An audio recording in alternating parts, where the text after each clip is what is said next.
Good evening. Hello, hello. Wow, every time I switch on the music for this game, it's like, surprise! I'm loud. Hello, I hope you're good. We are back. Back with lots of reading. And we're on. Yes, we are. Hello. Good evening. How are you? Let me just struggling to fit everything on my screen. Here we go. Hello. We are back with Great Ace Attorney. Back to big braining. Yes. Good evening. We are jumping right in with the second episode, which looks to be back in London. What do you mean? Wait, we saw that though.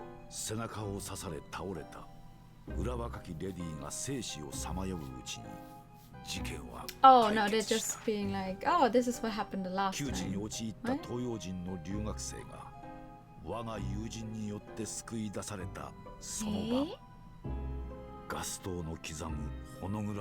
The second bizarre crime. No, I did save.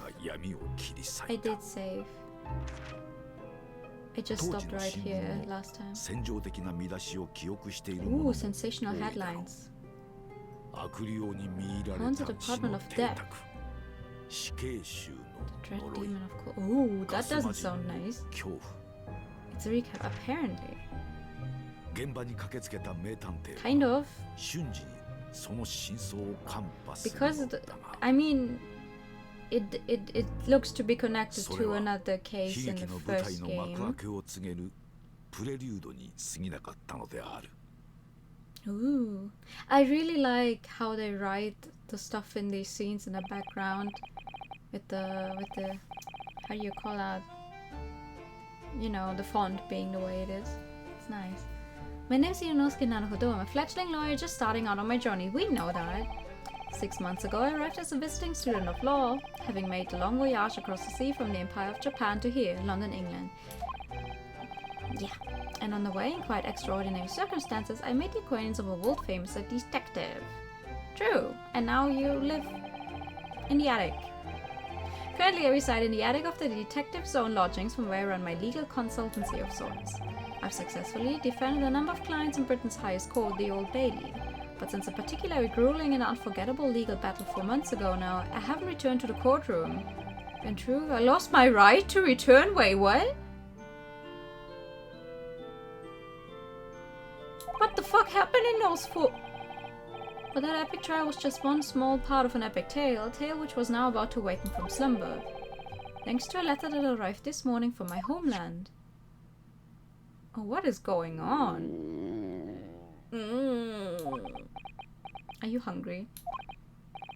What a delicious smell wafting up the stairs. It must be nearly time for breakfast. I better go down to Mr. Shom's suit. Sure. And say good morning to the great detective and his flatmate. Alright. Don't make me hungry. I literally just had dinner. 13th of August. Tell me go grrr. 7:28 a.m. Shomsuit. Ah, no, good. I was just about to call up to you. The bacon's ready. Good morning, Iris. It smells delicious as usual. Before we eat, though, I have some news. I had a surprise this morning. Shh, not another word, Mr. Naruhodo. What? This could be just the abstruse thing for my pre-breakfast stagnation-repelling mental stimulation, my dear fellow. Morning to you too, Mr. Shomes. Ah, yes. I see. So that— Whoa! Personal space, buddy! Personal space! The truth is as clear to me as day. My faculties of observation have revealed it again. What are you talking about? You, Mr. Naruhodo, you have this very morning met with a surprise. Well, is that not the case? Really, my dear fellow, it barely warrants explanation. Firstly, your hair is particularly unkempt, somewhat reminiscent of a bird's nest. Secondly, you have neglected to fasten a third button of your jacket. Clearly, when considered together, these two facts point to you having been flustered this morning. Can I talk now? But of course, though I don't look for admiration, you understand. My hair always looks like this. It's been this way since I first met you. Oh, it has. And the button was ripped off last night, if you remember. By you. Hurley pulled your button off? He what? Yes, I recall the incident now. It was after supper, was it not? What the fuck? As the evening advanced, I picked up my violin and began to play the wailing notes of a haunting tune. But then, to my utter dismay, the third string snapped. Why did it have to happen? Why? Little wonder then that in my vexation I grabbed the first button I saw and ripped it from its proper place. What? Well, I'd like it back now, please. It's troubling me that I can't fasten my jacket. And it's troubling me that you expect me to know where it is. Somewhere thereabouts on the floor, one presumes. Helpful. What the fuck is going on? Listen, we know these characters. Like, we've played the first game. What do people do that have not played the first game? And they come in here and they just see some guy who looks to be Sherlock Holmes go fucking bonkers. What matters at the present time, my dear fellow, is simply whether or not my deduction was unerring. Good evening! How are you? But Hurley, Runo said it when he came in, didn't he? I had a surprise this morning. Yeah. Ha ha ha ha! Well, that really is a surprise. Yes, this man is the pride of the British Empire, the famous consulting detective Mr. Sherlock Holmes. Of course, it's not actually Sherlock Holmes. There's no Sherlocks here. Only Herlocks. There can't be a single person in the world who doesn't know his name. Alright then, enough of this silly conversation. Come and eat this bacon before it gets cold. And I have a new herbal tea for you to try too. My latest special blend. Sherlock? Who's that? Don't know him. And here we have Iris Watson, Mr. Sholmes' lodger and companion. A truly exceptional young girl who's the author of a highly successful serialization here in London. How are you? I'm good! How are you? I hope you're good as well. Yes, The Adventures of Sherlock Holmes is published in Rand's magazine. So, Mr. Naruto, won't you put us out of our misery? What surprised you this fine morning? Well, I received a letter from Japan. Oh, from Susie you mean, was it? Really? That's right. And she had some rather startling news, in fact. She's coming back to Japan, is she? Ah, intriguing indeed. You must tell us all about it over breakfast. Yes, what fun! Yeah, before we do that, I'm gonna see if I can check out stuff. What's this one? This is where you note down ideas, isn't it, Iris? What's in the melting pot today? The blue carbuncle. Yes, it's from a case of theft that Hurley solved ages ago. The theft of a precious stone. A carbuncle is another name for garnet, you see, especially if it's cut with a rounded top. Oh, I only know carbuncles from Final Fantasy, I have to admit. Oh, really? And this garnet was blue, was it? Well, that's the thing. They're usually red. No blue garnets have ever been discovered. Noon! Gonna be looking. Hi, good evening!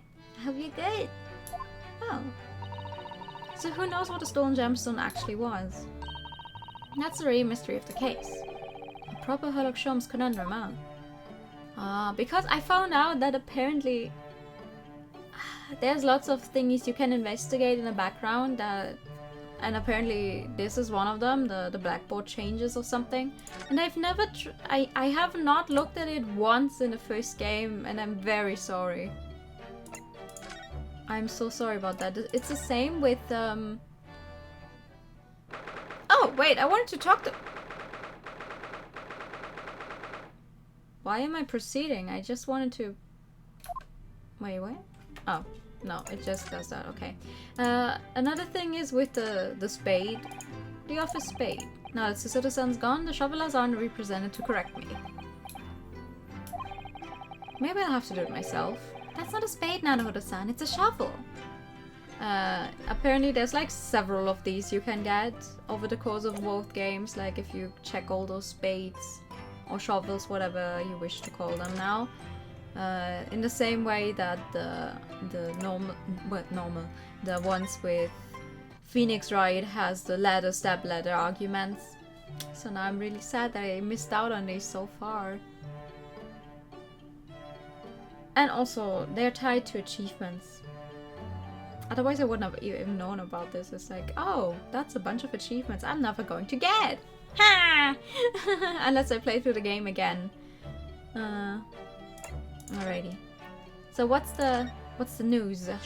The infamous step ladder, yes! Oh, don't we all love our step ladder arguments?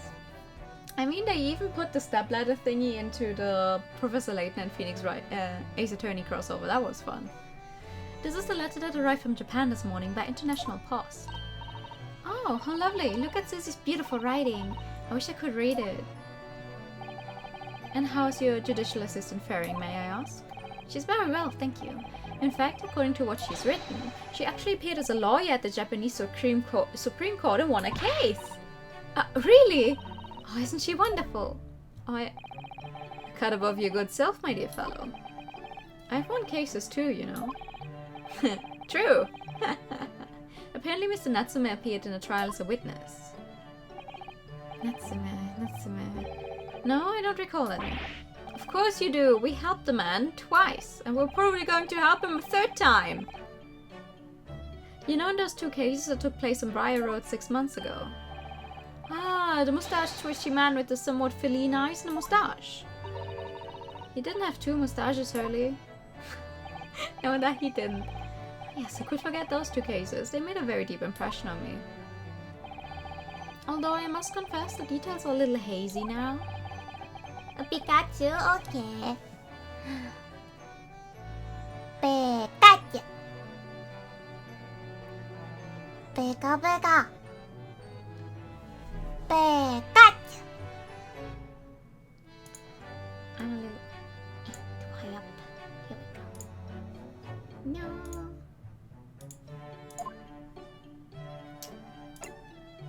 What the hell, sorry. That's why I like doing it. So what was this stalling news penned by Miss Susato? Do you remember the case of the haunted lodgings, Mr. Sholmes? Yes, it's very interesting, you know. I don't feel entirely uncertain that a case of that nature did not occur. What? He's totally forgotten it.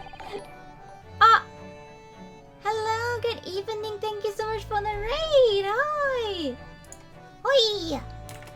Good evening. How are you doing? How are you doing? What were you last playing? Oh no, I missed out on you playing the cooking simulator. Are you kidding me? I even helped fund that. And I was like, good evening. How are you doing? Hi. Hi, welcome. More gamers. Lots of gamers. Hi. Wait, I have to introduce myself, don't I? I'm new. I like the color pink, and I play mostly visual novels and RPGs. We are currently in the second chapter of the second grade Ace Attorney games. We just started, just so you're aware. If you like to not get spoiled on the game or whatever reason, be careful. Don't worry, this won't be the only time playing. Okay, I'm good. I'm glad. I have to see that. How are you? I'm good. Good evening. I hope you're all good. I'm going to absolutely murder my voice tonight, as always with this game. Miss Susato asked that we read over her case notes again and investigate further. Though it took place half a year ago, for what purpose? Because of something that Mr. Natsume said to her, apparently. He suggested that the real reason why she was called back to Japan so suddenly might have something to do with the case of the haunted lodgings. Thank you for the hydro time. Why am I stuck? This happens. This keeps happening lately. I don't know why. The mandatory Pikachu voice. I did the Pikachu voice like 2 seconds before you came in here with the raid, so it's on cooldown. Why am I not moving? Ah! Okay, I'm moving now. Move! Why am I not moving? I hate it. Wee! You're moving a lot. Ah, there we go. Okay. I don't know what that was about. Yeah, in 2 minutes you can get another Pikachu. In 2 minutes you can get another Pikachu. But I had to set the... Set the cooldown rather high. So you literally just missed it. Okay. Let me just quickly take a sip. Mr. Natsume's return to Japan. Miss Susato's father questioned him about the case, she says. Well, also Sholmes definitely knows more about this case than he's letting on, so I don't think he's doing it out of in a malicious sense or anything, but like he's definitely hiding something. And something Mr. Natsume said appeared to trouble Professor Mikotoba, prompting him to send a telegram. Oh, that case, yes. It was very strange, wasn't it? Yes. And I had compiled the whole story into a nice, neat manuscript ready for publication too. But then Hurley here was all funny about it, remember? He was very mean. That story must not be published, he said. Very mysterious as well. Really? I said that. Are you sure? Yes, I am! We had an entire murder case happen. You were shot! You perhaps know something about it as well, Mr. Sholmes. You can't get over his name. Yeah!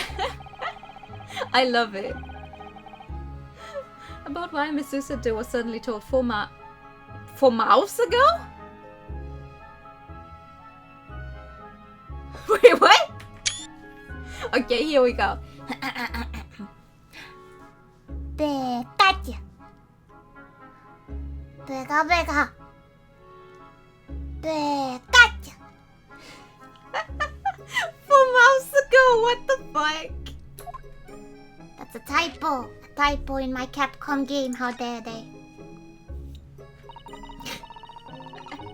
I wish I was the type of person who could just, I don't know, not see typos. And just not mention them. It's like, I see a typo, I have to mention them. Mention it. I can't. Any other way, I can't do it. It's been 4 months now since we waved Susie off at Dover. Yeah, at work I'm like, they come to me with text and are like, can you read over this? You always find the typos really fast, so I do that. I should ask for money sometime, because I have to do it so often. It was such a shock, wasn't it? The way she just suddenly announced that she had to go back to Japan. Yeah. Indeed it was, due to a telegram she received from her homeland, I believe. That's right, telling her to return urgently. Because her dad was apparently sick. No, not passed away, just sick. Because her father passed away. No. It just said he was suffering from a high fever, the cause of which was unknown. He's not dead. But according to this letter, that news about her father's fever was just a ruse. A ruse? And like, imagine the time. It takes at least 2 months to actually get from London back to Japan by ship. And she gets called home for something that wasn't even true.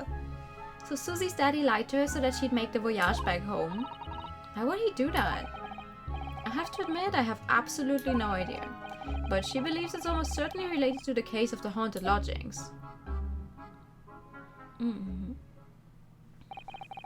Summoning her back to Japan so suddenly like that, I wonder what Mr. Sutter's father is hiding. Hurley, do you know what it's all about? Oh, well, when did you change?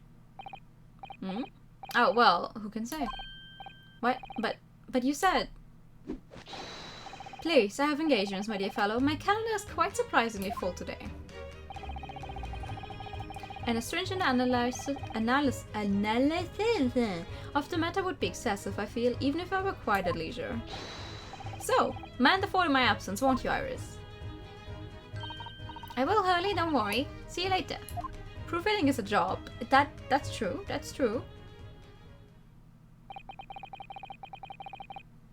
It's just a job. I'm not sure how you would get into it. He scuttled off rather quickly there. Yeah, he's like, oh, I can't talk about this, bye. I think perhaps Professor Mikotoba isn't the only person hiding something here. You would think correctly, I imagine. So Seki-san was involved in 2 cases, but only one of them was forbidden from being published by, of all people, Mr. Sholmes. Aha! I found them at last. Iris, are they... Oh, are those her notes? The notes about the case, that's right. Susie and I compiled them together. The case of the haunted logics. Do you want to read them, Runo? Yeah, sure. Absolutely. Thank you, Iris. I have no idea what secrets could still be hiding in the shadows of this case, but perhaps if I read over the notes again, something might come to light. Why do we have the gun? That's the spirit. And so, Iris and I decided to read over the case notes again together. Everything from what happened to our investigation and that fierce battle in court that followed. Reliving every detail. I cannot speak today. What the fuck is going on? I just need to find a clue and I have all the time in the world. Because of course, I'm no longer allowed to practice law in the courts of Great Britain. Why? Something some visual novels could do a bit better, as we learn. Yeah, that's true. It's like you should definitely get some proofreaders and editors for your stuff before you send it out. And you should get people you can actually trust to do that, and not companies that pride themselves in going, oh, we are perfectly professional in translating and checking translations for 20 different languages. I doubt that. I highly doubt that. I am totally not talking about a specific company here. No. It was 6 months ago, a mysterious incident that unfolded on the wintry streets of London. A young woman was found lying on the snowy pavement of Briar Road with a knife in her bag. Fortunately, her life was spared, but she was unconscious for several days following the incident. Wait, did she wake up by now? Can we visit her? The fog was thick and nobody saw her attacker, but by a cruel twist of fate, a visiting Japanese student was walking behind her at the time and was duly arrested. It's just so funny to me that they keep referring to him as student when he looks very much like a grown man. The man was Soseki-san, and the man who effected his arrest was Mr. Sholmes. Believing in our compatriot's innocence, Susato-san and I decided to represent Soseki-san in court. And after a grueling trial of many twists and turns, we finally managed to prove his innocence. Joyful, joyous, jubilant jubilation was the man's reaction after the trial, but his jubilant jubilation was short-lived, because he was immediately involved in something else. We received a telegram from Mr. Sholmes the following morning. The victim of the Briar Road stabbing has regained consciousness. Hurry to Barts at once. You can be a student as a grown man. I know you can, but like in my mind, it's always when I hear student, I always think of like, I don't know, high school kids. Or maybe university students. And obviously you can go to university at whatever age you want, technically, so it's like, it doesn't make sense. I know it doesn't make sense. But in my mind, it's like, student, child, teenager. So Susato-san and I summoned a handsome and handed immediately to the hospital. What's a handsome? Every day I learn new words in this game. Also, I need a new paper before we continue. I already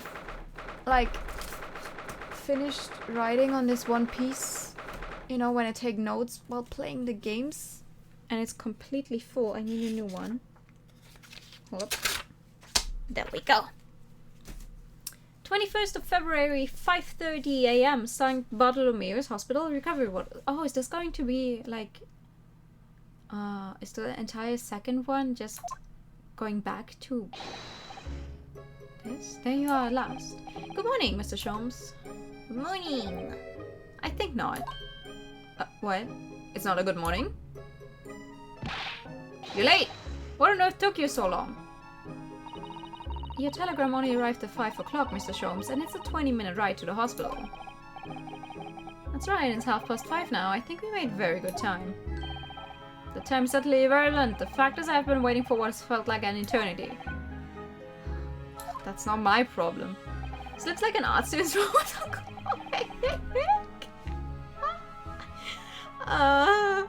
In point of fact, I myself was awoken at 4 this morning by a telegram boy. And feeling it was somewhat unjust that I alone had been roused at such an hour, I sent one to you. Well, thanks for that.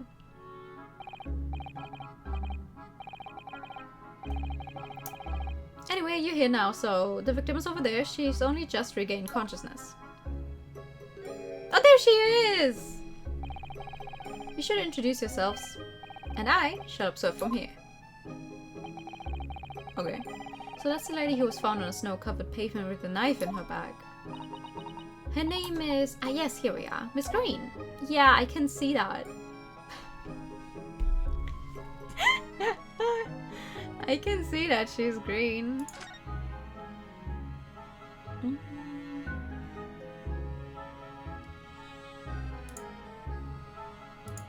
What is this one? This rounded wooden figure isn't the most charming, is it? I don't think that's a decoration, Mr. Naruhodo. It's an artist's mannequin, I believe, used when practicing sketching the human form in different poses. Really? It's not exactly what you call a typical figure for the purpose, though, is it? No, I suppose not. I confess I've never seen one quite so full-figured before. Well, if you want to draw a full-figured person, it's the right tool for the job. Or maybe she's using that for herself, huh? Look, there's a photograph in this frame here. Oh, is it? Oh, who's that? Yes, it's a picture of a young gentleman. He looks to be about the same age as Miss Green, I would say, and he has a ring on his finger. Perhaps a young woman special someone, do you think? Maybe. My, Mr. Naruto, I didn't know you had this sense for matters of the heart. He doesn't. Not in the least. I sincerely said the first thing I thought of. Anything else? Aside from her and the giant fucking rat? A mouse, Mr. Naruto, an enormous mouse! Vermin in a hospital. That doesn't seem the best. But it looks like a very healthy specimen, doesn't it? It's very plump! I'm not sure we can say that's down to the excellence of this facility, if that's what you were thinking. Why is there a giant mouse there? Also, what else is here? What's this one say? Now, this looks like the treatment notes for whoever's occupying this bed. Let's see. Do not permit to run around the hospital. The patient doesn't seem to be here at the moment, so... Thick mouse! She's probably running around the hospital then. Just say day. Don't make it so hard for yourself. They are worrying. What's worrying is why you haven't discharged the patient yet. Oh my god, thank you so much for the gifted sub. Thank you.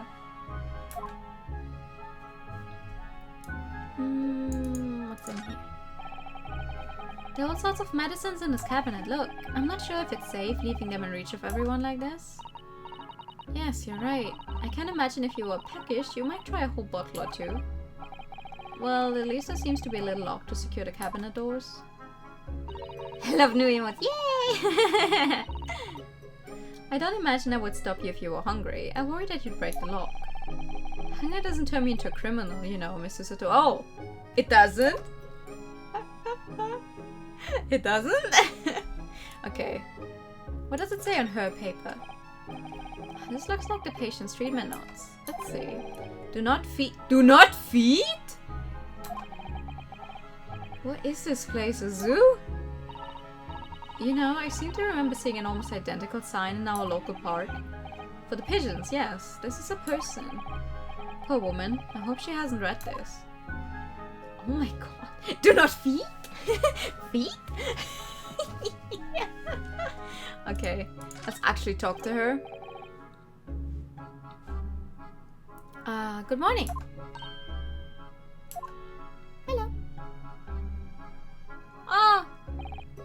Hello, I'm Ryunosuke Naruhodo from the Empire of Japan. Oh no, was it your knife that? Are you the man who... No, I'm a lawyer.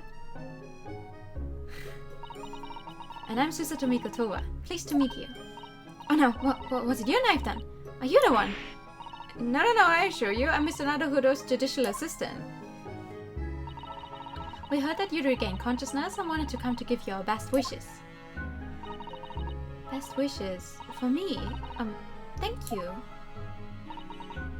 I'm Olive Green. I'm an artist. Well, no, that's not right, is it? What I mean is, I'm trying to be an artist. Well, what I really mean is, I desperately want to be an artist. Oh, I like her, she's cute. But the truth is, I don't have any talent. I know I don't. It's no wonder I was stabbed in the back. Wait, what? What does the one thing have to do with the other? I don't think that's related, actually. Gosh, this young woman seems to bend over backwards to put herself down. Seeing as we're here, we should ask her about what happened from her perspective, I suppose.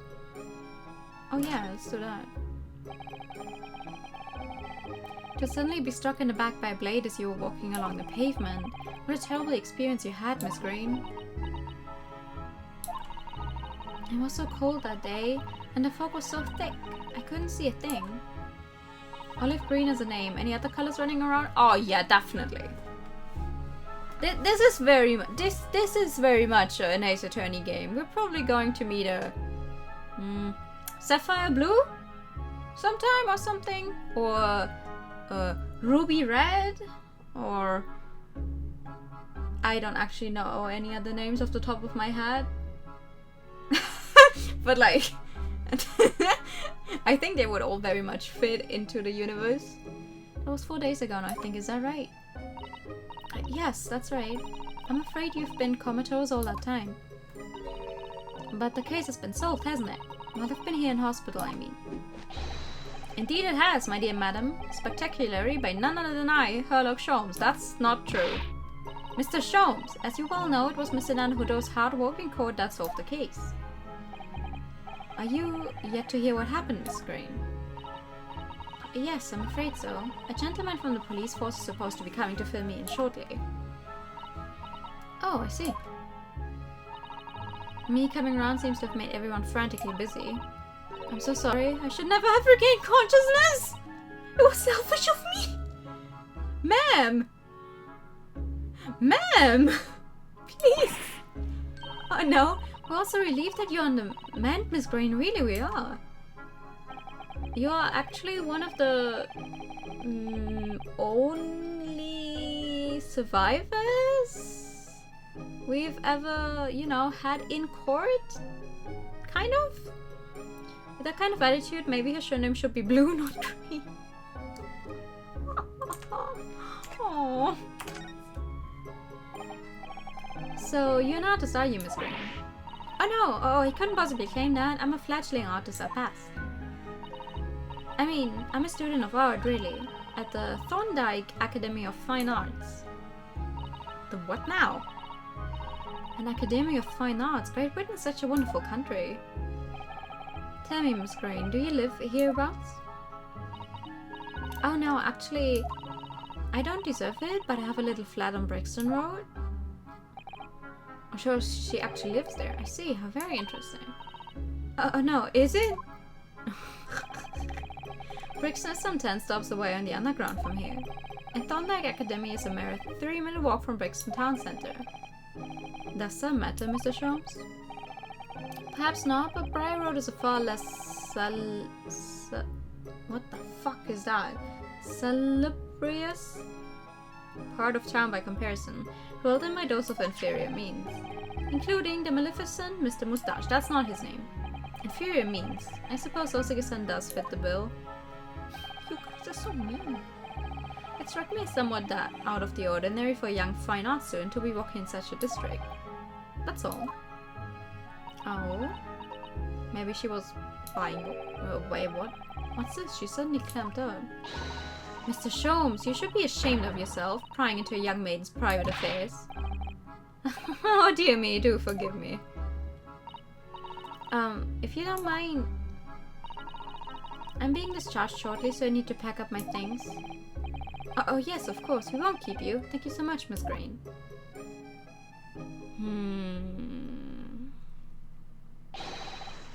Is there Mr. Narrowfodder here? Mr. Narrowfodder! Narrowfodder now. How did I come up with that? Well, if you're looking for Naruhodo, the lawyer, that's me, but... Ah, Mr. Narrowfodder, good. This is for you. It's a message from Mr. Saucy Nutsmack.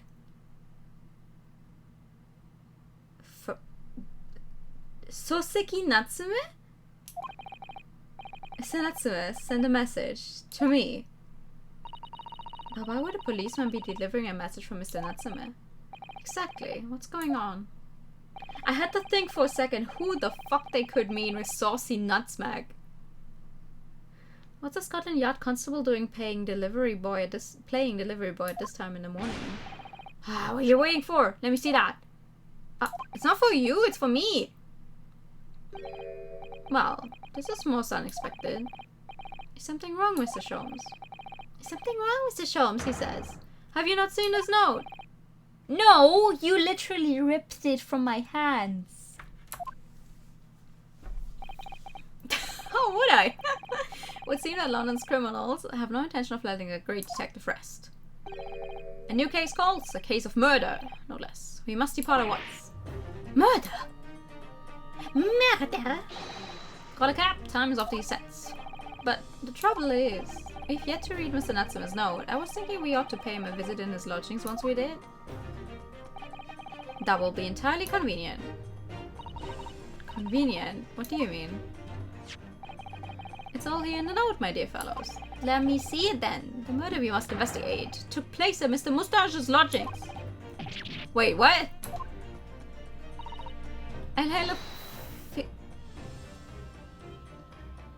Whatever the fuck that is, a cab? They don't have cars yet. It was only yesterday that Soseki-san was in court and we were dispelling doubts about his innocence. And now, the very next day, is a murder at the man's own address? He may very well be the unluckiest man alive.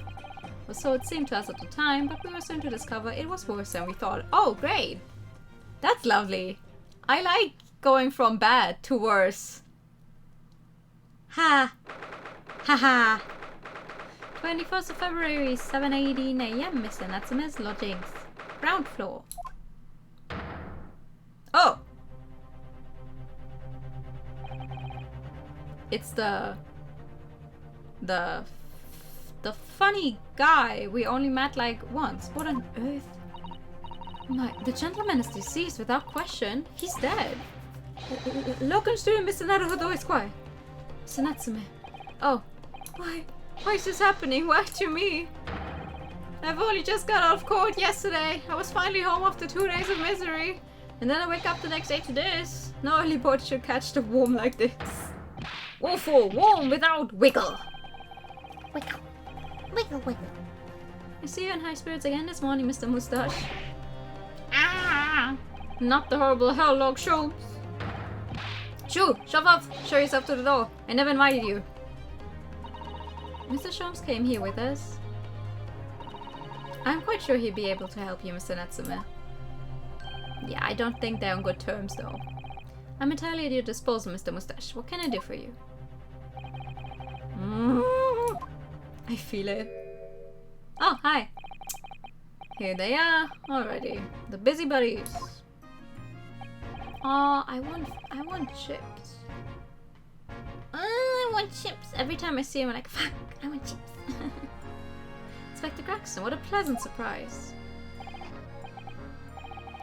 You know what? Depending on how long the stream goes, and because I'm planning on playing through the entire fucking chapter, maybe I'll actually get myself a midnight snack after my parents are asleep and steal into the kitchen. Ho ho. Pleasant, isn't it? Gives me heartburn every time I see your face at a crime scene, Sholmes. Ha! I deduce, Inspector, that your heartburn is a result of your excessive consumption of fried food. Good morning, Inspector. This is a crime scene. Don't you go touching anything. Oh, good morning to you too, Sunshine. Oh man. Okay.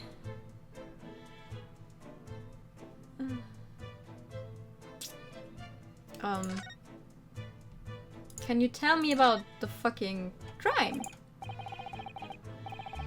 So, Inspector, what was the victim's name? Who was he? Mr. William Shakespeare?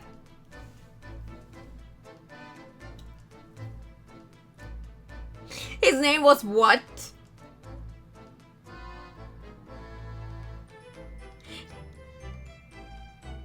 They...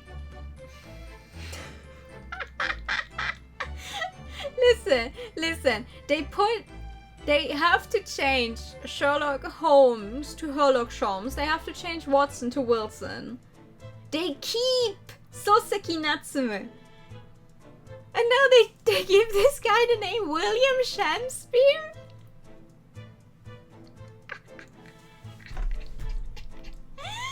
Who decided this? Like, what kind of copyright problems did Capcom run into to have to do this? As you can probably tell, he was an actor, a bit of a dead loss as it happens, or just dead. Mr. Shakespeare. It was the landlord, old Mr. Garrideb, and the other lodger, Mr. Natsume, who found him. The fella didn't rise at his usual hour, so Garrideb got worried and kicked the door down. Why is Shakespeare copyright? I don't know. I don't know. But does Mr. Garrideb have a bad leg? Yeah, you're right there. It was a jittery Japanese hunchback over there who actually did the kicking. Really? Soseki-san. The victim was pretty hard up, it seems, even done some time inside for petty crimes. He had no money, no place to go, and no friends. His only acquaintances were the people in his house. Miserable life, and a miserable end to it. So, what exactly is Mr. Natsume still doing here? He's not involved in an investigation, so should you have sent him away from the crime scene? Well, I'm not saying it's because the fella looks odd or anything, or that he acts suspicious, but I thought it would be prudent to take a statement from the culprit, I mean, cohabitor. You nearly said culprit there, didn't you? Man, poor Soseki-san, like, no matter what he does, they just keep being mean to him. They're like, oh, you're the weird guy that's not from here. Here's very casual racism. Let's fucking go. It's you. You were the culprit. Why? Well, the Natsume appears to be under suspicion again. It certainly seems that way. He does just come across as such an odd fellow, doesn't he? Don't say that! Poor man, how unfortunate. I'm just surprised that he's not freezing his feet off. Well, no, wait, never mind. No, it is February. How is he not freezing his feet off? Anyway, I can't say much until the coroner gets here. But I don't think the fella's been gone that long. The body's still warm. Even if the inspector would allow it, I don't think I could bring myself to touch a dead body. Really? I'm surprised. Yo. What a terrible thing to have happened. It's only been 3 days since I was arrested for the incident on the pavement outside. And then, having finally regained my freedom, it starts happening all over again. Endless existence of excruciating experiences. So the victim lived here on the ground floor and your room is just one story up, isn't it? Yes, that's right. In a way, we were neighbors, I suppose. So did you know the victim? Were you friends?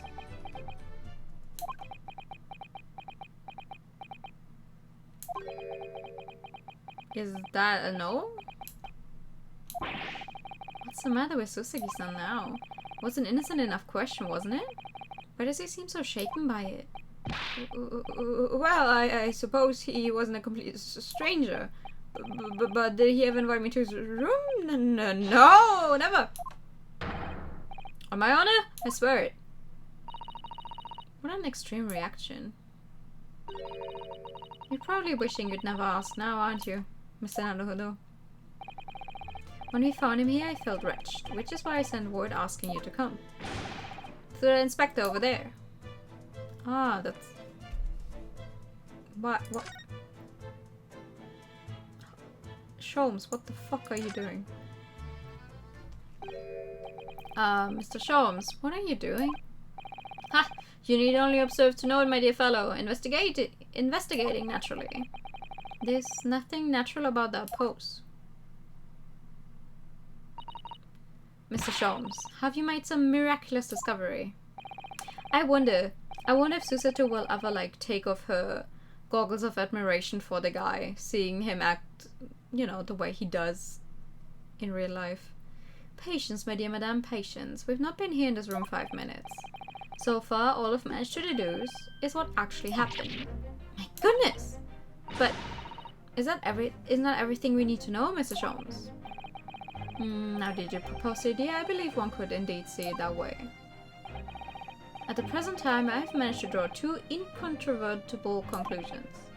The first, that there was a physical struggle here last night in which the victim fought for his life. Ah! Why were we screaming? Mr. Natsume, what's wrong? Is something that Mr. Sholmes said significant somehow? No, don't blame me. Forget I was here. And my second conclusion is that there was a poison lingering in the air here last night that passed the victim's lips. Nonsense! Alright, Mr. Natsume, why are you reacting so extremely to Mr. Sholmes' deductions? No, please, pretend I'm not here. Invisible, ineffable, inscrutable, insignificant. Impossible to ignore. You must tell us everything, Mr. Sholmes. Spare no detail. And let me pick it apart. But of course. Let the theatrical tragedy before us be unraveled by my great deductions, presented for your pleasure in 2 acts. We've heard some truly astounding great deductions from Mr. Sholmes in the past. No doubt this will be no exception. What miracles will unfold before our eyes this time? So, my dear fellows, for your delight and wonder, let the curtain rise. For Sherlock Sholmes' Logic and Reasoning Spectacular, Act 1. Sure, let's see it. Let's see what kind of weird stuff he comes up with this time. Cause of death.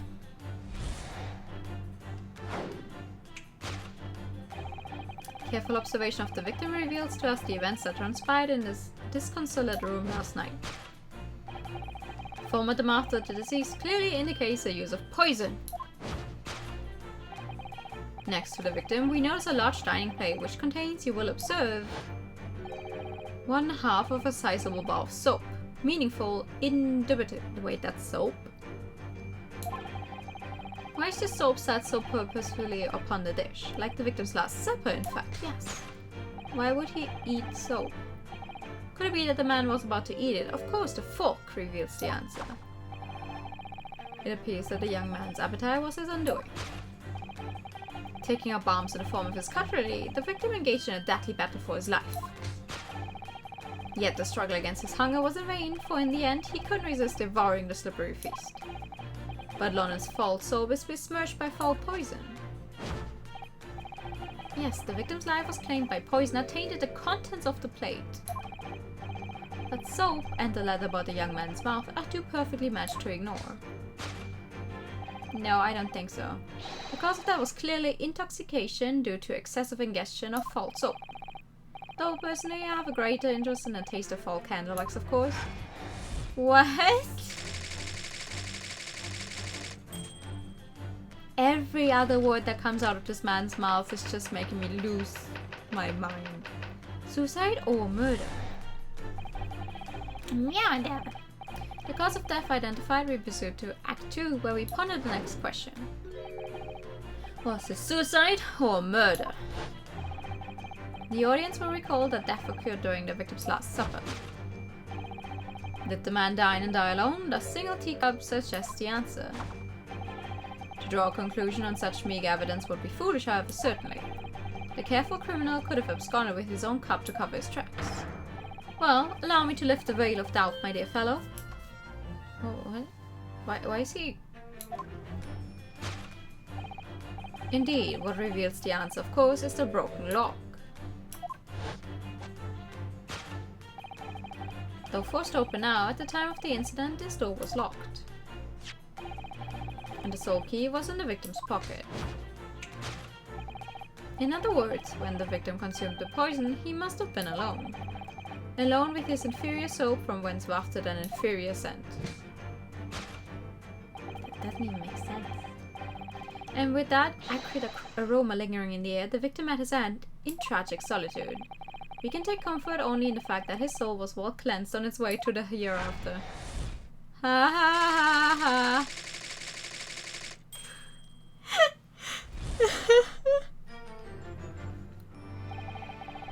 Thus concludes the final act of Sherlock Holmes' great deduction. That's a bunch of horseshit, my good dude.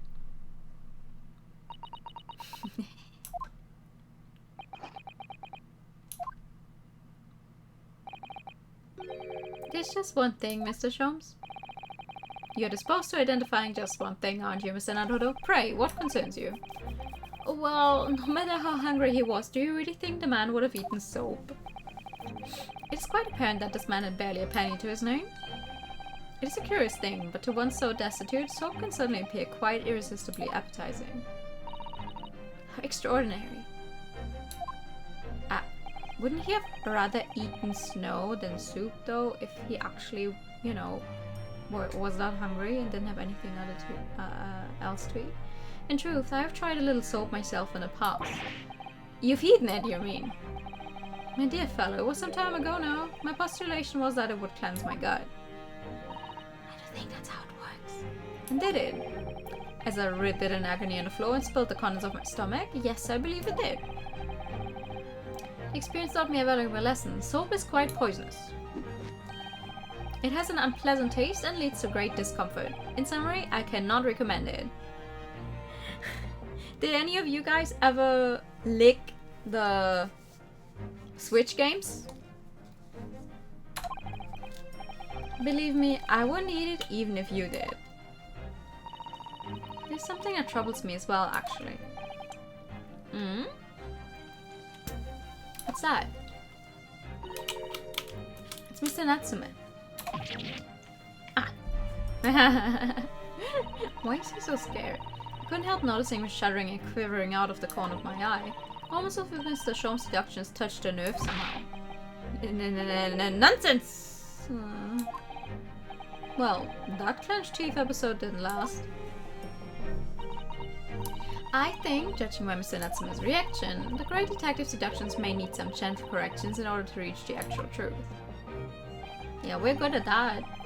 Yes, Mr. Sholmes' observations and deductions are sometimes a little too sharp. He has a tendency to hit the nail on the side of the head and drive it in at an obtuse angle. When he does that, it falls to us to straighten things out. Alright. Let's do it. Alright then, let's see what we can do. Yes, we must pick out the keywords in Mr. Sholmes' quite brilliant deductions. And discreetly exchange them for something that makes a little more sense. If you can do that, I'm sure we arrive at what Mr. Sholmes meant to say in the first place. In that case, are you ready for the second performance of the day? Once again, my dear fellows, for your continued delight and wonder, let the curtain rise for Sherlock Holmes' Logic and Reasoning Spectacular, Act 1. Wait, are you allowed? Wait, is that how it works in English? You're allowed to make an apostrophe and then another S, even if the word before the apostrophe... Wait, is that even how you say it in English? Ends in an S? Yeah, you are? Oh.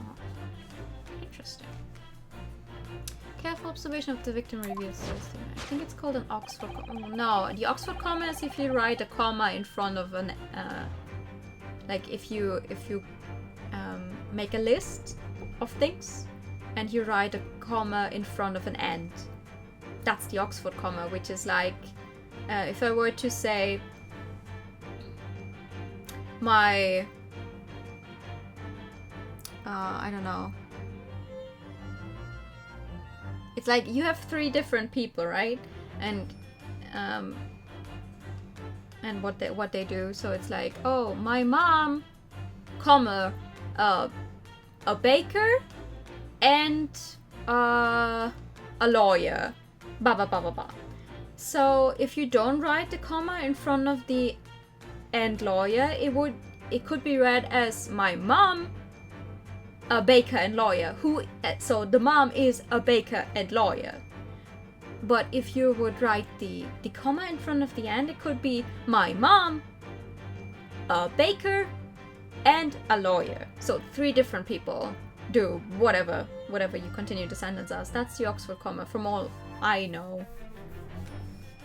I like to use it, though I think I've gotten in trouble with teachers before because I did it, and it's like, well, it makes it easier to understand the text. Why shouldn't I use it? I mean, I also got into a fight with my English teacher for using a singular they sometime. So, form of the mouth of the deceased clearly indicates the use of poison, yes. But it's not about the part of soap. Sizable bar of soap meaningful in the victim. Why is the soap said so? Like the victim's last supper? Could it be the man was about to eat? Of course, the fork reveals the answer. There it is. That seems to be wrong. Well, you can't deny that a fork implies the man was eating something or about to eat something. Yes, that's true. It's a pretty big fork, though. If I were to decide to eat some soap, I should prefer to use a fork than to attempt it with chopsticks. And of course, only half the bar of soap is left on the plate. But might there not be some other explanation? Something material that proves whether or not the man really ate some soap. Did the victim really eat some soap? Oh! There's another piece here.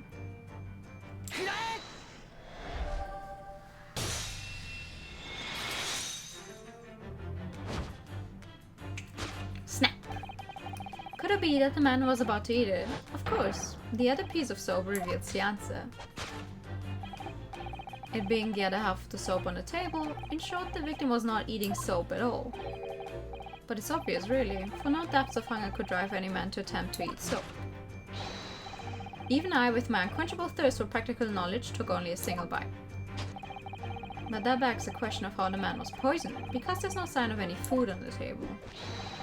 An excellent observation, Mr. Naruto, and one that furnishes us with the answers we seek. For Lawrence, foul soap is besmirched by foul poison. Yes, the victim's life was claimed by poison that tainted the contents of the plate. No, I don't think so. Mr. Shams is still pushing the soap argument then.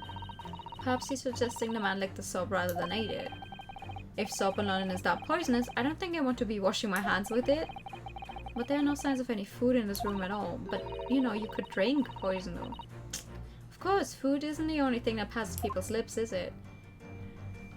Though I hate that so far, there's been a bunch of cases that have something to do with poison.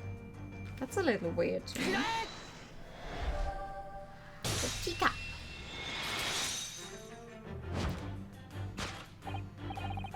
Yes, the victim's life was claimed by poison that tainted the teacup. Indeed, cups have been a vessel of choice for practicing poisoners over the centuries.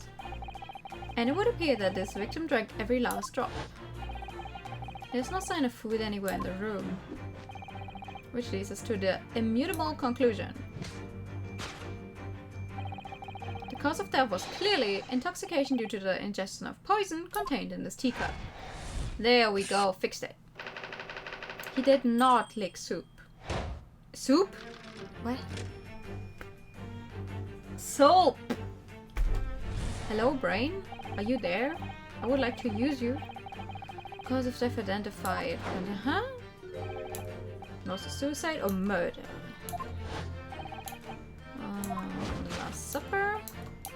The man... No, I don't think he dined alone. The Western vessel for infused hot drinks again. It's already featured heavily in our deductions so far. Yes, you can imagine that shortly before his death, Mr. Shamsi was having a drink of tea. There would be nothing remarkable about that, but what troubles me is Mr. Natsuma's reaction when he heard Mr. Shom suggest it. There's more to this deduction than it seems.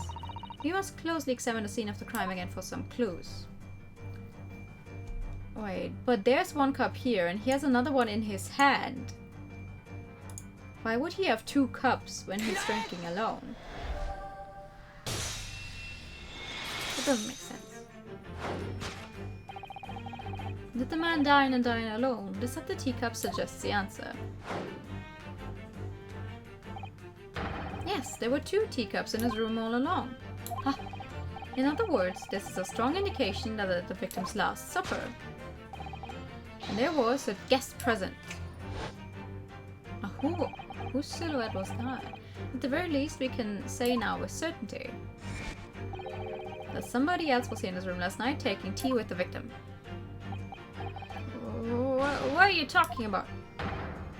Utterly unbelievable, unjustly unreasonable.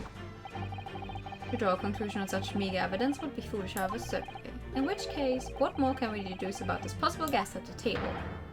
Well, allow me to lift the veil of doubt, my dear fellow. Do you mean to say you know exactly who was in his room at the time of the victim's death? Indeed, what reveals the answer, of course, is it's not the lock, though. I'm not sure I like where this deduction is going now. I'm afraid it's too late to go back to the Helicon days of eating too much soap. But the identity of the guest who was in here last night when the victim passed away is something I have a very bad feeling about. Well, you can try to ignore your feelings, but we cannot ignore the truth, Mr. Naruhodo. No, I suppose not. Time to look around again. Okay, let's see. What's this pile of books? At first glance, it seems that the only things in this room are the makeshift stages and the costumes. I overlooked these 3 books initially. I wonder what they are. Let's see. The titles read: The Picture of Monsieur Lecroix, Canterbury Yearnings, A Meal for Gabu... I don't know how to pronounce that. Wait, I'm sure I've heard those titles before. It could just be an incredible coincidence, but... They're the exact same 3 books that Mr. Natsume purchased the other day. What? Yes, on the day of the unfortunate accident when my screen was stabbed. So Siki-san had just been to a bookshop and bought them, that's right. And now those 3 titles are here in the room of the victim. Yet Mr. Natsume claims never to have been here before. What does this mean, do you think? I really don't know what to make of it.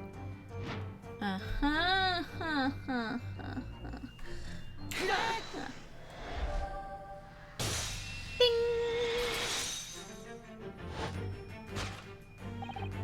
Indeed, what reveals the answer, of course, is the pile of familiar books.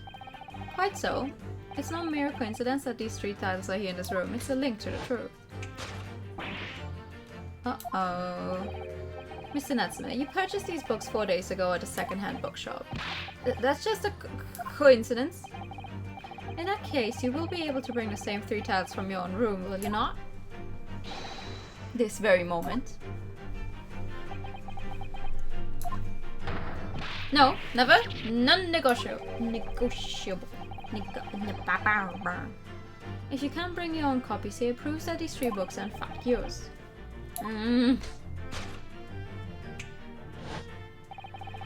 Having purchased the books 4 days ago and returned to your lodgings, you were arrested the very next day.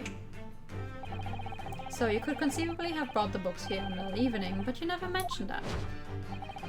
In other words, you could only have brought these 3 books here to the victim's room.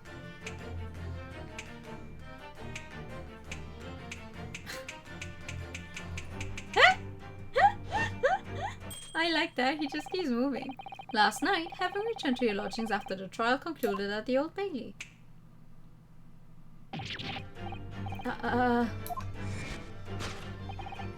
In short, there's only one possible conclusion. The victim died here in this room last night as a result of poisoning. And that same night, the victim had a visitor.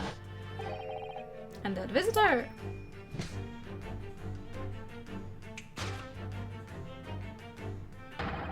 was you, Mr. Suzuki Natsume. I'm not even saying it was you who killed him, I'm just saying it was you who was here. Thus concludes the final act of Herlock Sholm's great deduction.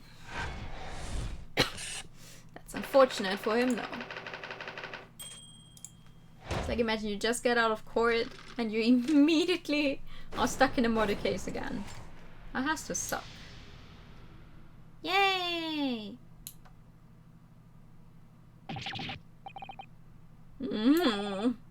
Not again, not again, not again. Not again. Well done, Mr. Natsume. It would appear you're gonna have to accompany me down to the yard. Again. But wait! Hold your horses. Yes. Door, key, locked. Entry, exit, entirely impossible. He's so flustered he's being even stranger than normal. What, you think that's an alibi? You could have just made a copy. What? You live in the same building after all? You'd have had plenty of opportunity, I'm sure. But... Misery me! Sorry, sir. You get your chance to give your side of the story later. The facts speak for themselves, Mr. Moustache.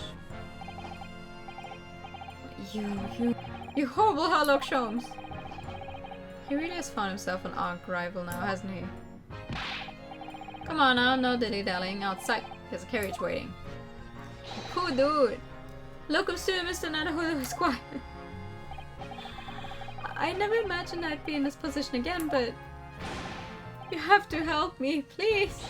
Please, I'm innocent! Alright, I understand. I'll come to your cell later and talk about it. And one more thing. Oh, yes. My poor little kitty cat. Please give him his breakfast for me. Sure. Of course. And so, his evil course still apparently unbroken. Curse, of course. Soseki-san found himself once again a prime suspect in a case of murder. Thanks to the incriminating deduction of the great detective. And me. My dear fellow, that honor belongs to you. Yeah. Sadly. Unfortunately. Well, at least that means Inspector Gregson's no longer here. We can examine the crime scene in more detail now. True. Yes, that's right. Ah, and of course. What? Have you forgotten what the inspector mentioned before? It was the landlord, Mr. Garridub, who discovered Mr. Shamspear. Ah, Mr. John Garridub, yes. I expect we could find him in the sitting room on the top floor as usual. Right, we must remember to go and talk to him later then. Sure, let's look at stuff now though. What is that? What's this? Looks like part of an envelope, I think. Yes, I think you may be right. Perhaps it was torn off when the letter was opened. Is that significant? Who opens a letter like that? Well, it's a little out of place, perhaps, when you look around the room. There's no sign of a letter, or the rest of the envelope, in fact, is there. Ah, she's right. And yet, here we have the torn off end of an envelope. It just strikes me as unusual. I agree. We better take this just in case. The torn off end of envelope has been... a ripped piece of an envelope that was found in Mr. Shamspear's room. The rest of the envelope could not be located. Well, not yet. What about all these costumes? Look at these extravagant bright costumes. Somehow they look out of place in his room with his grim shady goings on. This one looks like a king's attire. A king? I've always dreamt of being a king. Oh, I think you'd be more suited to a feudal lord, a daimyo or such like. With a chonmage top knot. Chonmate? Where? Every Japanese man wishes he had a chon... I don't know how to say that. Oh, you did wonderful with one, and you already have the sword. That's true. Can you imagine what would happen if I walked around the streets of London with a chonmage and a sword? They'd arrest you. Immediately, probably. There's not much on these shelves, is there? Just a spyglass and bottle. And both of them are cracked. Yes, not much use, are they? What's the matter? Oh, it's just reminded of the Reaper, that's all. Prosecutor Lord Wang Zeeks. Yes, he's so reckless with his wine glasses. I was thinking it's a waste, and that he should donate some to the needy. That's very true. You can suggest it next time we meet. Yeah, we're going to... We are definitely going to meet him, aren't we? What about the window? As you've seen from the outside, the window's completely bricked up. The vestige of the former window tax that Britons had to pay. What strange things they used to tax in Great Britain. I mean, making people pay for the number of windows they had in a property. It's extraordinary. It's heartbreaking to think of the poor having to block up their windows just to avoid an unaffordable tax. Oh! What is it, Mr. Sato? If you look closely, a number of the bricks are loose. Oh! Really? Oh yes, it looks as though an amateur has broken out a few of them just here. Was it Mr. Shamsby who did it, I wonder, being the lodger running this room? Look at this, Mr. Nanahodo. On the outside, there's a little ledge. And there's something on it. What? Outside? Wait, what? What do you mean?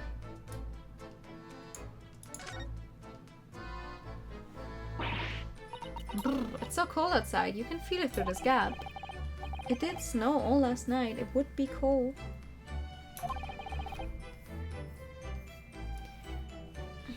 But more importantly, what is it on the ledge out there? What are those snow-covered lumps? It's more bars of soap. So, what are bars of soap doing lined up on a ledge outside the window? I have no idea. But the pair of them look rather charming like that. What is going on today? Still, that's very strange, isn't it? Bars of soap lined up outside the window. I think perhaps we should take one. There are two after all. Oh dear, I suppose we could. Oh, what's this? Look here at this soap. Oh, do you see? In the middle there? It's a patch that's a different color. It's sort of transparent, but some sort of fancy design, I suppose. Only in Great Britain. It looks like the Hinamato flag of Japan, doesn't it? How wonderful. It's probably a very expensive brand. Expensive? Then what's it doing in this ramshackle old room? A cheap bar of soap that was discovered just outside Mr. Shamsby's window. It's one of the two that were found there. Let me get this laid in the spider. Why is there so wet? I don't know why there's soap there. That's weird. It's incredible weird that they just have soap sitting there. Like, what the fuck? That is not normal. Okay, what about this?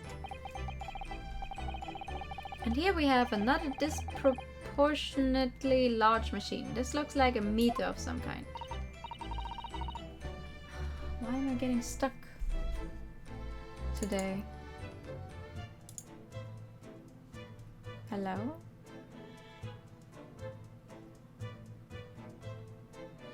Oh, I have a lag of 2000 milliseconds. What?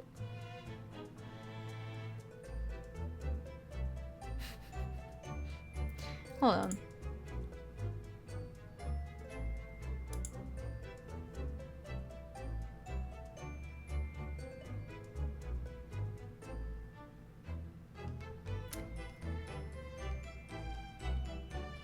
Nope, that did not help.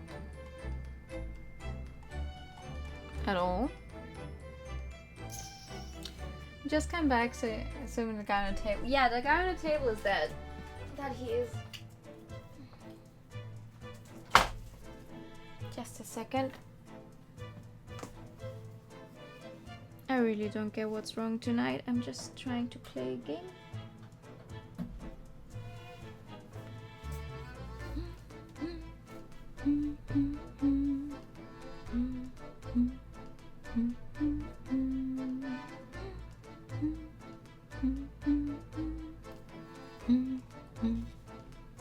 Give me a minute, maybe two.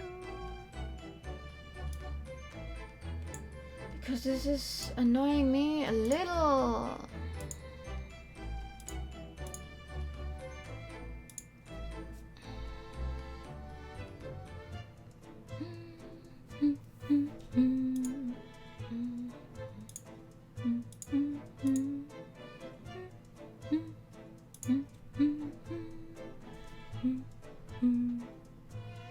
Speaking of spiders, are you interested in a new game called Web? I have not heard of that. To be fair, I'm not very up to date on what games are coming out. Alright, did I fix it now? Can I stop being stuck every few seconds? I think I did it. Thank you for the hydro tank.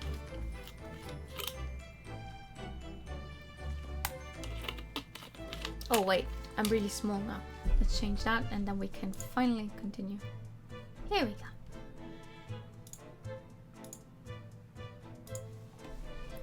This is a gas meter, I think. It seems that in this district, residents pay for gas as they use it with coins. I see. Yes, now you've pointed it out. I can see that there's a slot just here that looks like it would take a coin. So you mean if you put a coin in here? That's right. That would buy you about 2 hours of gas for lights and heating. So if you were a poor person with no money, you'd have to sleep in a freezing cold. Yeah, kinda. Yeah, so if you were scatterbrained with no change because you forgot to exchange your money at the bank. It's an indie game where you play a cute little spider. Well, I'm not good with spiders, but if it's a cute spider, maybe. Thank goodness there's no meat in our office. Yeah. We're pretty lucky in that sense. What is with it? This looks extremely suspicious, but I guess I cannot check it out. What about this thing? This is a gas wall light, isn't it? It must be connected to a gas pipe in the wall. Gas lights, a gas stove. London really is a city of gas. But now that I think about it, Mr. and Mrs. Garrett had an open fire on the top floor, didn't they? Oh yes, you're right. I don't recall seeing a gas stove up there. Well, I much prefer a real fire anyway. It's so much cozier. That's very true.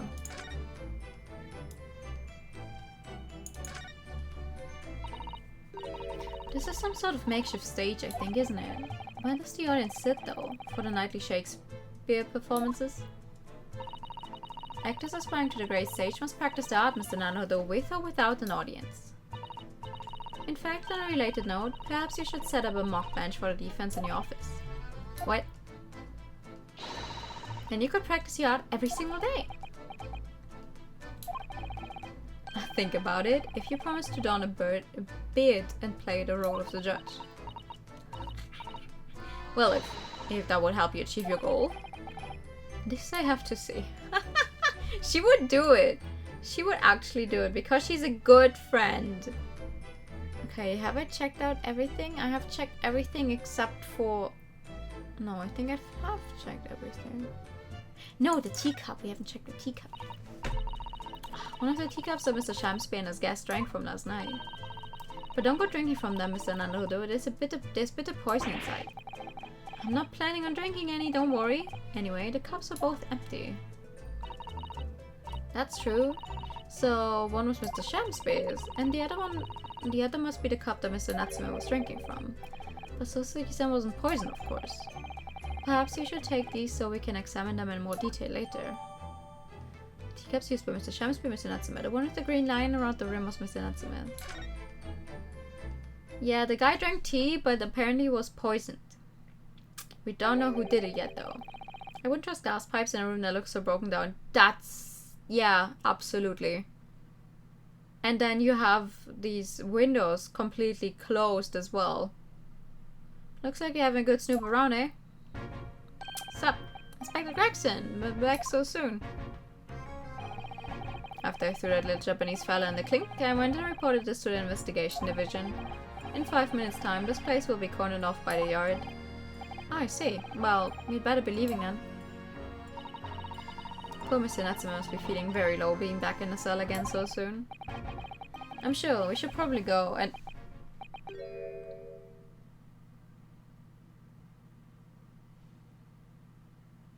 What? What's wrong, Mr. Naruto?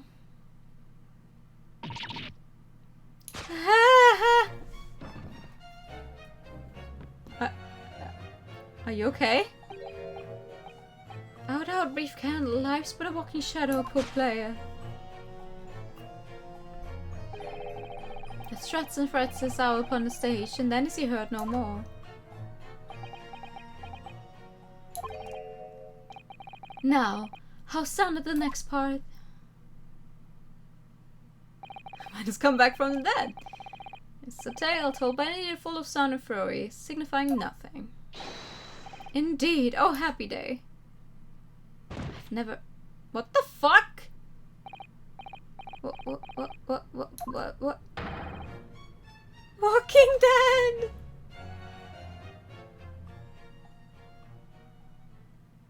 Wait, what? The fella isn't dead at all?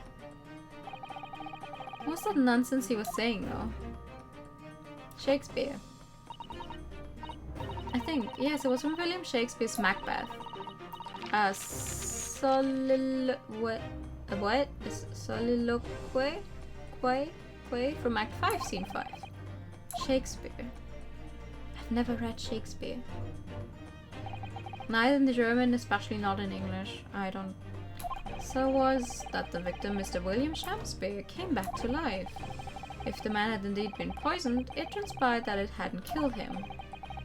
He was taken by emergency carriage to a nearby hospital for treatment, and Inspector Gregson evicted us from the scene of the crime, whatever that now was. Well, a poison is still a crime. It doesn't necessarily have to be a murder every time.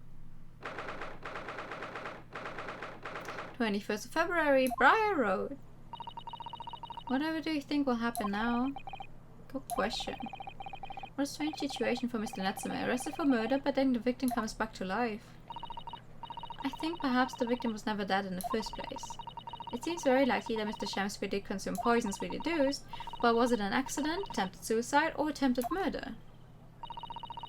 Until the truth can be established, I imagine the police will keep Mr. Natsume in custody. I suppose so. Let's hope it doesn't come to anything more than a night in the cells. Oh, what's this? Yo! This dude. What's that man doing over there? He looks like he's trying to see into Soseki-san's lodgings. Probably all of them! An accident and attempted murder and suicide. All at once. Is something wrong, Mr. Naruto? Excuse me, could we have a word? Ah.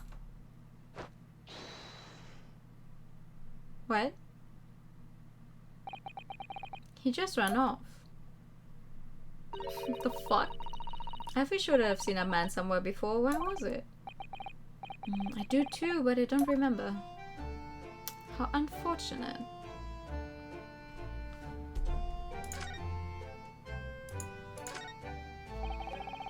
With the exception of the top floor where Mr. Scary Deb left, all the windows are bricked up. Yes, that's because of an old window tax that was charged on a number of windows a property had. In order to pay less tax, the poorer members of society filled in many of their windows. But the tax has since been abolished, hasn't it? So the windows could all be opened up again, surely. Yeah, but then you'd need glass. Because otherwise it's just, you know. It would let air in and everything. Unfortunately, it would appear that the residents of this district can't afford to pay off the work done. Yes, that is a sad state of affairs. Especially for people like poor Mr. Natsume who have to live all cooped up in a windowless room. I suppose that's the price you pay for living in very cheap accommodation. It all seems rather pointless when you put it like that. It reminds me that when we... the place we were staying at when we were in Japan was also really cheap, so we were like scared that they were trying to rip us off or anything, you know. Maybe it would be way more horrible than the pictures made it look. But no! The guy was like, no, it is that cheap, and it was an Airbnb, and he was really nice. Everything was clean. So I cannot complain at all. The funniest thing is, after we got back, like several months after the fact, when we checked out the thing again, he had raised the prices so fucking high. We were just lucky. Was the guy Ringo or Nash? The post-striking reminded me of those two. No, I think it's the guy who actually had that bickering contest with our maybe dead guy. Though I don't know his name. There always seems to be a bicycle outside the Garrett residence. I read that bicycles are extremely popular all over Great Britain at the moment, in fact. That one seems very warped though, especially the front wheel. Is that to make it more of a challenge to ride, do you think? No, I'm afraid that may be a result of the rider's incompetence. For the front wheel to be so badly warped, I'm afraid the rider may have been similarly afflicted. Then, there's a good chance Mr. Natsume has been practicing on this bicycle, I think. Oh dear, I fear you may be right. You guys are so mean. The Garridam household and Mr. Natsume's lodgings are in a prominent position there on the corner. Sometimes when I look at the building, I can't help feeling that it's a bit of a slant. It does rather look as though it would collapse in even the smallest earthquake, doesn't it? And isn't it supposed to be haunted as well? I think I might have a hunch as to why Soseki-san is such a hunchback. Yo. What about the street? London's blanketed in fog again today and the sky is covered in cloud. But if you look carefully in the distance, you can just make out a crystal tower being built. Ah, the crystal tower, yes. The centerpiece of the great exhibition that's to open in 6 months' time. Everyone's talking about the great exhibition of London at the moment, it seems. Well, it's to be the largest event of its kind anywhere in the world with technology and scientists from all over the world. I can't wait for it myself. Do you think visiting students from the Far East, I guess, will be granted entry? Why not? I think everyone's allowed to come, right? The last great exhibition that was held in London had more than 6 million visitors, it seems. And this time, the British are determined to make it an even bigger success, to outdo the Paris exposition. I see, that's an incredible number of people. And with so many people expected to attend, we should easily be able to slip in unnoticed. There's always the honest approach of buying tickets at the main entrance, Mr. Naruhodo. I don't have money for that! Who do you take me for? I'm just a poor student! We haven't... Oh, thanks. We haven't actually talked to the Gary Dubs yet, though. Hi! 21st of February, the Gary Dubs room. Here we are again, the eccentric landlord's eccentric top floor abode. We're here because Mr. Gary Dub's the one who discovered the incident this morning, don't forget. Yo-ho! Ah, you chips, eh? Yes, good morning, sir. Thank you for your cooperation in court yesterday. It was quite a trial. As much for Mr. Gary Dub as anyone, really. Came straight back here after all that business at the Bailey yesterday. Didn't expect to wake up to more bawling nonsense this morning. I wonder if you wouldn't mind telling us exactly what happened, Mr. Garrida? Yes, I suppose you'd like to know all about that dead loss of an actor chap in a ground floor room. Those were exactly Inspector Rexon's words, weren't they? He's getting up. Okay, tell me about it. This morning's incident. It must have been a real shock for you this morning. I hear you discovered what had happened. Well, that hopeless actor chap rises at 5 o'clock sharp every morning without fail. But at 5:30 this morning, he still hadn't lit the gas. So I went down and knocked on his door, but no bawling answer. And that's when you broke into his room by kicking down the door? Well, I called on a rum-looking Japanese chap to do the groundwork, of course. Wasn't it a little premature to kick the door down? The man could have just overslept by half an hour. That's very true, Mr. Naruhodo. If 30 minutes oversleeping around in such behavior, I'd have to kick your door down every morning. Well, you know, better to be safe than sorry and all that. Excuse me. I cannot find a comfortable sitting position today. Is it just me or is he avoiding our gaze now all of a sudden? Except that it was a sorry situation indeed that you found on the far side of the door. But he's not dead. Or maybe he just got some sleeping pills. Maybe it wasn't poison. The victim's name is Mr. Shamsby, I believe, is that right?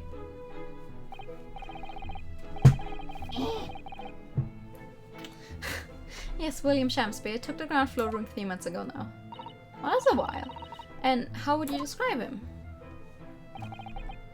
In a word, destitute. Destitute? Well, let's face it, the only redeeming feature of the room is the cheap rent. Anyone wanting to live in a place like that is either broke or has a bally screw loose. So hard to choose which category Soseki-san would fall into. Mr. Naruhodo.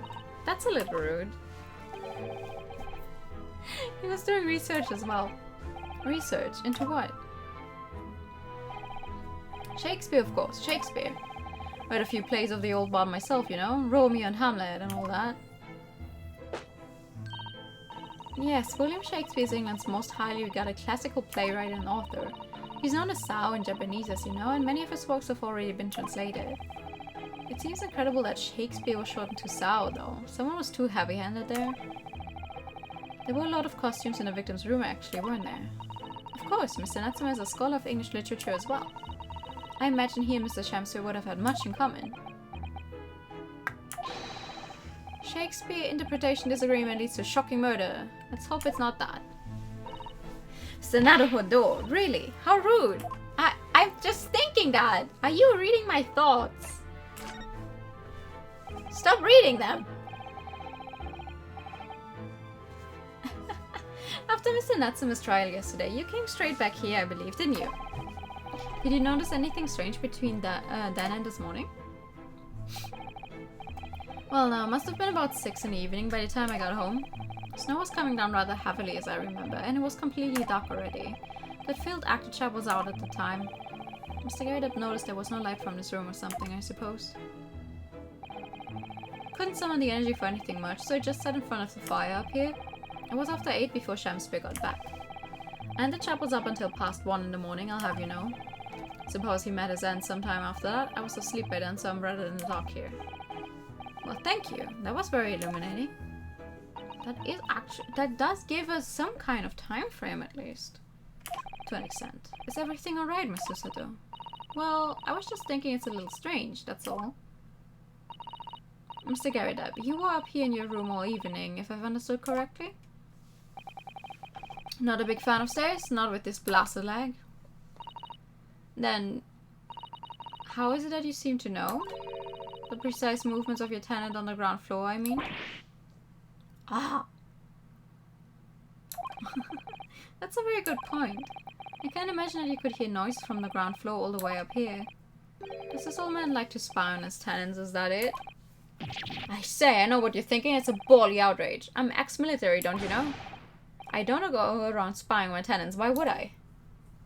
Maybe your wife is doing it, though. Now how did you know, Mr. Gerda? It's the gas, woman! The gas tells me everything. The gas? Speaking gas? What on earth do you mean, sir? How can the gas tell you anything, let alone everything? Well, as you're probably aware, the gas is supplied to the building by pipes. Yes, I've more or less worked that out. Every room in the building is connected by a single pipe to the gas main outside, and the gas company supplies gas to properties via the main. Yes, I understand that too. Let me see if I can explain. Let's say I was to light the gas lamps up here. What do you suppose would happen? Well, obviously the room would get brighter. That's not the point. Exactly, but at the same time, the lights in all the other rooms of the house would dim for a moment. What? They dim? Why? Perhaps it's because when you light a gas lamp, it briefly uses more gas than usual, and that reduces the amount of gas in a pipe for the other lamps that are connected to it. That might explain why the other lamps dim momentarily, mightn't it? Yes, of course, because everything's connected to a single supply pipe. Is that supposed to happen though? It sounds rather undesirable. Jolly good point. Fact is, the gas company's pipes in these parts are pretty hopeless, long worn out, and barely got any gas in them to start with. Opposite's also true, of course. Extinguish the lamps up here and they glow brighter than the rest of the house. Ah, right, I see. So by watching the flickering of the lamps in one room, you can determine what's happening elsewhere. I've got it. Of course, because when people come back home in the evening and before they go to sleep at night, what they are guaranteed to do is either light or put out their lamps and fires. Clever. In point of fact, the room on the ground floor and the one above it use slightly different amounts of gas. By watching the lights in here closely, I can work out almost exactly what's going on in the whole house. Gosh, that's fascinating, Mr. Garrida. Oh well, nothing to it really. And I can't really see that it's going to help us with the case either. What I'd like to know is why Mr. Garrida is so interested in what his tenants are up to in the first place. I feel like there's more to it than idle curiosity. Well, we've done as much investigating here as we can, I think. Perhaps we ought to go to the prison and speak with Mr. Natsume again. A good idea. Sure, let's do that then. To the prison! How are you? My good dude.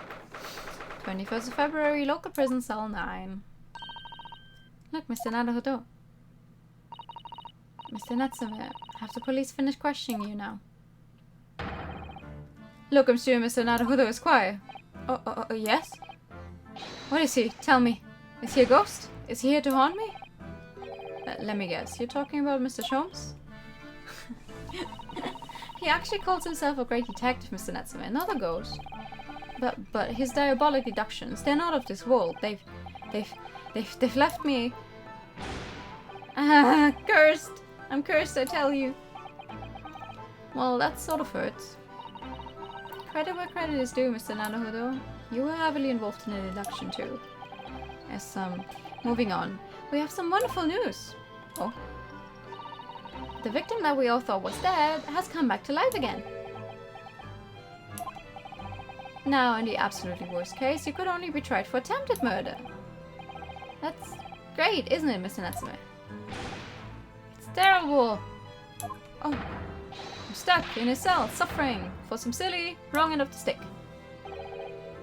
You did it, didn't you? Confess, you're a killer. Why the mustache? Constant questions.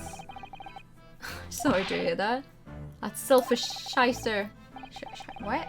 Make up your mind. Are you dead or alive? If you're going to come back to life, why bother dying? Good, now what's the gender neutral in German for Herr and Frau? That doesn't exist. Good evening to you, though. Hi. How are you?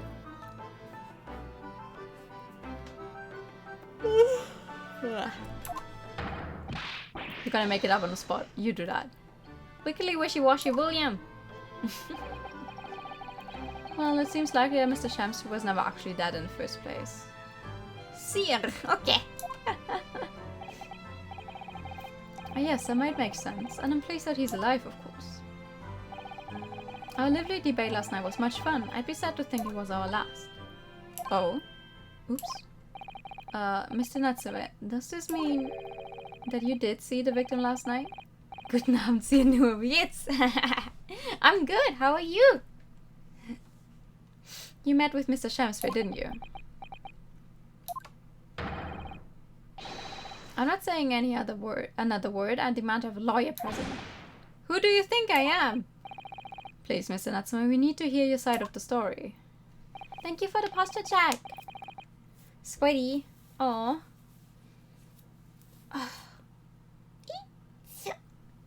Why am I cursed like this? Okay, talk to me. What happened? Can you tell us exactly what happened last night then, Mr. Natsume? There's nothing to tell. But Mr. Naruhodo is quiet. I'm eternally grateful to you for helping me with that accursed case yesterday. The case that saw poor Miss Green hospitalized after she ended up with a knife in her bag. It's hard to believe that was only yesterday. After the trial was over, I trudged my very way back to my lowly lodgings. And that evening, at past 9 it must have been, I visited Mr. Shamspeare. So you did go to the victim's room then? As we feared. I didn't do anything wrong. I had never been to his room before, it was the first time. Then what made you decide to go? I bumped into him when I arrived back at the house. We got chatting and it developed into a discussion. But he had to go out, so I bade him farewell. That ties in with what Mr. Garrett said, that the victim went out and came back after 8. He went again later that evening, at around 9 or just after, when I took him some nice tea I brewed as a gift. So it was you who brought the tea that had clearly been drunk at the scene then? And I suppose you were discussing the works of Shakespeare, were you? Yes, that's right. That's exactly right. Romeo and Juliet, who was the stronger? It was a delightful debate. I'm sure. Such a stimulating subject, Shakespeare. And the debate became very heated, so you slipped poison into Mr. Shamspeare's tea? No, never, none at all. Team Juliet won, that was me, and when I left his room, the flamboyant fellow was fighting fit. I swear it, categorically. Wait, what?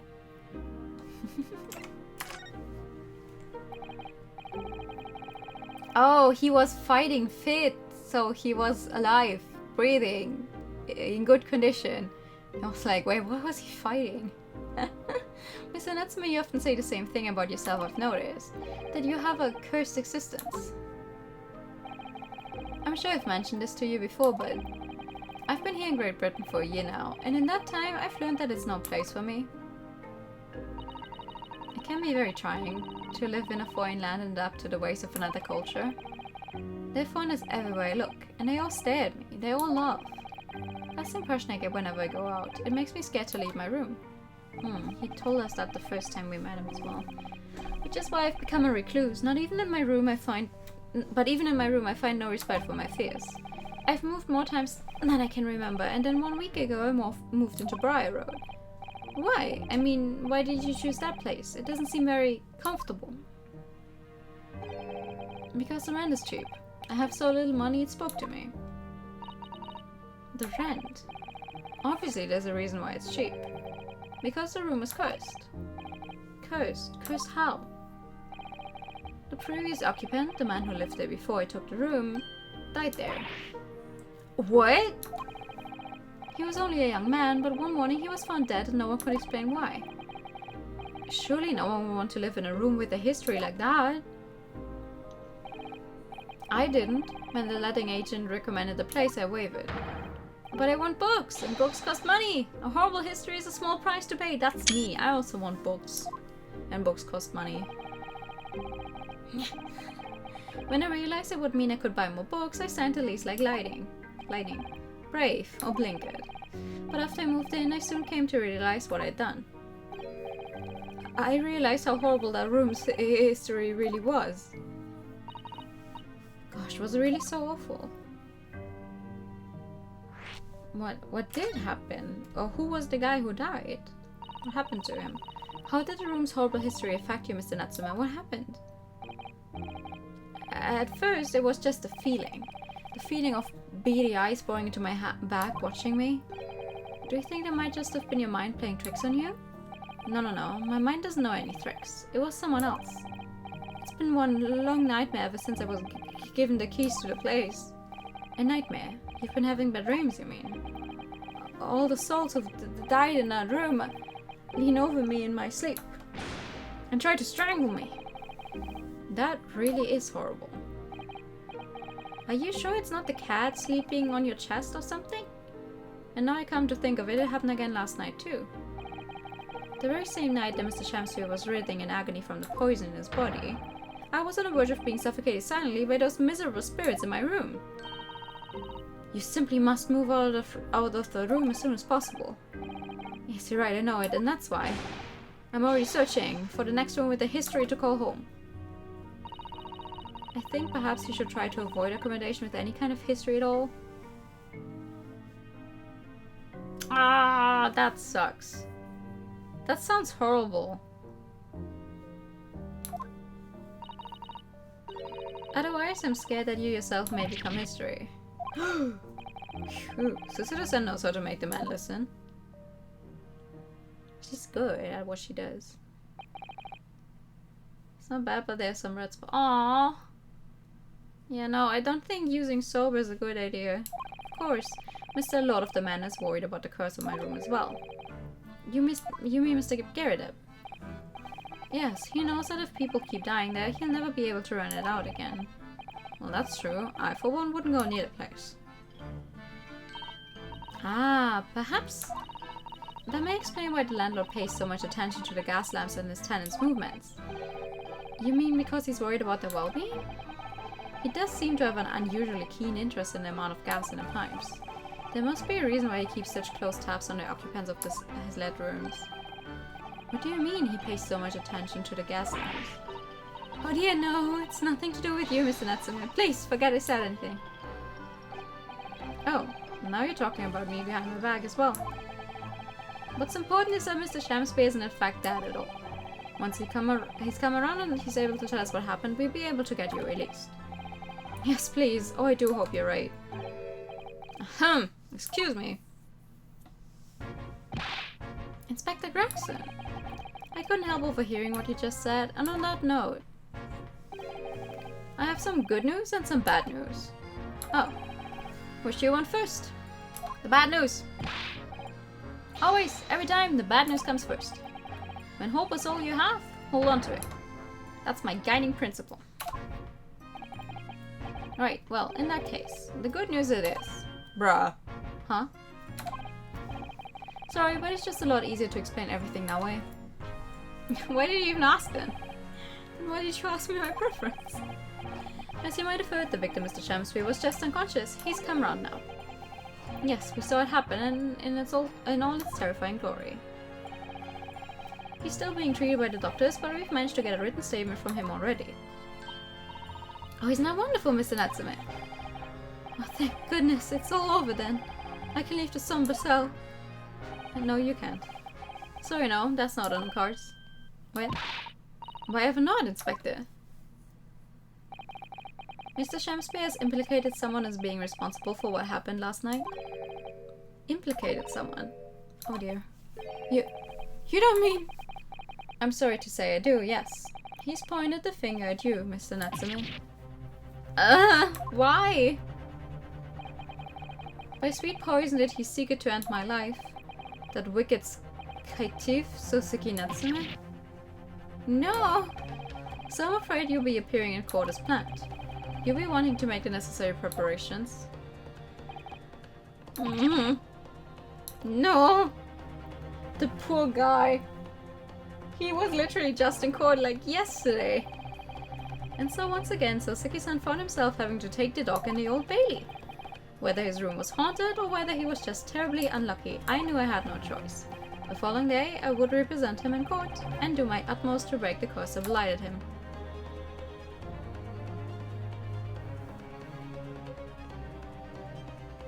To be continued. Almost 2 hours. I see.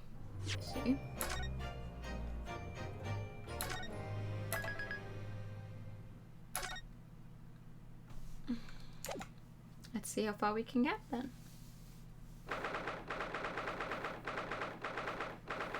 Well, I mean, at least this definitely shows us that the second case is going to be longer than the first, because the first was like 3 hours long. And we're already reaching 2 hours with just this, and we haven't even started a trial yet. 22nd of February, 9:23 AM, the Old Bailey Defendant's Antechamber. The Old Bailey. This place always makes me feel strange. I seem to get chills down my spine and break out in a nervous sweat all this at the same time. Well, I didn't think I'd be back here so soon. That's my line. Good morning! Good morning, Mr. Natsume. It was only 2 days ago that I was declared not guilty here. Yes, we somehow managed to prove he didn't stab Miss Green in the back. But now this! Another morning, another murder, and here I am again in this hellhole. Can't keep coming to court. I'm beginning to think he's right. It really does seem as though he's cursed. Mr. Naruto, I'm afraid I have bad news. Oh. What happened? Mr. Natsume, good morning. Yes, morning. So, here we are again. Yes, again.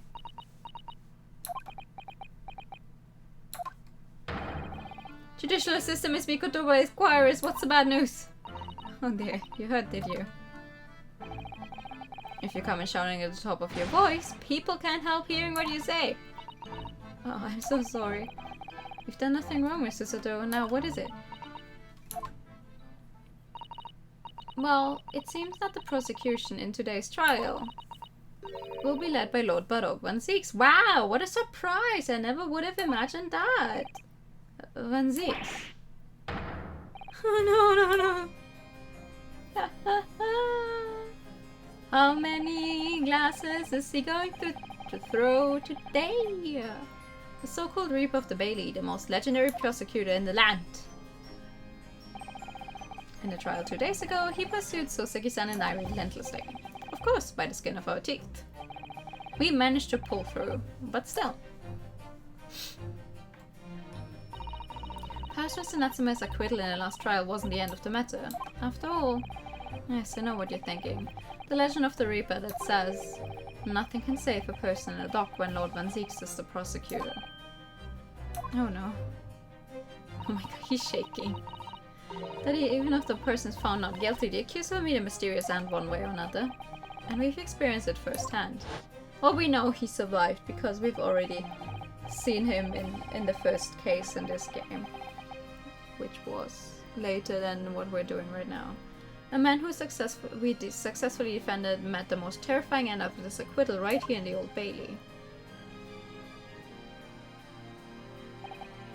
Ah, do I have to put up with those ice-cold eyes boring into my soul again? Cursed by evil spirits and now by the Reaper. Pair of petrifying perils, potentially. Well, if it's potentially... At least you appear to have hope, Mr. Natsume. Look, I'm student Mr. Naruhodo Esquire. Yes. I'm innocent. You have to believe me. You, more than anyone now. Of course I believe you. Don't worry.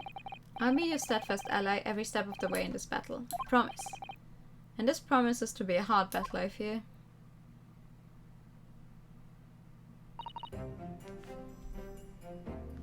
Well... The trial is scheduled to begin shortly. We should move into the courtroom.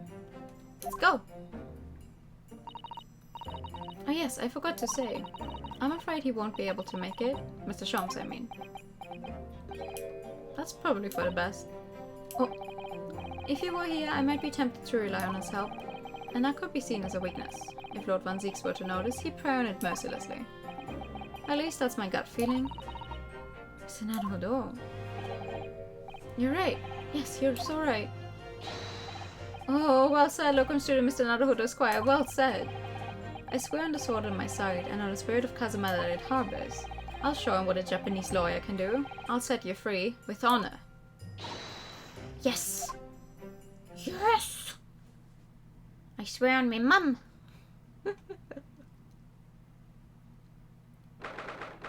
22nd of February, 9:40 a.m. The Old Bailey Courtroom.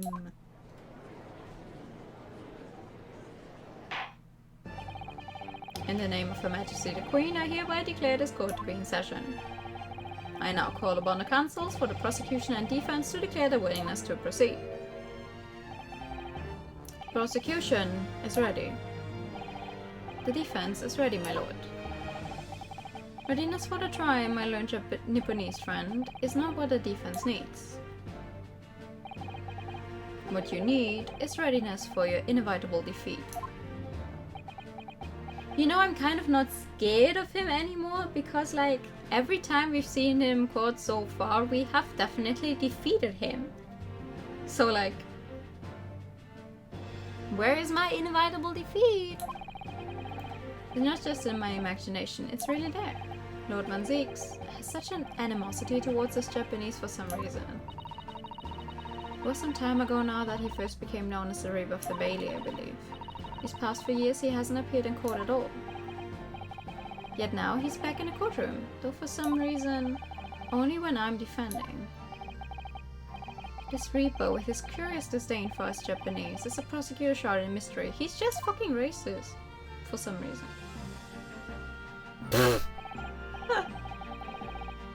Still, this isn't the time to be pondering that. I have to concentrate on Soseki-san's trial. Furthermore, I now call upon the 6 ladies and gentlemen of the jury. Thank you so much for the follow, welcome! Good evening, I hope you're good. You've been chosen Renan to represent the will of the people in this trial. Are you ready to fulfill your duty? You again? Absolutely, I had a feeling this larrikin wasn't innocent before. Wait! It's his model that was used when we had that thingy with Sholmes. I was like, wait, whose model is that? It looks so what's the word? Familiar. I must say that I feel especially ruthless on days when my hat refuses to sit right. Oh, well, I rather like how you're wearing your hat. I think the ruthless look is very fetching, actually. Oh, she's new. I need to be somewhere at 10 o'clock. I have a very important meeting. Let's make this quick.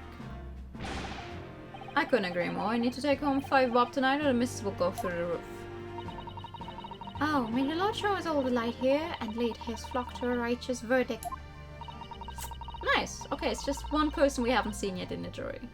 The British jury system is so very different to our own, isn't it? It's quite extraordinary to think that the power of judgment is in the hands of 6 members of the public, and that the judge can only pass sentence when all jurors are in agreement about the defendant's guilt. 6 citizens of London, chosen at random. Or at least, that's the idea. The prosecution would draw attention to the fact that the accused was on trial here but 2 days ago.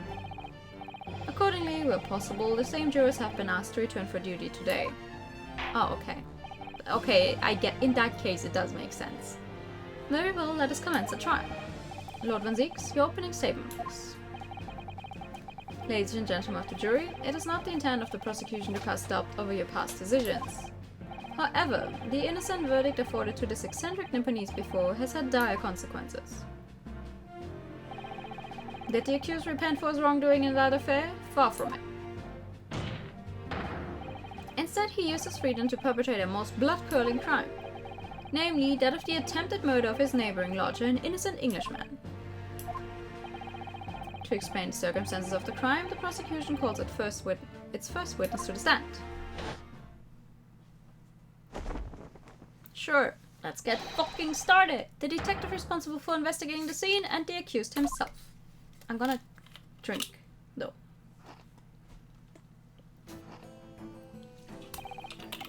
Why is he allowed to keep snacking in the courtroom? And I don't have snacks. That's mean. That's unfair. Witnesses, your names and occupations, please. Yes, sir. Tobias Gregson, Detective Inspector at Scotland Yard's Homicide Division. Suzuki Natsume from the Empire of Japan. My government ordered me to come here as a student to study your language and culture. Mr. Natsume. Yes, my lord, sir. I'm quite sure I'm not mistaken. That you swore an oath never to set foot in my courtroom again? I remember it as if it were yesterday. The day before, in fact, my lord, but close enough. Believe me, this is the last place I want to be. Inspector, let's hear from you first. Explain the case for the court. Right you are, sir. The incident occurred at the Gary Dove household where the defendant has lodgings. In the ground floor room of the victim is dear William Shamspeare. The defendant has already admitted to visiting the victim on the night in question. Mr. Shamspeare collapsed in his room as a result of poisoning by strychnine. He was found the following morning when the landlord, suspecting something was wrong, broke down the door. This means, I presume, that the door to the victim's room was locked at the time of the incident. Correct, my lord. It was locked from the inside, making entry to or exit from the room impossible. Although the victim, Mr. Shamspeare, lives to tell a tale, he very nearly didn't. The man was halfway to heaven when we first found him. I was the first officer on the scene, my lord. And I have a photographic print here that I took at the time to show how it looked. Yes, a chilling scene indeed. The man looks very much diseased. Kinda unfortunate that he didn't take a picture from the side where you could see his face. That's right, everyone present believed that it's exactly what he was. Very well, I shall accept this photographic print as evidence for the court. A photographic print of the scene taken by police upon their arrival. The victim can be seen unconscious at the table, having been poisoned. Now then, Mr. Natsume. Yes! As the defendant, do you have anything to say at this juncture? They're haunted. Haunted by evil spirits. Good gracious, what's haunted? My lodgings! There's been a whole series of strange happenings in my lodgings. The tenant before me died in mysterious circumstances. A woman was stabbed by no one on the street outside. My neighbor was poisoned. And me? What about me?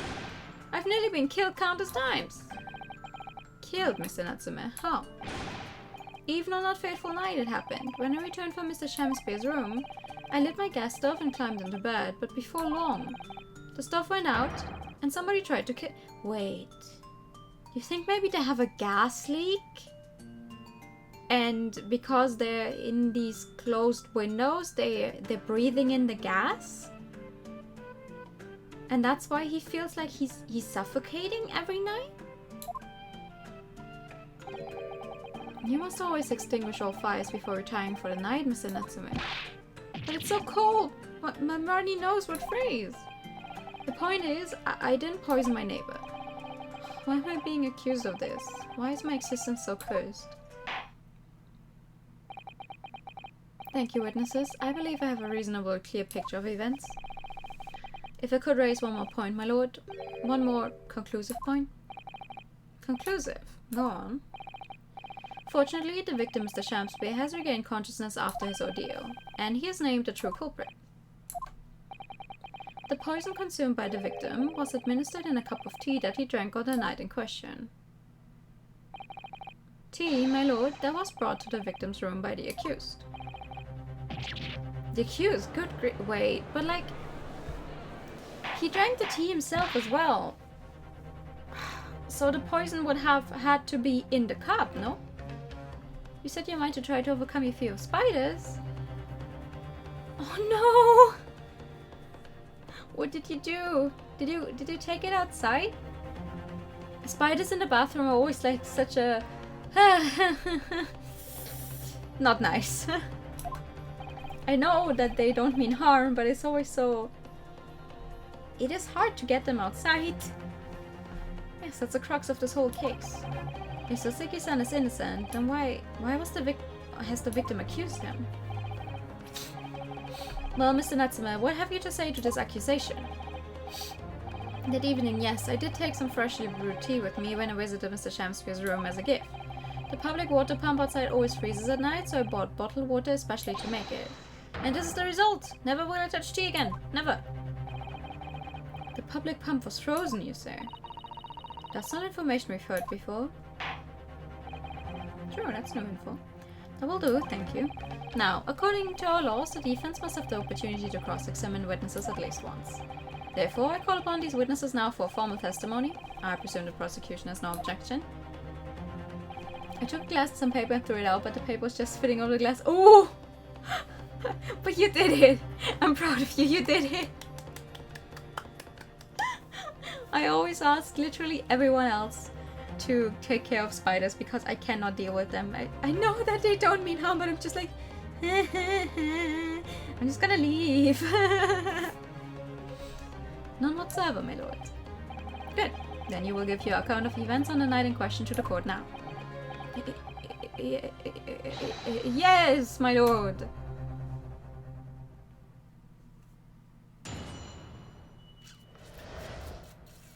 Catastrophic night.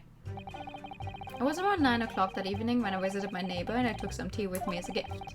We had a heated literary debate over a nice hot drink, after which I went back to my room at around 11. Ha! My tea was completely harmless. He couldn't have locked the door behind me otherwise, could he?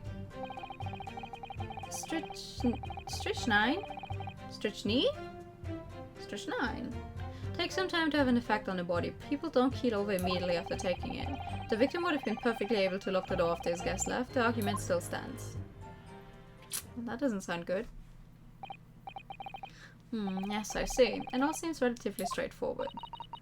Excuse me, but the testimony does raise one other crucial point, I think. Mr. Natsume claims his tea to have been harmless. Presumably, though, the teacups have been examined for traces of the poison, haven't they? Why didn't I think of that? Well, as it happens, no.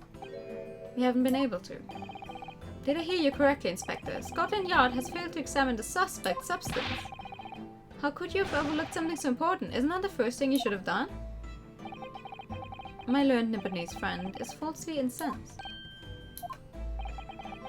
The inspector said Scotland Yard was unable to examine the tea. Not that it was overlooked. Why? Right! We took the teacups with us, didn't we? Hold on. That's because we have them. They can't accept them because we have them. This must be the cup that Mr. Shamsby was drinking from then. It's stained on the inside. Tea does that, I'm afraid, even green tea. Oh, really? I've never noticed before. You've never noticed? Well, I never leave it in a cup long enough to leave a mark. I like to gulp it down. Drink tea while it's hot. That's the Japanese way, isn't it? Oh dear. So many people seem to have the wrong idea about our culture, and most of them are Japanese.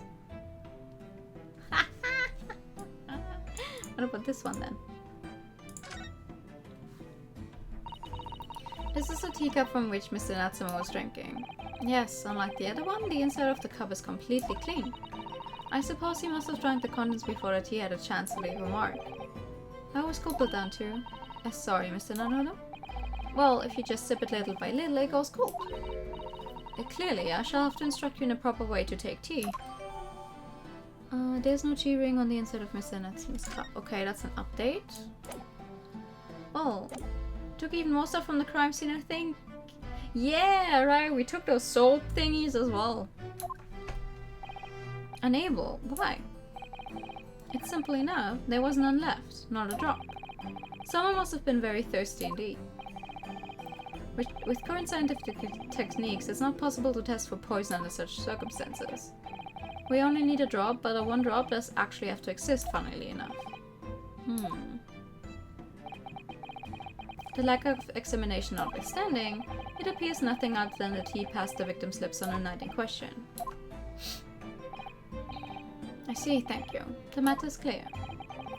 Cast your eyes over the jury, my learned friend. What? You can see it in their faces, I'm sure. The recognition of the accuser's guilt. Your client's fate is all but sealed. I don't think so. In mere moments from now, you will lose, and your compatriot will be damned for all eternity. He's right. I can feel all 6 of the jurors looking daggers at me. But I can't let them beat me down. I won't. Counsel for the defense, proceed with your cross-examination. Sure. Yes, my lord.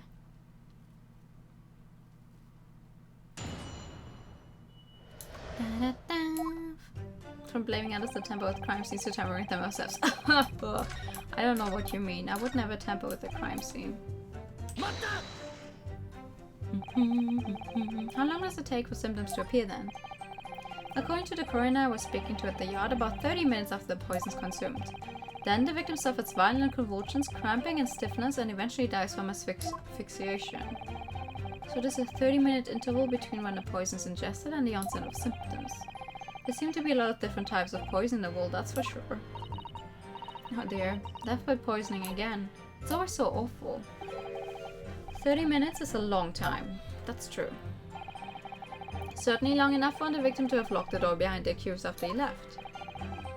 You can't deny that. And it further degrades Soseki-san's alibi. I have the medical report from the doctor who examined the victim here, my lord. It spells it out, really. The accused is the only person who could have done it. Very well, the court will add this report to the court record as evidence. A report issued by Scotland Yard medical officer. It obviously mentions the poison as well as other details gleaned during the police investigation. See it here, delayed onset of symptoms. Right, lovely. That just fucking sucks for us.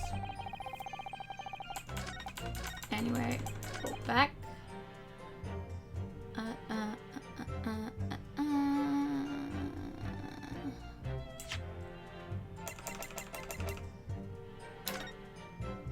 Shades because of coma ingestion of a small quantity of strychnine. Toxic effects present 30 minutes after ingestion. High likelihood of the substance having been mixed with the tea the victim was drinking, but no sample could be obtained for testing. Investigative conclusions. The poisoning incident occurred at around 1:30 a.m. on the 21st of February. Assessed from the victim's pocket watch that appears to have broken when the man collapsed after the late onset of symptoms. No container for the poison was found at the scene. Aha! Well, you left by that time then. You were already gone. Mr. Natsume, you say it was 11 p.m. when you left to return to your room, correct? Yes. And Inspector Gregson, can we rely on the information in the medical report unconditionally? Of course we can. There's no problem with that report, Sunshine. Actually, I think there's a very big problem. Because there's a chronological inconsistency between it and the defendant's testimony. A chrono what? What are you on about? According to this report, the victim must have consumed the poison at around 1:30 in the morning. And yet, The defendant, Mr. Natsume, left the victim's room at 11. Ah. That's a pretty long time span. Yes, that's right. There's more than 2 hours of missing time here.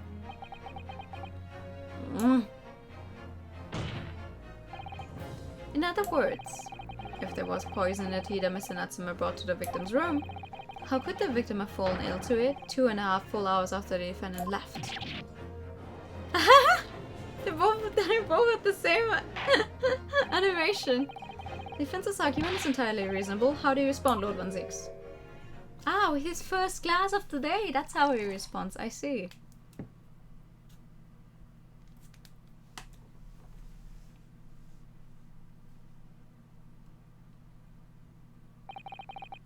Pray forgive the discords if my mind has wandered. I was considering what cuisine would best complement the contents of my hallowed chalice this luncheon. English, motherfucker, like normal English that people that are not British can understand. How could it have happened, you ask? And it's gone.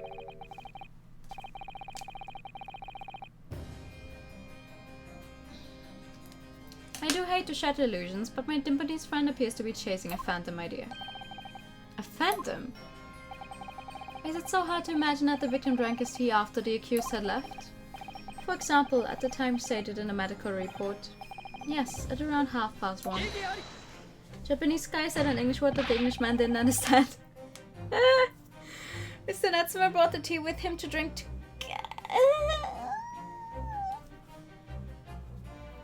excuse me. Together with his neighbor. And in Japan there's a well-known saying. Drink tea while it's hot. And in my country there's an even more apt saying. There's nothing more refreshing than cold tea. The point is, if there was such a long gap, there may be other ways to explain how the victim came to be poisoned, other possibilities. What sort of possibilities, Counsel? I haven't thought of that yet. Well, for example, the man could have had another visitor. Another visitor. That's a very bold assertion, my learned friend. From someone who has nothing to substantiate it. Or the victim could have taken the poison of his own volition. You suggest this may have been a suicide, Counsel. Mr. Shamsby has categorically denied suicide. The idea can and must be discounted. But he could be lying. Without evidence, nothing I say will get me anywhere, though. We should know that by now. Is something wrong, Lord Van Zix? I was listening to the sound of the carriage pulling up outside the courtroom. Pray, forgive the discourtesy. Carriage? What carriage? It would seem that the key player in this case has just arrived.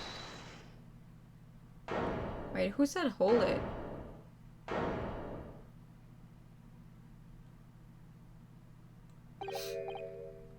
Out, brief candle. Lives but a walking shadow. Oh, it's the guy himself. A poor player that struts and frets his hour upon the stage and then is heard no more. It is a tale told by an idiot, full of sound and fury, signifying nothing.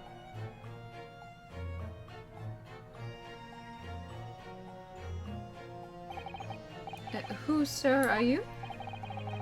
William Shamsby, my lord. Alas, 'twas I, and done by these bitter events, I am the victim. What's he doing here?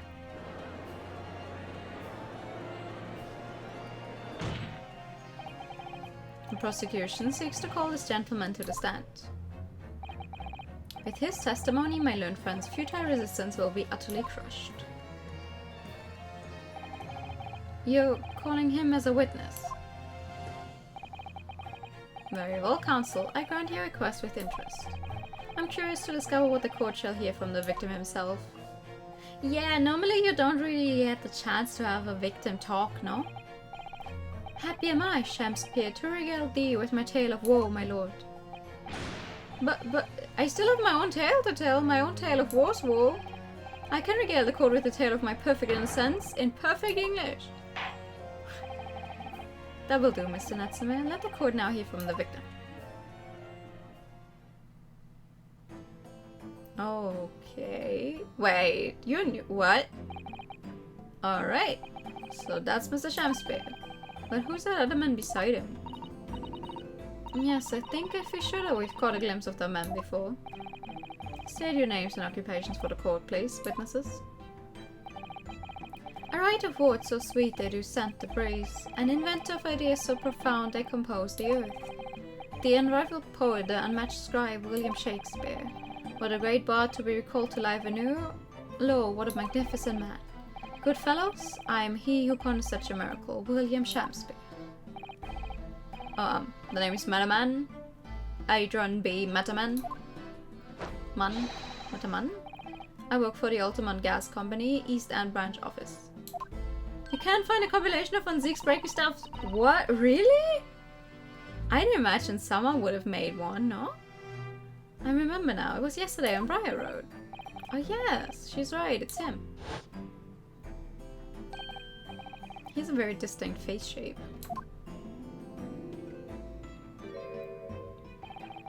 What's some man doing over there? He looks like he's trying to see into Soseki-san's lodgings. I'm tired.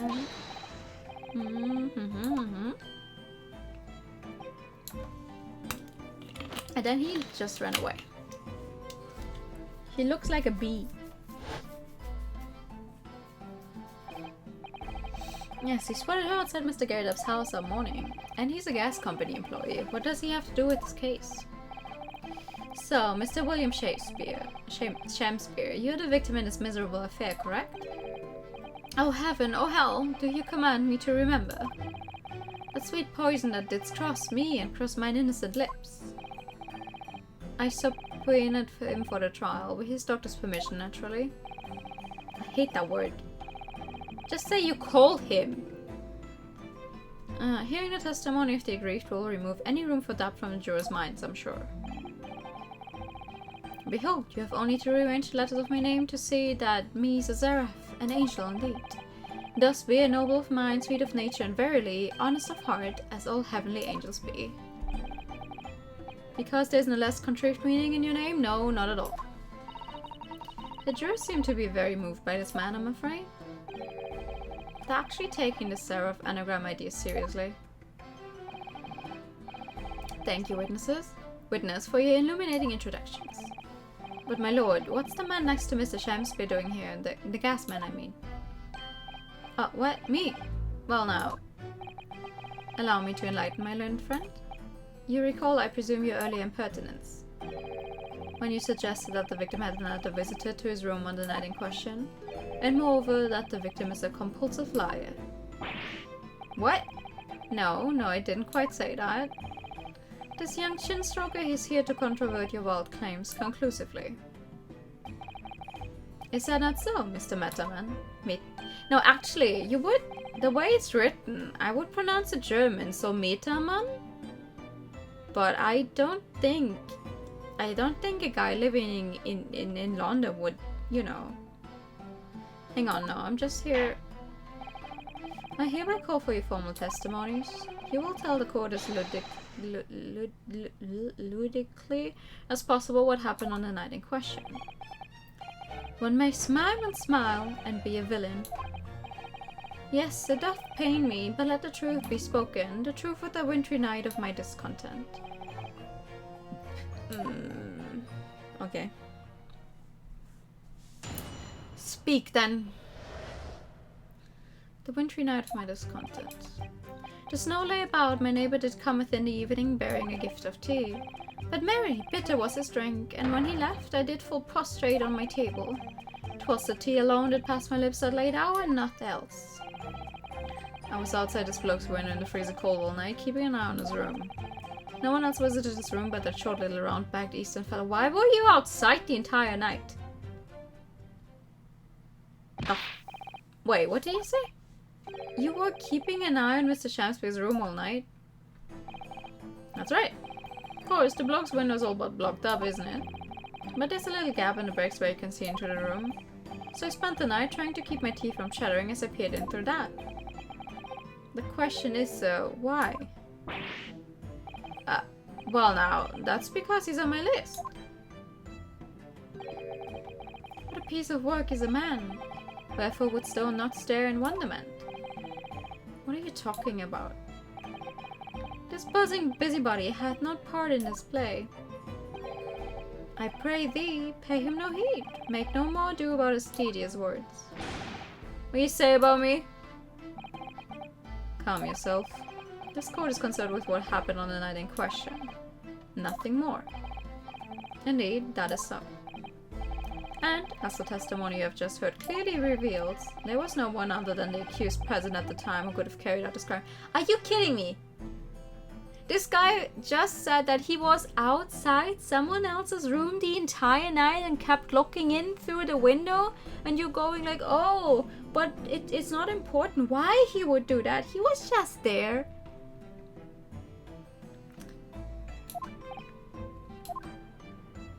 That doesn't make sense. But I guess in this courtroom everything goes. As long as it's the prosecution who does it, and not me.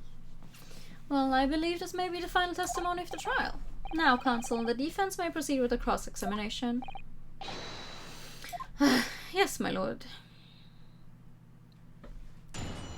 Could you talk in like normal English, because I'm having trouble understanding what the fuck you're saying. I'm just gonna press everything. To be clear, by neighbor you're referring to the defendant, Mr. Natsume. Oh, indeed, sire. Perchance thou wouldst that I called him the man from upstairs. And at what time did the mustachioed Nipponese visit you in your room? Our meeting was promised for the hour of 9, and lo, did he come to tender a gift of fragrant tea. The details which are in accordance with the defendant's own testimony, yes? And we were abroad in such a literary debate as history had not seen before. By which I presume he means the discussion about who was the stronger, Romeo or Juliet? Aye, Shakespeare did play the part of young Romeo, whilst my neighbour played the fair Juliet. Each of us dressed as what our characters be, to bring weight upon our merry experiment. I dare not imagine the scene. Frailty, thy name is woman. Canst thou imagine how dismayed I was? Yes, I had heard of the eastern art of jujutsu, but never did I dream it would be a skill practiced by the comely maiden. Juliet beat Romeo up. This is not helping our case. I believe the court has heard enough about your earth-shattering literary debate. Perhaps you could reiterate your statement about the tea that the accused brought to your room? My liege, I am thy servant. Gladly I would do thy bidding. Bitter was his drink. Pray tell why. Let me stop you there. In Japanese, the first name of Metaman is Dekargo, which is supposed to be Dekai, and Ago, which... I see. Dekai and Ago. Big chin. Let me stop you there. Mr. Natsume left your room at 11 o'clock, but it wasn't until after 2 that the poison made you collapse. That amounts to more than 3 hours of missing time. What the fuck is he doing? He's dancing. If the defendant had really put the poison into your tea, the 3-hour window of time is something you're going to have to explain. Gladly. It's an easy task. What? I did drink of the tea not while my guest did tarry, but after he took leave of me. Faith, 'twas stone cold, but at 1 hour past midnight, verily were my lips parched. Why would you wait that long to drink tea? That doesn't sound normal. He's dancing to the music on a weekend here. Nay, it is quite ordinary, sire. After all, though what's recall of fiery debate? Amid such argument, there be no time for fiery tea. Romeo and Juliet again, and who was stronger? Mr. Shakespeare, in summary, allow me to confirm. Did you not come here with the intention of naming your attacker? But of course, my liege. It was the stooped lover of words did attempt to shuffle me off this mortal coil. We all know what that means. I don't! Well, I do, but... What?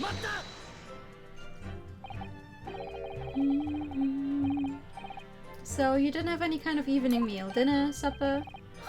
Fine luxury, fine gluttony, to eat thrice daily for a waste of time. Sorry. I would that my belly were full. No more of that than a sundial thrice. Well, most heroic eating habits, I must say. Night and day do I fill my hours with learned study of the great bard and playwright. Hence is it that there doth not in my chamber be than the costumes of mine art.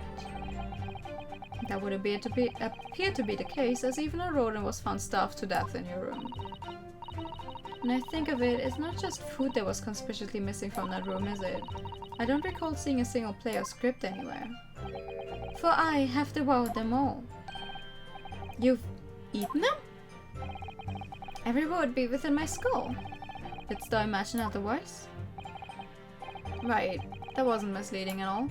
Now, could you turn around, do you think? Which brings us to the conclusion that the only way the poison could have passed the victim's lips is in the tea. It's not lucky good for us. I was outside this bloke's window in the freezing cold all night, keeping an eye on his room. No one else visited his room. Wait, I wanted to press him. Oops. But the windows of the house have all been filled in. A historical artifact of the now defunct window tax. We know. Yeah, you're right there, all bricked up horribly. But as it happens, there's a little part of the brickwork at the bottom corner that's been opened up. I was looking in through that gap. Yes, there were a few bricks loose, weren't there? And for some strange reason, a couple of bars of soap lined up on the ledge outside as well. I don't like going around poking my chin in other people's business, especially in freezing cold nights. But them's my orders, so that's what I keep doing. As long as there's a breath in my body. Why? What? How is that an order? What's with all the theatricals today? Out of interest, Mr. Metterman, after that accused had left and returned to his own lodgings, did you see the victim leave the room at all? No, he never left. He was in that room the whole time as far as I'm concerned. And we can therefore discount the possibility of suicide. How can you be sure of that? Hello, TK. Good evening. How are you? The police carried out a thorough investigation of the scene and found no receptacle for the poison. And since we know the victim didn't leave his room and hence didn't dispose of the poison container himself, it's clear that this was no attempt at suicide. Only the culprit could have removed the receptacle. Yes, lucidly explained, Counsel, thank you.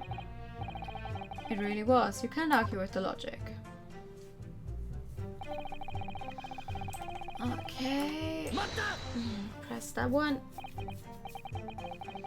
You say a short little round-backed eastern fella, so you can't be sure it was a finding him. Where the bricks gone when he was there earlier? I don't really think we were able to see that exact corner, but we did see the bars of soap. How many other short little round black Nipponese with a mustache do you think there are in London? Well, of course, it's only a narrow gap and was quite dark, so I didn't notice the mustache. But he showed up at around 9, so I'm pretty sure of myself. And when the person you saw arrived, did he and Mr. Shamspeare drink tea together? No. Nah, sorry, I couldn't say. Why not? Because I couldn't see into the room all that well, could I? But what I did see was the silhouette of that little round black fella wearing a pretty dress. Then the pair of them started some kind of wrestling match. I tell you, I didn't know what to make of it. Huh. I suppose that was the Romeo and Juliet championship battle getting underway. Mr. Metterman, allow me to confirm one final time. Apart from the accused, can you say with certainty that no one else visited the victim on the night in question? No question, Gasman's honor. Hold it! Wait, who's saying hold it? It's going to be Mr. Natsume, isn't it? No, it's him! My lord! Goodness me, yes, Mr. Foreman. I've kept my mouth shut and listened up to now, but this has gone on long enough. Are you all with me? Yes! Are we to understand that you ladies and gentlemen of the jury are in agreement with one another?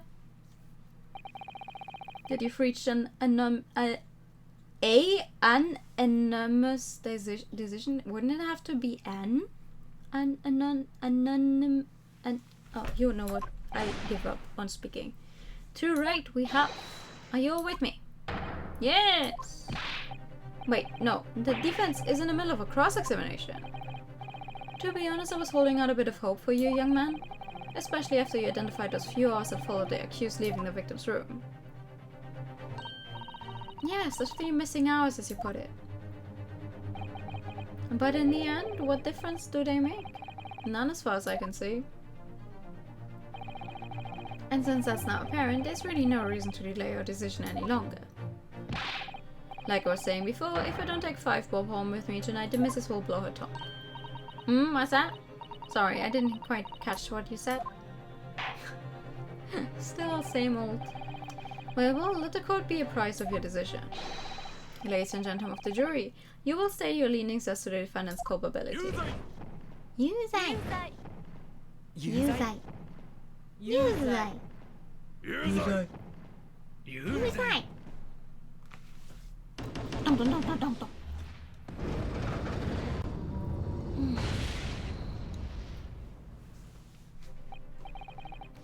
All of you.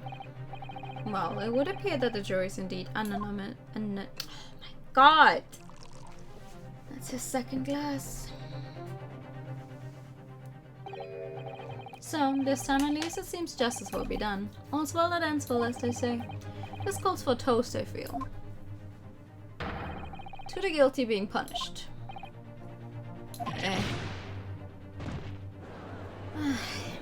Sure, let's pit some jurors against each other. Get up, Mr. Naruhodo, please. The trial isn't over yet. What do you mean, Mr. Sato? What about the information I found in this Encyclopedia of British Law? Did you enjoy seeing your favorite character from the first game again? Yeah, I am enjoying myself very much. How about you? How are you? That obscures the right that belongs to the defense in this situation, remember? It is a little weird to be back in time. Shakespeare's who I mean, of course. Of course! A summation examination. Yes, that's right. We don't have a jury in Japanese courts, of course. But here in a British court of law, if you can reverse the decision of a majority of the jurors, we can force the trial to continue. And we're going to do just that after I had a drink. Thank you.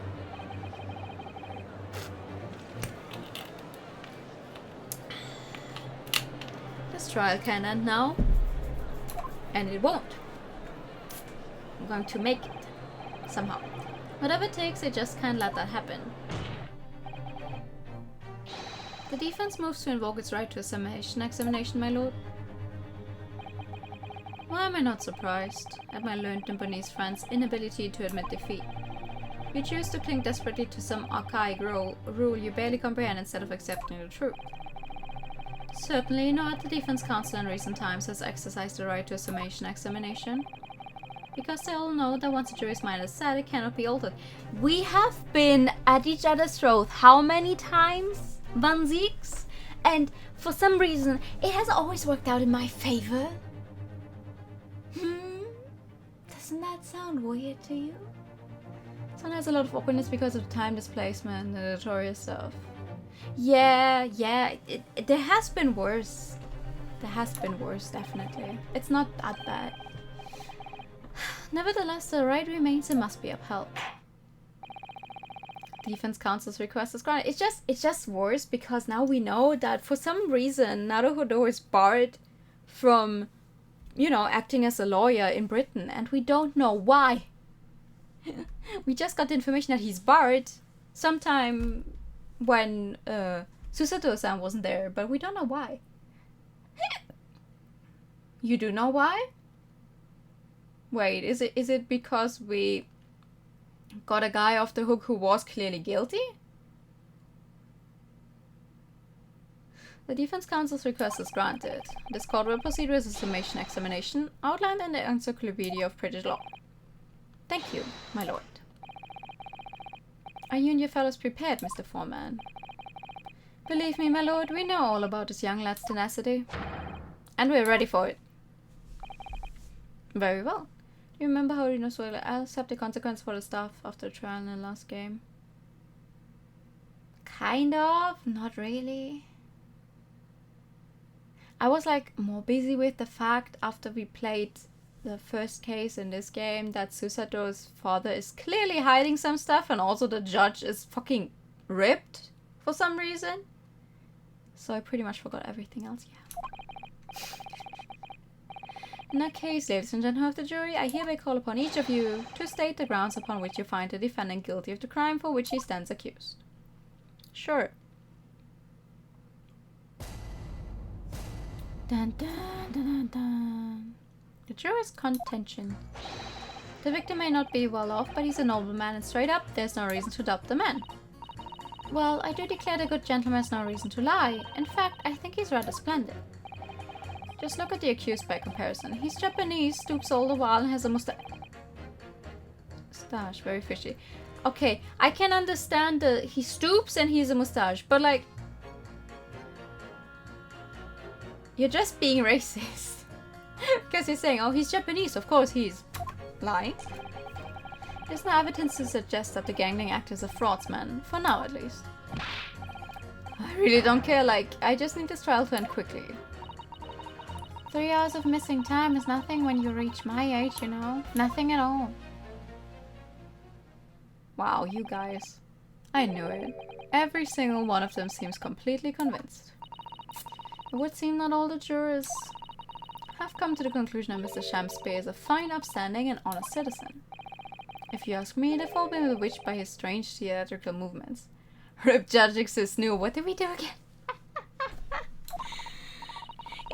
Yeah, but like, hello, I don't trust him. I'm glad that he let Susato, you know, do her thing in court, but like, if he's the highest judge in there and he just did that as a favor to a friend, bruh. This is very sus. I don't trust him. And sadly, nothing Mr. Natsume said appears to have registered at all. Well, here goes. Let's not forget. I've pleaded with the jury on Soseki-san's behalf before, and it worked, so you never know. Since you asked last time, the judge has appeared out of court before in the investigation games. I haven't played those myself yet. Damn. The first one I could play. That one has a mobile port, but the second one is only available with a fan translation, right? So far. You think maybe they would make those like more modern? Maybe they would port those. Now that they have brought the Great Ace Attorney Chronicles here, maybe there's hope for the investigation games. You get to see the main series judge walk around? What? Okay, that's weird. I don't think I wanted to know that. I don't think I want to see that. Before we begin, it might be an idea for me to remind you exactly how summation examination works. No, I know how it works. Oh. Well, you're still very new to British law, after all. That's true, I suppose. And Soseki-san's fate is entirely in my hands now, too. There's always a chance I might have forgotten some crucial detail. Perhaps I should hear her out. No! No, I know how it works. Thank you. I don't need another tutorial. Thank you for the kind offer, Mr. Sato, but I've been through plenty of these summation examinations already now. I think it's important that we don't delay the start any longer than necessary. Of course, I understand, and I'm quite sure you're right. If you're confused by anything at any point, you can turn to me for advice whenever you like. I'll be here for you. Thank you. The key to this is really listening carefully to each juror's statement.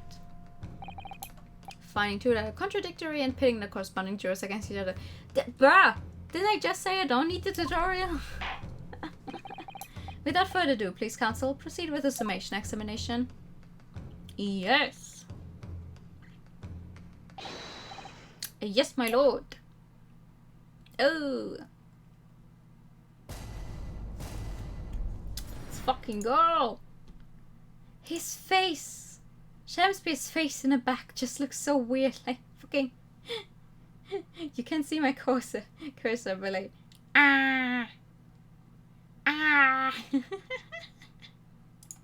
Ah. It's been 2 years between the games. Yes, of course. He's a nobleman straight up. There's no reason to doubt the man. Tell me more about that. Well, there are plenty of people in London who seem noble but poor. Couldn't some of them also be liars? I've no doubt about it. Like that shaky client of yours, for example. Absolutely not. Mr. Natsume is no liar. Look, the point is, the only thing that passed the victim's lips that night was a Japanese man's tea. When you take the gas man's testimony into account as well, the truth couldn't be any clearer. I do want a tutorial, yes, long explanation, no short explanation. Yeah. Oh, well, that's alarmingly logical. But let me be frank here. I thought you were the foreman. I'm a gentleman with gentleman's values. If it turns out that the old Shakespearean chum is a rotten liar after all, I'd gladly change my decision about the defendant. And I'm sure my fellow gentlemen in the jury would do the same, isn't that right? Well, yes, perhaps. Though I don't see it happening. What's that? Elderly gent in the end here, you know? You have to speak up. Look, I really don't care about all this nonsense, I just need this trial to be over. How many gentlemen do we actually have on a jury then? Alright, so, I may hold you to that, don't forget what you said. I will hold you to that, definitely. And will I do this? There's no evidence yet. A fraudsman? What do you mean by that, madam? I'm talking to you. Oh. It really is a most tiresome problem for the company, most irritating. We can be absolutely certain that a customer is stealing from us, but without hard evidence, we can't even threaten to take action for fear of being sued. Wait, I'm sorry. You've lost me. Wait. Is she the owner of the gas company? Or something? Who are you? I'm the wife of Augustus Altamont, owner of the Altamont Gas Company. Oh. Gracious, Altamont Gas, you say? Gas is the future of energy in this country and around the globe, but proper handling is essential. As I'm sure our employee from the East End branch office would be the first to agree. Absolutely, Lady Quimby. Gotta be used properly. Altamont Gas is the best in the world, of course. Okay. I think we may have solved the mystery of the bow from earlier, Mr. Naruhodo. Right, he bowed in deference to his employer's wife, did he? So, would it be right in assuming that the reason Mr. Metaman was watching what Mr. Shamsi was up to in his room?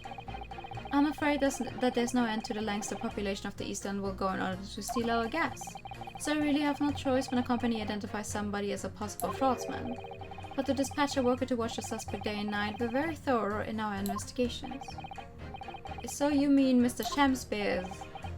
I wouldn't come out and say it in public, but you can finish the sentence as a grubby little gas thief. You have noticed the public gallery in here, have you? The eye of man had not heard, the ear of man had not seen. Faith would still warn me with thy words were to let them penetrate the skin. But seraphs hear no insults, only choirs of angels in song. We may not have evidence yet, but my workers won't stop buzzing around until they find it. Yeah, I see the bee thing you have going on, ma'am. And when they do, you find yourself blasted back to your angelic haze in an ultimate gas explosion. So Mr. Shamspeare has been stealing gas. I wonder, juror number 4, if you wouldn't mind adding that information to your statement. My pleasure. Was it the bit about ripping a thief apart you enjoyed? A little before the part about abject violence, if it's not too much trouble? Yes, of course. I like her. She's a fresh face in the jury. I like her. Excuse me. This could be it. This could shift the balance. Well, so you say he's a gas thief. And you say he's an honorable man, don't you? Let's fucking go then. Those two statements clearly contradict each other. Good gracious. To whose statements do we refer, counsel? Juror number 1. What are you yelling about, lad? I presume you've heard juror number 4's statement, made by the wife of the owner of Altamont Gas? Well, yes. The victim, who you claim to be a noble, straight-up man, in fact, turns out to be a common thief. So the good lady says, but there's no evidence, is there? You and I both heard them say as much. It's true, we don't have evidence as such, just yet. But the claims aren't baseless, you know. What? You heard me. Seeing as this operation has already been compromised, I would suggest that the court hears testimony from our Eastern Branch office employee over there. I'll do whatever you say, my lady. Gasman's honor. Okay. Sure. Juror number 1, you say you're a man of your word. If I could show that Mr. Shamspeare was a liar, you assured me that you would reconsider your decision about the defendant's guilt? Yes, I did say that. And as a man of honor, I hold to it, as I'm sure the other gentlemen of the jury will. Me? Oh, well, yes. Now that we found out the man's a liar, perhaps we ought to consider the matter further. Well, if I'm perfectly honest, I haven't heard half of what you've all been saying. So if this means you recap a few points, that would suit me down to the ground. Why do you keep inviting the guy if you can't hear? Oh no, I'm not having any part of this. I want this trial over and done with. In that case, I shall change my leaning. So, Mr. William Shamspeare, if that is your real name, we of the jury demand to know exactly what kind of a man you really are. Well, good enough for me. It's more than half. So we can continue.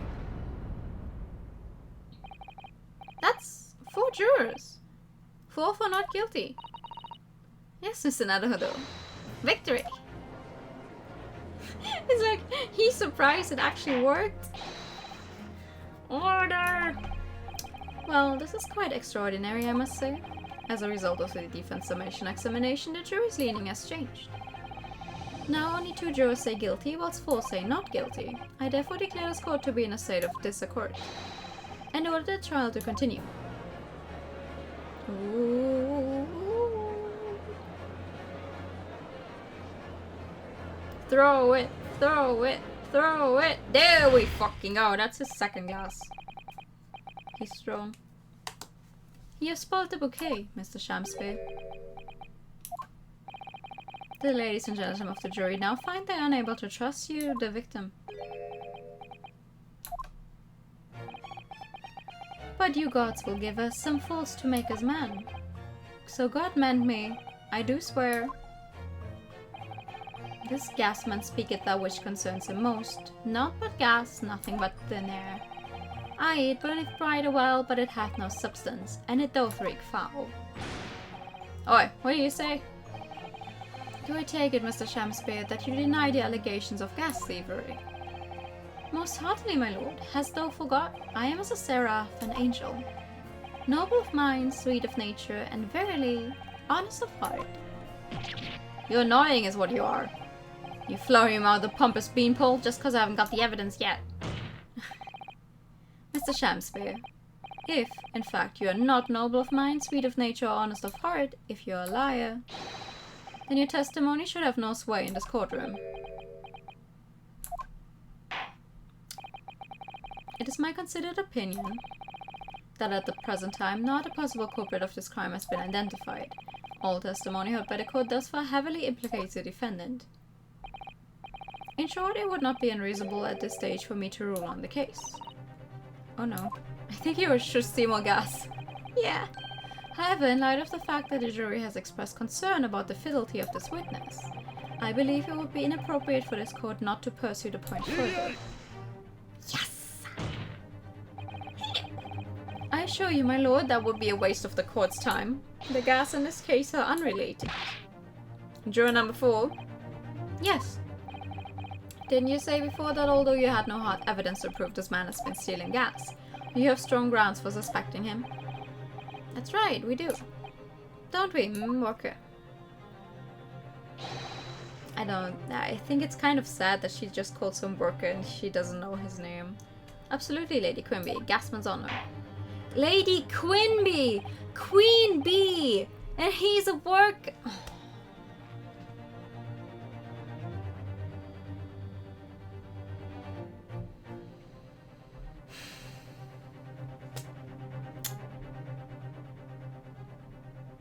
Yeah. Very well then, we will hear testimony now. You will tell the court precisely why you believe the victim, Mr. William Shamspeare, has been stealing gas.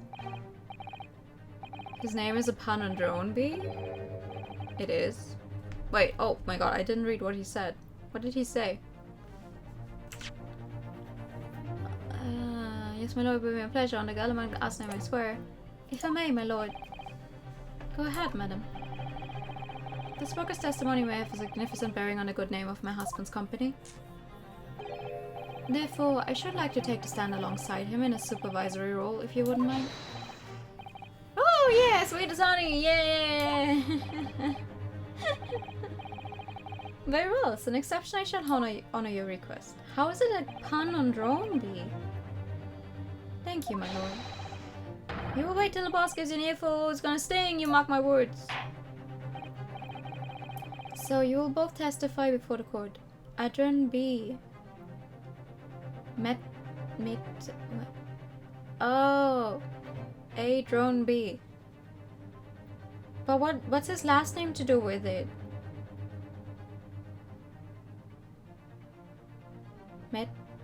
Because I'm just reading it, you know, my German mind is reading it as Meta-Man or Meta-Man, which would just be meter man. That's his occupation, meter-man. Oh, gas meter. My brain does not comprehend these fucking names. I see, a drone being meter-man. So we'll both testify before the court on the subject of the illegal consumption of the Ultimate Gas Company's fuel. Yes, is that clear, my good man? Clear as Ultimate Gas, my lady. Which is the clearest in the world. Is it?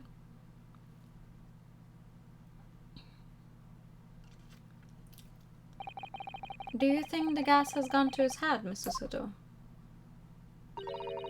I think the man is just a very dedicated employee, Mr. Naruto. Are you sure?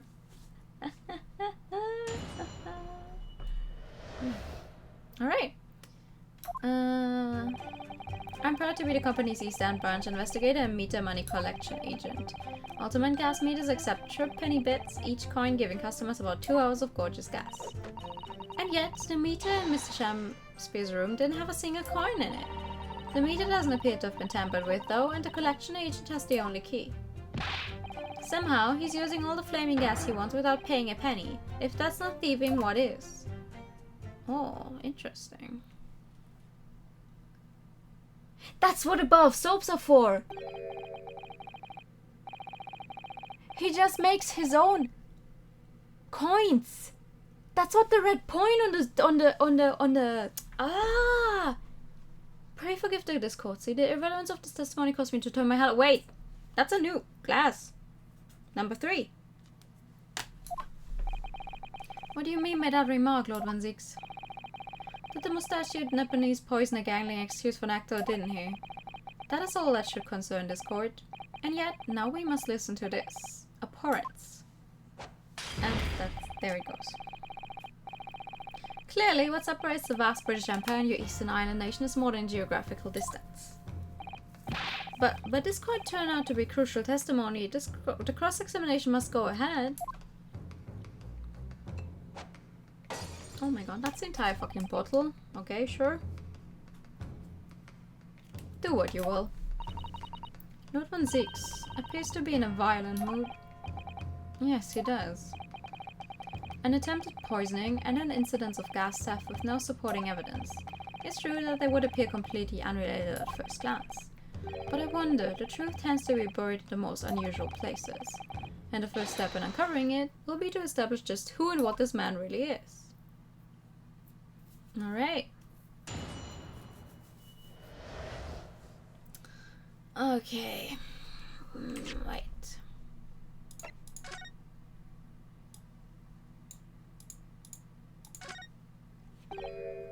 Oh. What is it, Mr. Nanodo?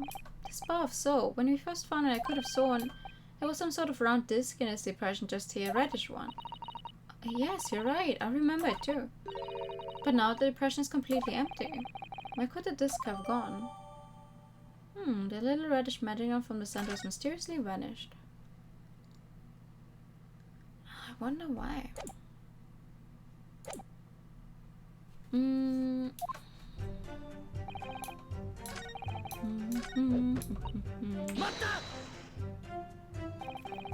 Out of interest, how long has this been going on? Weeks and weeks. He's been pinching gas of us for ages. And you've examined the meter in Mr. Shamsby's room, I take it? Naturally. We took it off the wall and went over it with a fine-tooth comb. And found nothing suspicious at all, I presume? That's the fourth gas. No, I'm afraid we didn't. Which is exactly why I demanded a new type of meter to be produced. One with an indestructible lock. The Shamsby Special. That sounds like it would have cost an awful lot of 3 penny pieces. But even after all that, the rascal's meter was still empty. I'll never forget the humiliation. When I opened up the money box and found it bare. You what? I said. You what? And the look on his face, that smarmy smile of his. I pulled the meter straight off the wall and took it back to the office. But you know what? Nothing! Not a trace of it being jammied open anywhere, not a single sign. And what's happening to my salary as a result? Down by 3 shillings a day, that's what. A life-threatening situation in a number of ways. Incidentally, what became of that meter? Nothing became of it. I've still got it. Oh. Right here. No wonder they call you Meter Man. I think it would be prudent for the court to sequester this item while the trial is ongoing. Sure. A meter that dispenses gas for a set time after a coin is inserted. It sports a very strong lock, developed especially with Mr. Shamsby in mind. Definitely. Although at first glance there doesn't appear to be anything unusual about it. Let's move this along, shall we? Oh. Wait, what? Continue with your testimony. Though I would say it has as much value as the contents of the meter. Oof. Oof, he says. Let me look at that thing.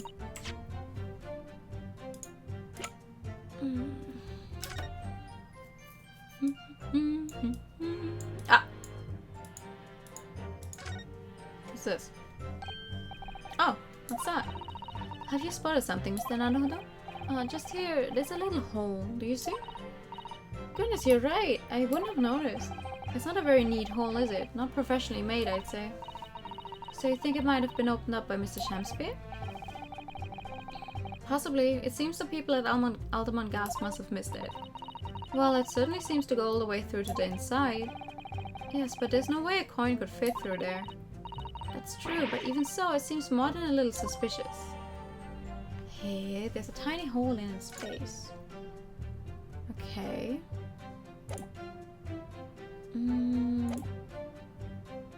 It doesn't appear to have been tampered with. I don't agree. Have you looked at the thing?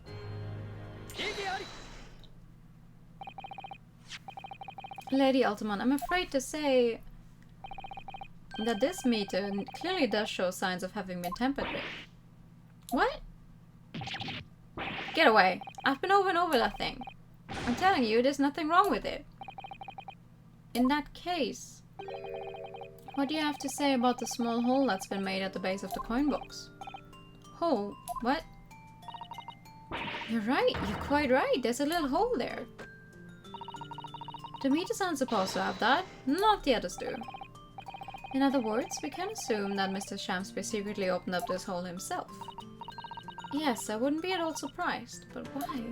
I guess he makes coins out of something and melts away over time. Yeah. Yeah, why? I mean, it's tiny. You couldn't get a farthing through that. Lady Altamont, I wonder if you could give the court some more details about your meter design? What sort of details? Well, what I'd specifically like to know is how it differentiates coins.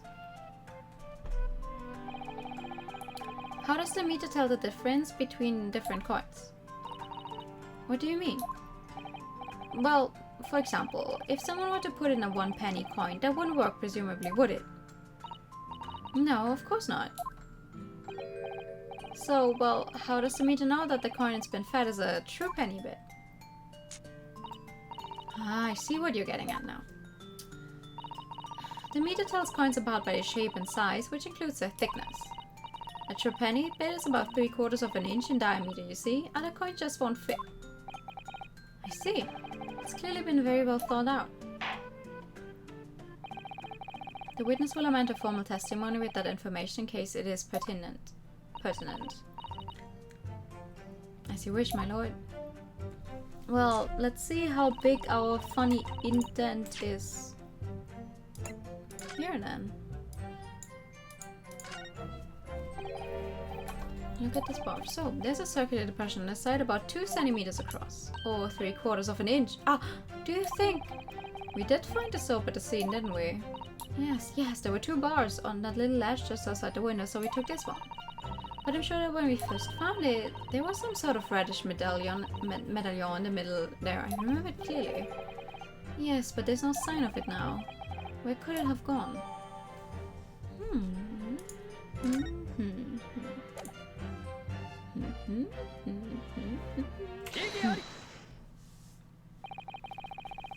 Let me just confirm something here. If the diameter and thickness were to be correct, the meter would accept any object as if it were through penny bit, is that correct? Yes, that is correct. Well, by something of a coincidence, while we were investigating in Mr. Shamspeare's room, we found a particular item that matches the dimensions perfectly. Something the same size as a through penny bit. What was it? The item in question is this. What? Have you been inhaling gas? That's a bar of soap. It certainly looks nothing like a through penny bit, I must say. It looks like I'm going to have to point out exactly what I mean here. Yeah, sure, that's... What's important about the soap is this part here. This part. This one. You have to turn over the soap to see what I mean. Ah. Are you referring to the round depression in the middle of the soap there? That's right, a depression that's approximately 3/4 of an inch in diameter. Or, in other words, almost exactly the same size as a through penny bit. Get away! Why does he keep saying get away? Does anyone here present have in their possession a through penny bit? Quickly now, hand over your coins, ladies and gentlemen. It sounds rather like a highway robbery, doesn't it? Quickly now! Put the money in the bag! This is a robbery. Put the money in the bag.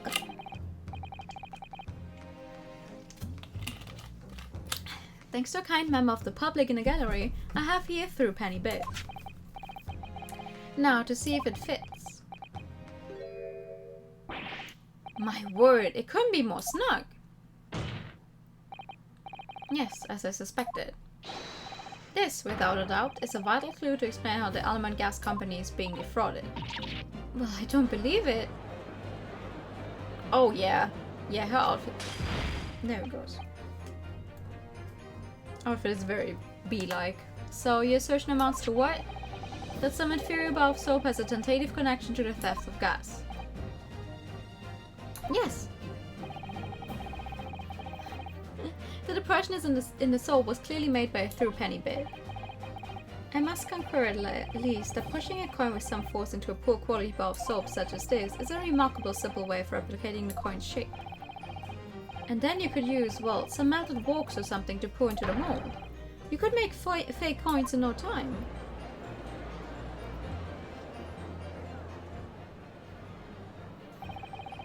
That brings all the pieces of the puzzle together. It's the method Mr. Shamspeare has been using to steal the gas. That's the missing link. Right! And if it just melts in there, it could drop. If the wax melts in there, it just needs somewhere to go, and that's why he put the hole in there. It's a small hole, but it's enough for the wax to come out of. And now if I follow the chain of thought, it's going to bring me to a new explanation for what happened that nobody's considered yet. But this is all nonsense. If the man had been making fake coins, my walker here would have found them when he emptied the meter. Quite true, Lady Alderman. In the absence of some black magic that could make them disappear. I see, that's what we're dealing with, is it? There's one form of black magic that could cause the fake coins to disappear into thin air, yes. Exactly, and the meter here gives it away. What on earth? There are remnants of the magical method used visible on the gas meter taken from the victim's room. If that is your assertion, Counsel, the defense will identify these remnants for the court at once. Sure. Where on the meter can the remnants of the method used to make the fake coins disappear be seen? Down here. We found a bar of soap at the scene of the crime just outside the victim's window. Outside? Yes, outside, where you yourself, Mr. Middleman, were loitering in the freezing winter air. That's where we found the soap. Ah, I get it. That's right, the answer, of course, is ice. Oh, ice. But why was it red then? Did you say ice? Mr. Shamspeare's been leaving soaps like this outside his window each evening, filled with water. After a night outside in the bitter cold, the water is completely frozen solid the next morning. Then he takes his fake coins of ice and feeds them into the gas meter, giving him light and warmth in space. As his room becomes very comfortably warm, the ice now inside the meter's coin box melts. Oh, he's just using ice. Okay. Turning back into water and draining harmlessly away through the small hole made in the underside of the meter. That explains the tiny puddle we saw on the picture earlier. That is how, without leaving any evidence of his wrongdoing, this man has been stealing ultimate gas.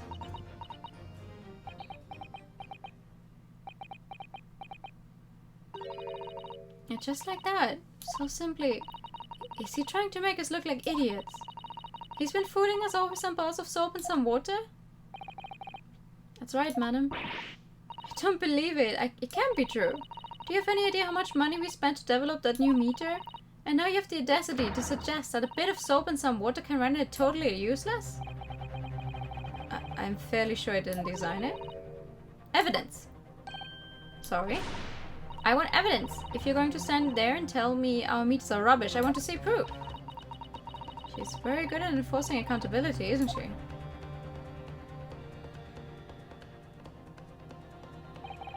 Very well, Lady Ultimate. If you like evidence, I'll provide it. What?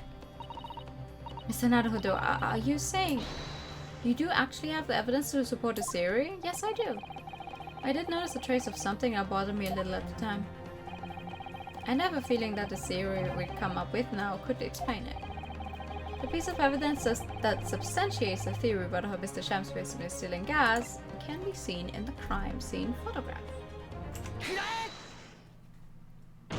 Big brain. This is a photograph of the scene at the point when the victim was discovered, taken by Inspector Gregson, and it clearly shows the remnants of the crime carried out by Mr. Shamspeare. What remnants? Here you can see the gas meter on the wall in Mr. Shamspeare's room. Now, look closely at the floorboards directly underneath the meter. What is that? Some kind of grubby stain? Almost certainly, it's a water stain resulting from the liquid that drained out of the hole made in the meter. If one coin gives around 2 hours of gas usage, and then the occupant was heating his room in all his waking hours, we can imagine he would have used around 10 of his fake coins each day. The melting ice inside the meter's coin box would have been dripping out almost constantly, leaving a stain on the floor. He should have put a towel on the ground. This is awful. And there's further evidence too. There is. Mr. Shamspeare slumped over his table, apparently having consumed strychnine, however you say that. And right there next to him is a bar of soap, broken in half. You're right, to get the coin out.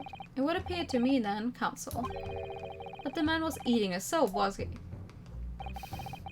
Pardon me for disagreeing with your lordship, but... Certainly not. He didn't beat about the bush, did he? In truth, Mr. Shamspeare was found with a fork in his hand. A meal of soap is sounding increasingly likely, Lord Van Zieks. You mean to say he was using a fork to... Yes. To extract a frozen coin from the bar of soap. Oh. But the bar broke in half. So perhaps it didn't go very well. Good gracious. Now, the problem is just... Oh. Okay, that's a second bottle. The problem is just, okay, now we know that he stole gas. But what does that have to Do with him being poisoned? That's the problem.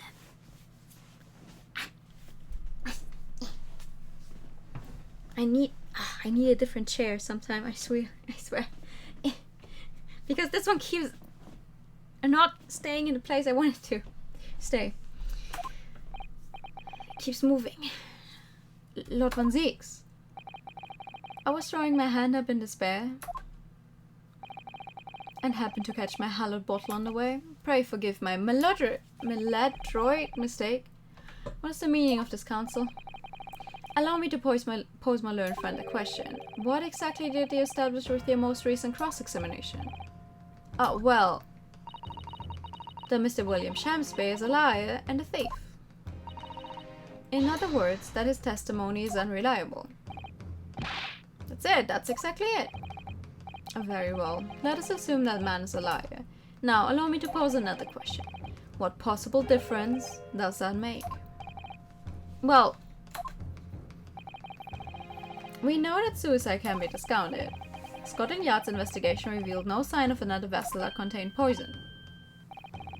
And on the night in question, there were no visitors to the room except the accused. The young gasman's testimony, which we have no reason to doubt, has confirmed that. Furthermore, the only possible way the poison could have entered the victim's body is via the tea. The court has seen no evidence whatsoever that suggests otherwise. Even if William Shamsby is the liar you claim him to be, these facts have been objectively established. There's no escaping it. Therefore, in light of these facts, prosecution calls for immediate adjudication. I mean, the problem is that Van Zieks is not wrong. We have not established anything that would combine these two. Well, counsel, how does the defense respond? Mr. Naruhodo, pull yourself together. This is only the second case. It's only going to get worse from here on out. What is the point of the last cross-examination? Did that actually get us anywhere? Or did it make no difference at all, like Lord Van Zieks is saying? No, we're going to raise an objection. Obviously. No, this isn't over. The defense will not rest. What? But counsel, you've successfully explained everything. You've identified and substantiated the unscrupulous method employed by Mr. Shamsby to consume gas. What more is there to discuss?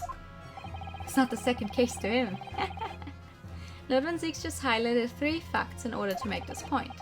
But contrary to what he would have the court believe, not all of them have been objectively established at all. What are you trying to say, my Nipponese friend? At least one of these so-called facts is an assumption made due to the lack of evidence. But the situation has changed now, following the cross-examination of the latest witness to take the stand. Don't be absurd. What is this nonsense? Yes, when you bring everything we've learned so far together and consider it as a whole, it's clear.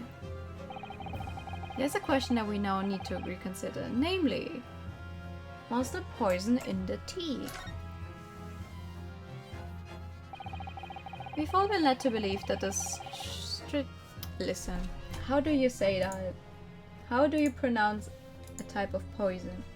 Strychnine?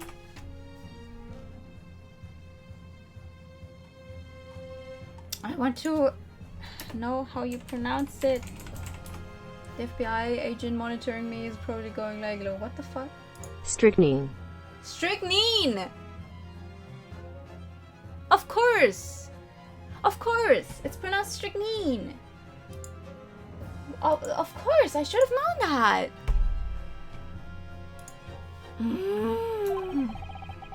Wasn't a tea brought in by Mr. Netzeman, but that's conjecture at best.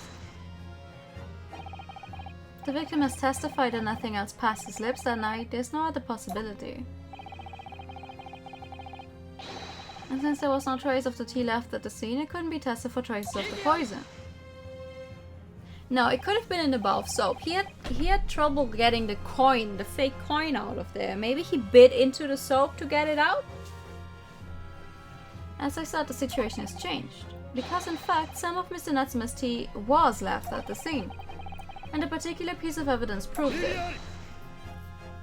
It does. A ludicrous claim. Scotland Yard detectives investigated the scene exhaustively. What evidence are you suggesting they missed? The defense has made a bold claim indeed. Very well, counsel. Present your proof. What evidence from the scene of the crime can tell us about the nature of the defendant's tea?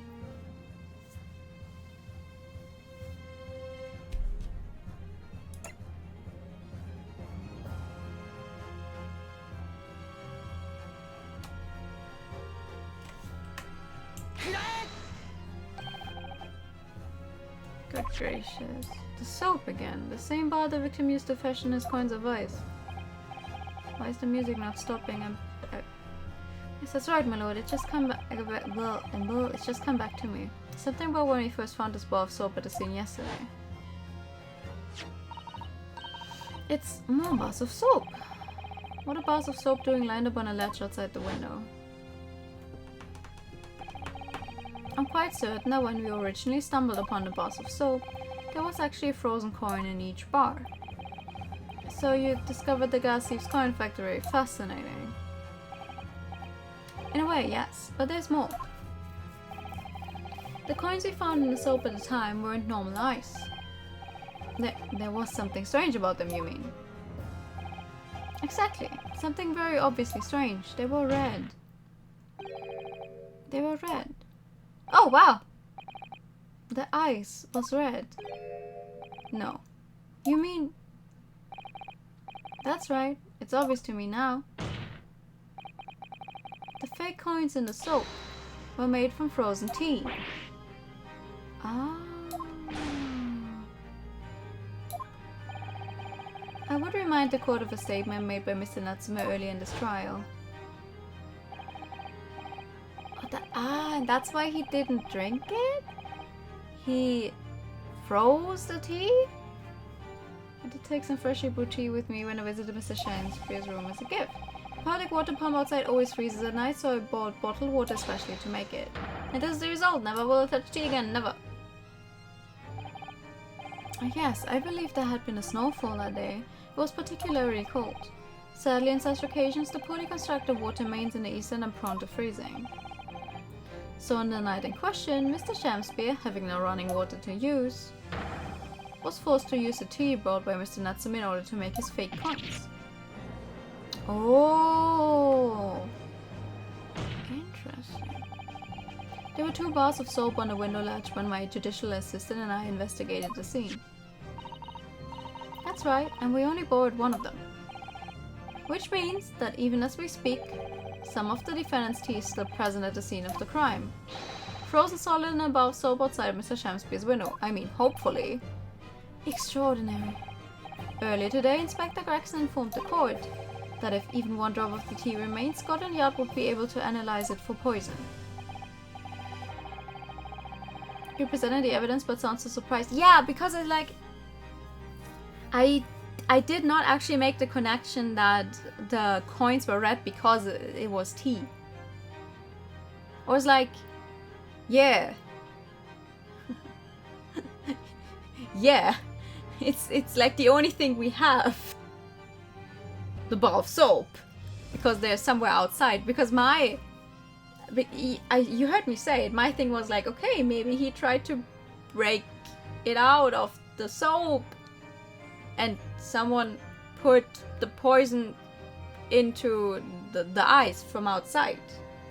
For whatever reason, right? And so he I don't know, he accidentally ingested some of it when he broke it with his teeth from the soap.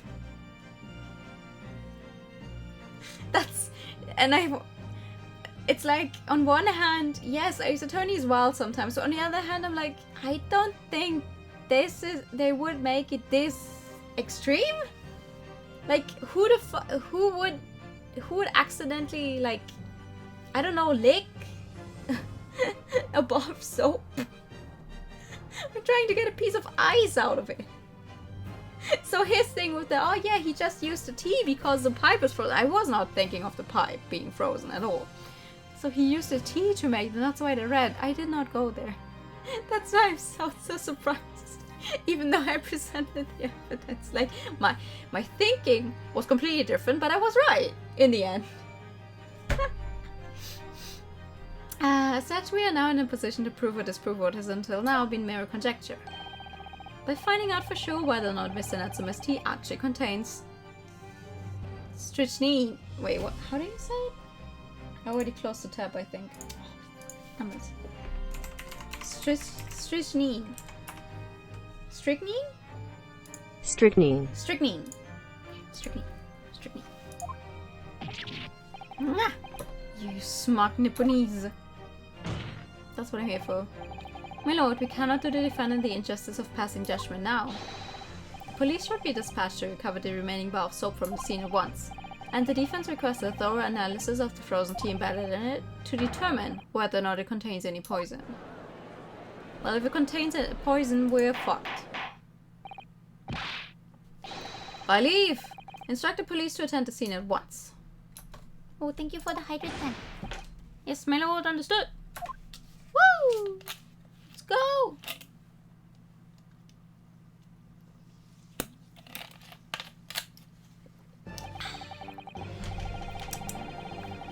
I would seem we have no choice but to suspend these proceedings for the time being. I trust you have no objection, Lord Van Zeeks? None, my lord. Scotland Yard will recover the tea from the scene and carry out the requisite tests immediately. The trial will resume at the same hour tomorrow. Oh, this is the first trial that actually takes place over several days, I think? The prosecution and defense may conduct further investigations as appropriate in the interim. Apparently the word strychnine is of French origin. Strychnine is of French origin. Oh. Yes, my lord. Now some good tea. This is the first one where we get to investigate in between. Surprising. Well, we somehow made it. We managed to scrape through there somehow. Thank you, counsels. Court is adjourned until tomorrow. Smack. Nice. Yay! To be continued. To be continued.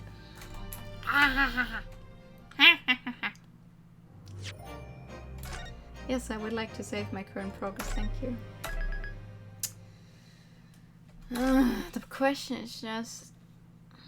So now we're going to get hit with an investigation part.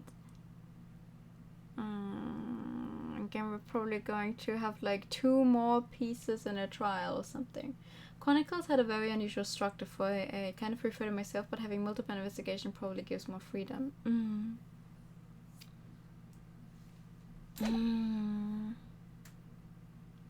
I'm gonna do the investigation, but I don't think I can finish the trial today. I know I said I would do it all in one go, but I don't think I can make it. 22nd February, 1:11 p.m. Naruhodo's legal consultancy. Oh, we made it back in one piece. Just, to be perfectly honest, I thought we were finished there for a while. I know, what a lot of close shaves. There's so many carriages on the streets of London, you were very nearly flattened several times. Oh, no, I didn't mean that. Yes, I know. It was a marvelous defense, Naruhodo-san, it really was. I was in awe of you. Thank you for the pat. Oh, thank you. And now that your fervent exploits have won us some more precious investigation time, let's see if we can't find some new clues for court tomorrow. Yes, let's do that. Is everything alright? I suppose I still can't quite believe it, that's all. That I'm here in England, working as a lawyer, I mean. In the Old Bailey, no less. The truth is, it shouldn't be me, should it? It should be him standing in my shoes. It should be Kazuma. It was Kazuma-sama's wish that you follow him to Great Britain and work alongside him. Yes, I mean, I never had the chance to ask him exactly why, but he clearly had a plan. I wouldn't be here today if it wasn't for him. Well, technically, you wouldn't be here today if it wasn't for his death, no? And you're doing wonderfully, Naruto-san. I've no doubt that Kazuma-san would say exactly the same if he were here with us. Thank you, Suzuto-san. Thank you. Her smile is really nice. What happens if I click the spade now?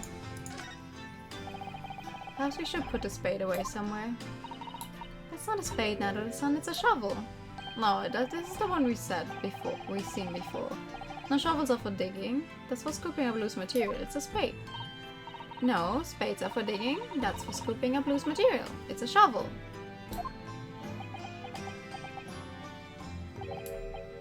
Well, it doesn't really matter, does it?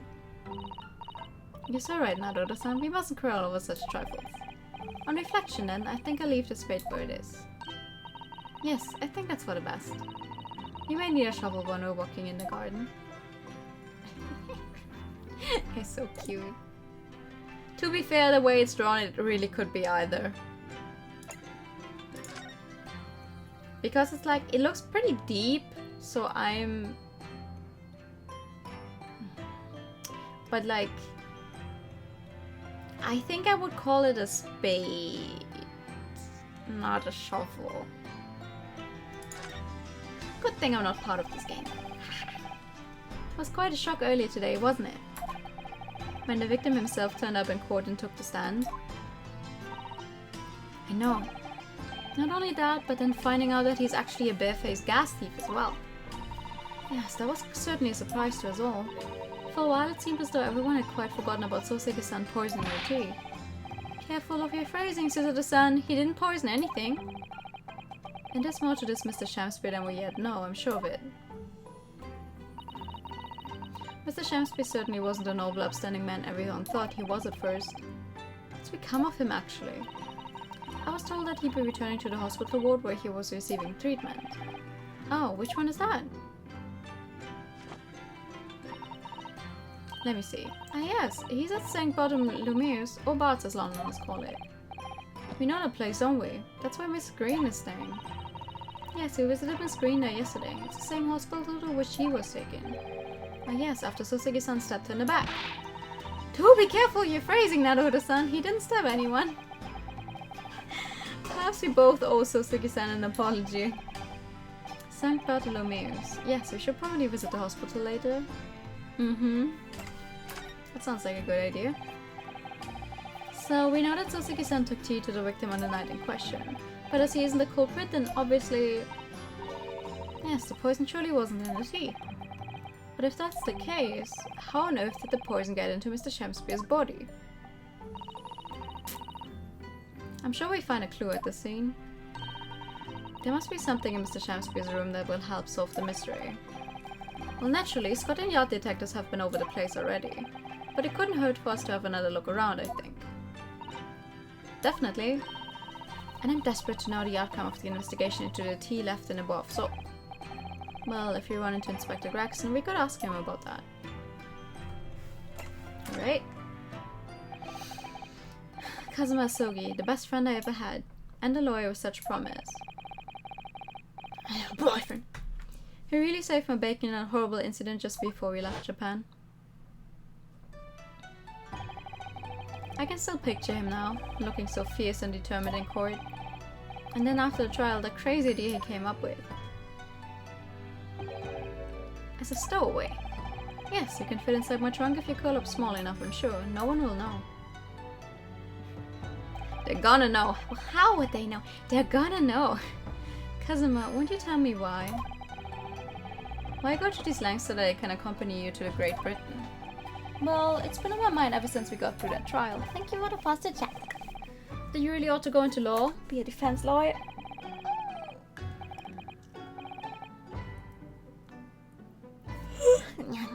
Rino's having gay thoughts again. Every day. Every time. You got a natural talent for it, believe me, I guarantee it. But I've never even thought about becoming a lawyer. I'm an English student. Well, I can't force you, obviously. You have to decide for yourself. But anyway, London is the cultural capital of the world, the city at the forefront of everything. If it can't hurt for you to see it with your own eyes. No, that's true. I suppose, though, if you were to become a lawyer, then one day... One day what? Oh, no. Never mind. We never find out. Naruto-san? Oh, sorry, I was just thinking about Kazuma. Totally heterosexual thoughts. Yes, he's forever my thoughts too. He changed the Japanese judicial system for the better. That was his dream.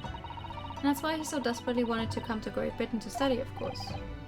Yes, that's right, but... Yes? I do wonder if his true intentions lay elsewhere sometimes. I don't know, the thought just takes hold of me every now and then, that's all. What do you mean? Naruto-san, what do you mean by Kazuma-sama's true intentions? I mean this.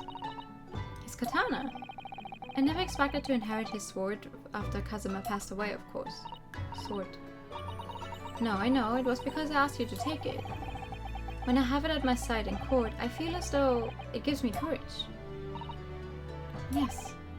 Actually, the night before he died, he told me a little about the sword. Oh? Okay, this is actually good, because it's been a long time since we heard all this. Kaduma. That's right. It's a prized sword that has been passed down to the generations of the Asogi clan. I don't like the implications of his sword being called Kanuma, because, you know, we met a Karma in Ace Attorney, and I don't really like that man very much. A Japanese man's sword is his soul, Yunosuke. It can't be parted from my katana. I can't be parted from my katana. Kaduma guides me. I truly believe that. So its name compels its wielder to slice evil in two? Not that you would need much compelling. On that subject, there's something very important that I have to do in Great Britain. Something we have to do. Yes. I'd appreciate you seeing it through with me. Of course I will. Whatever it is, I'll see it through to the end with you. I knew you wouldn't let me down. What did he mean by something very important that I have to do? I'd hoped that the answers to the question would become apparent when we arrived here, but as yet I've not found a single clue. I see. Well, we're going to find it sometime. For now, let's go check on the hospital, I think. Let's just get started somewhere. Oh, she's not here. 22nd February, St. Bartholomew's Hospital. Recovery ward. Maybe Van Zieks knows. Yeah, he definitely knows something. Like... Sholmes knows something. Van Zieks knows something. I would bet money that Susato's dad knows something. He was in Britain before. Iris doesn't know. Iris is probably involved somehow. I mean, Sholmes is taking care of her despite them not being related at all, I think. Well, as far as we are aware, they're not related. Because she's not Wilson's daughter. And like, we heard all that funny talking here. The Morse code we intercepted. So it's like, these three men have some kind of secret. Van Zieks has some problem with the Japanese. We don't know which Japanese exactly wronged him, but we know some Japanese wronged him. Some time ago. I mean, I will find out. It just hurts me because I have to be so fucking careful when I see Great Ace Attorney fan. I'm like, oh, you spoilers, please don't be spoilers. I need to finish playing the game so I cannot get spoiled. What do you suppose is happening? It sounds like some sort of disturbance. Yes, I hear angry voices. Angry voices? Oh! Be not angry, O ample lady. Verily, thou art mistaken. Mistake my foot. You were looking at my painting. The eye of man had not heard. The ear of man had not seen. 'Twas foul indeed, the poison that mustached villain gave it me. Forgive me, lady. I wish that you died from that poison. God have mercy, ample lady, but though seized, I have vigor still. Behold my sham spear dance. Please stop jumping. This looks rather ominous, doesn't it? Hi. Ah! Lo, this is the lord from the land whence riseth the sun. How now? What are you doing here, Mr. Shamspeare? Mary, I do believe I'm returned onto another ward. He was looking, that's what he was doing. Looking at my terrible work. What do you mean terrible work? Eastern fellows, so Doug... What? Dark white clad? What? Someone about my clothes. Faith, thy work in court this morning was wonderful. I do applaud thee. Listen, every time I have to hear Urianger in Final Fantasy XIV speak, I'm just like, bruh, I literally understand more of the Japanese I'm hearing than I am of the English I'm reading. Pronounce it like ye clad? Okay. I do not speak ye old English. Well, thank you. But that doesn't mean things will go so wonderfully for you tomorrow, does it? Oh, he's talking normally now, huh? Okay. Never mind. Anon, what? Bye. Mr. Shamsu might technically be the victim in this case, but there's definitely a lot more to it than that. It's very hard to pin the man down. Shakespeare English is easy compared to actual English. I have never read Shakespeare. I am not used to Shakespeare English. So it's the same to me. I'm sorry, I'm such an awful person. Miss Green, is everything alright? Yes, I mean, don't worry about me. I'm sorry you're not enough of a gamer to read Shakespeare. No, we never read Shakespeare in school. The only Shakespeare I've read is when I was in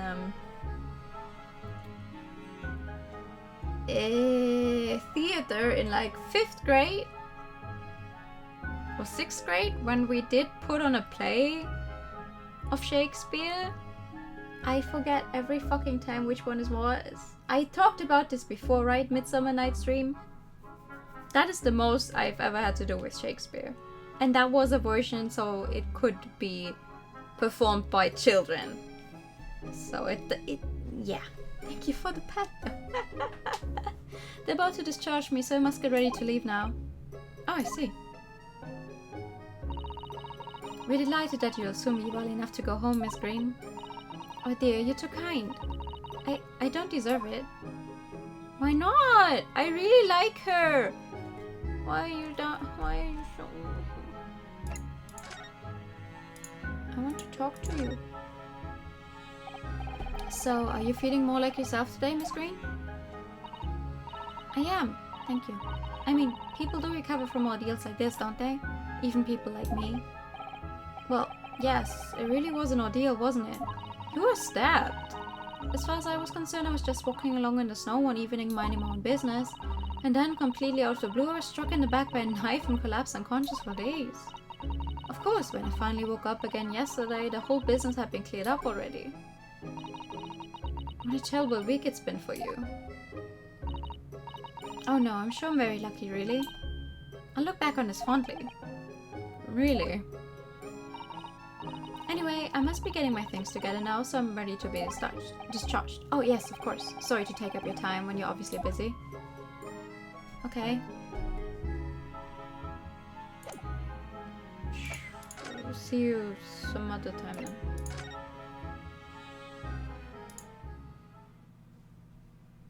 Yeah. Oh. Anyone home? Missing a furry jumpsuit. Couldn't schools let us read stuff like Lord of the Rings? I did read some books in school that were actually really nice though. Like, that are not some kind of required reading of classics, whatever you want to call it, but like, we read a series that was like, it was called Schattenkinder. I'm not sure if it's a German original or not, but that one was like, every family is only allowed to have 2 children, but obviously there's families out there who have more children, so the 3rd child is like a shadow child, because they cannot go to school, they're not allowed to go out, no one can know about their existence. And there was this one, the main character was one of those shadow children, and then sometime in a house across the street, someone new moves in, and he one day sees a girl his age in the house, even though he knows that the family across the street only has 2 sons. And it starts spiraling from there. Like, he goes to meet up with her, they become friends. She's like an activist kind of girl. She's like, oh, I'm going to overthrow the government. We have a right to live. And then she goes to kind of, you know, she goes to rally up these shadow children, and then they have like this big demonstration, and then they all get taken hostage, or like taken in by the government to like die, because it's like, well, this was easy. Now all of the families have to suffer because they hid all these children all the time. They hid them from the government. And she's like stuck in jail with a few other co-conspirator kind of characters. The problem here is, it's like an entire series, and I've only read the first book because we read that in school, and I never got around to buying the others. I don't know if I would still like them, but like the initial premise of those books were really good. That was a really good book we read in school. We also read, I don't know if it's called that in English as well, but The Boy in the Striped Pajamas, which is one that plays during, that is about, it plays in Germany with the concentration camp, so it's pretty harsh reading. Where this child of a pretty high-ranking officer as well becomes friend with someone, and he goes to visit this friend of his in the concentration camp. Like, he is a Jew who is locked in, and well, the book ends with him one day being there, wearing the same outfit as the others, and then being led to the chambers and stuff like that. I don't know. It's like on one hand I can understand that we have to be aware of our history, but on the other hand I'm like, I'm not sure you should let little children read books like this. Like, isn't that a bit harsh? Harsh reading? Maybe that's just me. I mean, I enjoyed reading these books. Okay. Okay, back to the game at hand. Rune and Susie, hooray, you're back! Getting traumatized by children's books is a rite of passage. True. I mean, it depends on the person, I guess. But hello, Iris. You're in fine spirits as always, I see. I am, and you look as immaculately present as ever, Susie. Oh, you flatter me. Well, you couldn't have come at a better time. I've just made a pot of tea. I'll set some cups. Really? Thanks, Iris. But actually, what is that foul smell? The wonder to turn at last. Where on earth have the pair of you been? In court? We've been in court? Oh, for Mustache's case. That was today, was it? I'm going to try to get a teacher to let the students read Perry Roden, and anyone who likes it will suffer because there was around 3,000 issues? What? The fuck? I've never heard of that. I'm sure I mentioned it only yesterday, Mr. Sholmes. I'm sure you think you did. You're getting on my nerves. Dude. Well, we can laugh about it now. So tell me, how did the trial go? Reasonably well so far. We've managed to escape without a guilty verdict at least. Really? I would have liked to see it. And I must pass the time of day with Mr. Reaper again. It's been too long. Is Lord Van Zieks an acquaintance, Mr. Sholmes? Naturally. There's not a person in the world who doesn't know my name, Mr. Nanohudo. Not quite what I asked, but still. Mr. Sholmes. Whatever is that odor? Odor.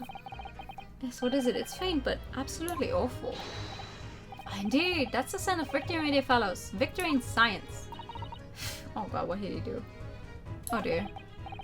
Alright, I'll bite. What's he up to now? What are you doing? Well, let's first ask about Lord Van Zix. Lord Barok Van Zix. Yes, it's an interesting sobriquet he has, isn't it? The Reaper of the Bailey. Once a legendary prosecutor has fought for someone's conviction, that person is doomed. Even if he or she is found not guilty by the courts, sooner or later, the hapless soul will vanish from the capital. Just you stay. It's German sci-fi that releases short issues every week. Oh my god. Okay. Damn. But vanish how exactly? By falling on a passing carriage, or drowning in the Thames, or succumbing to a sudden fever, or, quite out of the blue, being set upon by a highwayman. There are numerous routes to one's final terminus, my dear fellow. It all seems a little far-fetched, really. Well, on the bright side, Mr. Moustache is fighting fit, for the time being at least. That's not overly reassuring. If the rumors are true, though, the obvious conclusion would surely be that those acquitted are, well, by Lord Van Ziek's own hand. As it happens, Mr. Sato, that is quite impossible. Oh, why? Naturally, the man very quickly came under such suspicion. However, whenever these incidents occurred, the Reaper always had a cast-iron alibi. Really? And so his reign continued. But 5 years ago, he vanished from the courts, never to appear as a prosecutor again. That is until you arrived in the country, Mr. Naruhodo. Yes, so I've heard. In fact, it was the very day I arrived when I was thrust into the trial at the Old Bailey. Oh yeah, the fucking... I forget his name. The guy that looks like an owl. Also, I don't trust him at all. My father reads the paperbacks that combine several issues. I mean, that's the only logical thing you could do. Imagine trying to collect these short issues week for week. I like paperbacks that combine several things more as well. We did end bitterly indeed. Oh, I think I forgot to read the first part. And here you are facing Mr. Reaper again. What guy who looks like an old... what's it? The guy who lives in the clock tower. I forget his name. The really big shot. With hearts on his suit that he would not be happy about to hear that there are hearts. Poor Runo, I don't know if you're just incredibly unlucky or incredibly unlikable. I think it goes deeper than just me. I sense a general loathing of all Japanese people. That's true. While Mr. Natsume, who I'm currently defending, being Japanese as well as Miss Susato and myself, I felt it even more keenly in court today. For some reason, Lord Van Ziek seems to have an inherent disdain of the Japanese. Indeed, it is an interesting observation. Do you know something about it? Do you, Mr. Sholmes?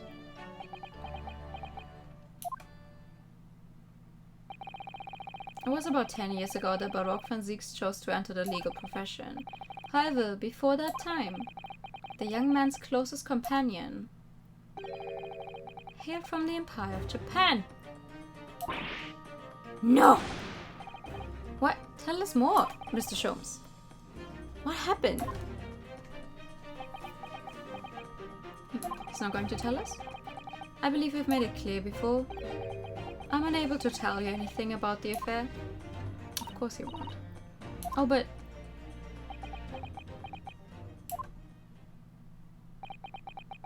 the wheel will be lifted on the events of the past in due course, I have no doubt.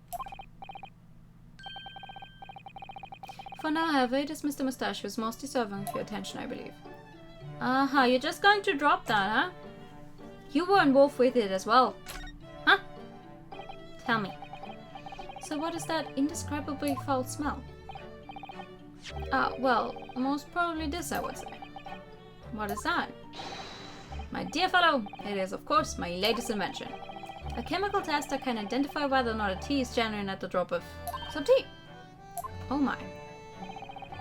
There are some unscrupulous sorts of manning the stalls along some of London's less frequented streets. They regularly sell what purports to be high quality tea, but is in fact merely dyed leaves of drab flavor. Well, that's certainly unsavory behavior. So, when one is presented with what appears to be black tea, one must be careful. Iris? Okay. At the ready, Hurley. Let us add a drop of my chemical to this cup of tea here. Do you see what happens? It's turned completely black. And what a foul odor it's giving off. Indeed, the blacker the tea becomes, the more foul the odor, the better the tea is. It would appear that this cup was a particularly fine Darjeeling. That's very ingenious, but what do you do with the black liquid now? Why, dispose of it naturally. Surely you wouldn't like to drink it, would you? Well, what's the point then? There seemed to be a rather obvious problem with your new invention, Mr. Sholmes. Hence why this chemical test is merely a test, my dear madam. Right. The point is, we are entering a new era of science. In a world of criminal investigation also. Yes, forensic science. Oh, these are such exciting times. I regularly engage in the scientific experimentation alongside my unofficial consulting detective work. The Sherlock Holmes method will be the foundation upon which modern investigative technique is based. Are you sure about that? This little tea in the kennel is a happy byproduct of my ongoing forensic science research. You have to try the Darjeeling I bought sometime. You do that! I don't think I've had Darjeeling before. Forensic science. I suppose I should find out more about that. The most tea I do drink is like chamomile, if I'm sick. Mint, if I'm sick. Sometime.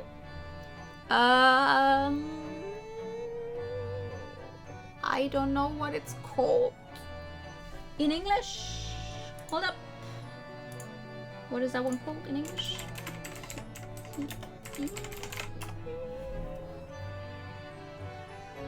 Wow. Well, that's Fennel tea.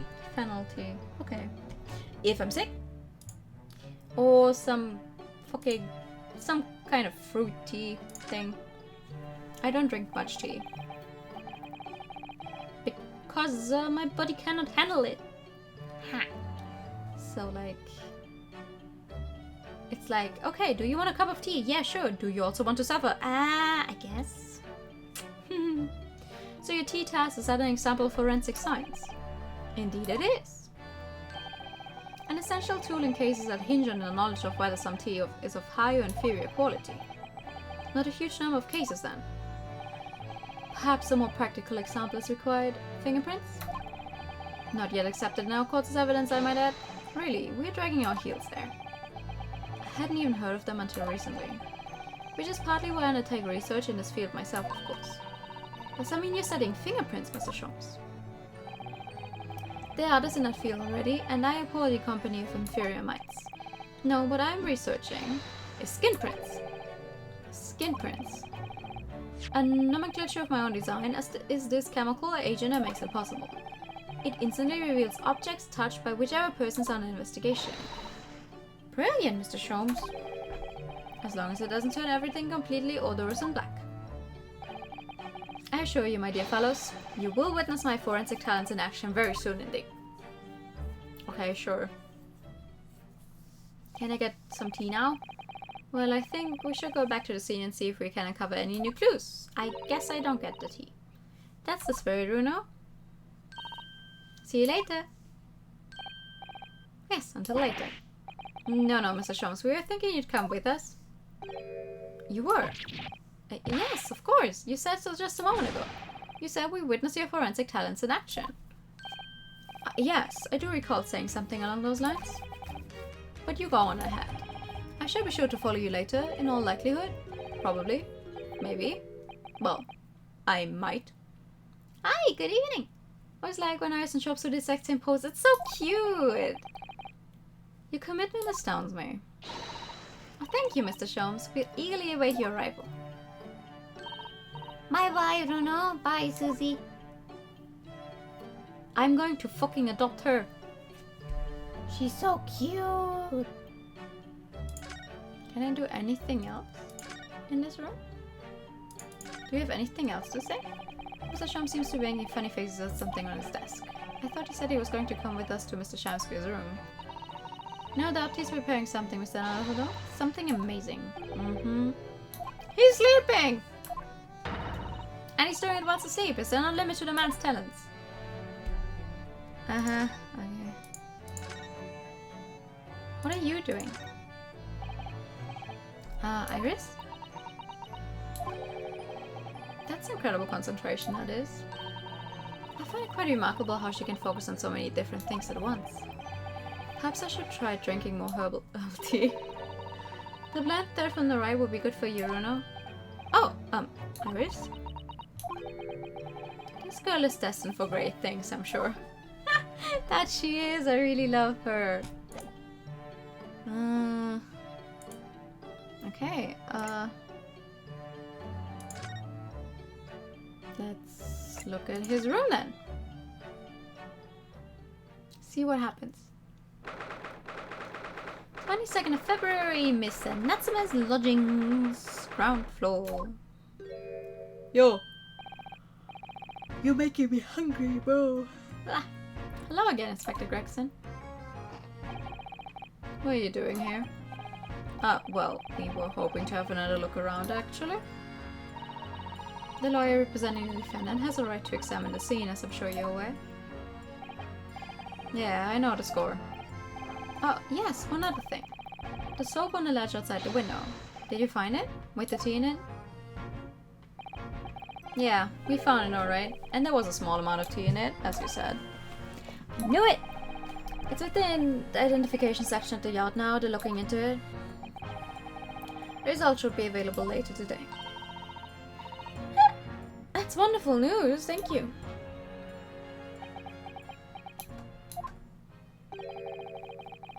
Pretty impressive performance in court this morning. Sorry? Nothing, forget it. Just make sure you don't disturb anything in here. I would never... Wait, there he... Hi! Mr. Sholmes, what are you up to over there? What a question indeed. Was it not your good self who asked me to attend the scene? How can Gregson eat some of that? That's a good question. What are you doing here, Sholmes? What are you up to over there? What are you doing here? Dear me, once a great detective, one is always under scrutiny, it seems. It's not the time, Mr. Sholmes. Are you about to show us your forensic talents in action as you promised? You do that, I will have a drink first because I can't. My throat is... With the greatest of pleasure, my dear madam. Ooh, show me, show me.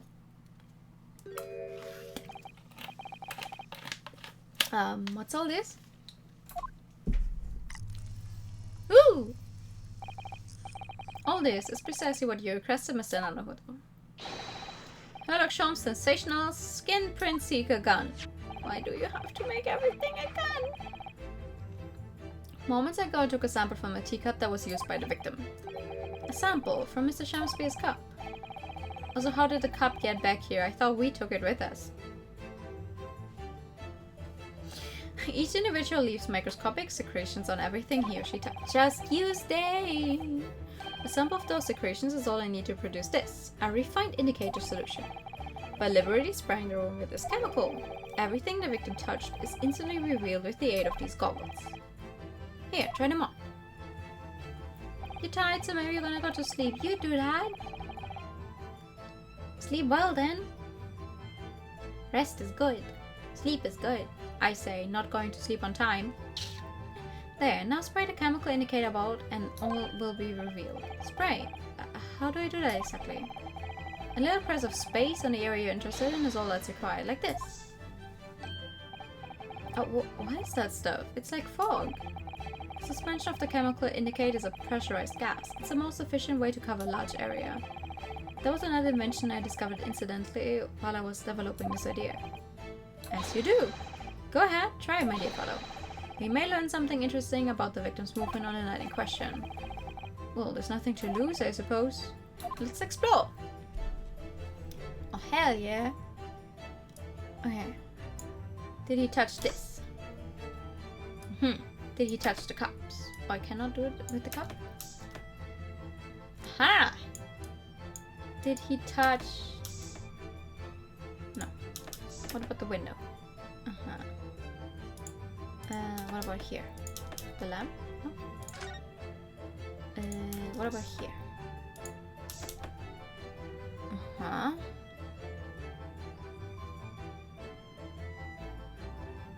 Anything else?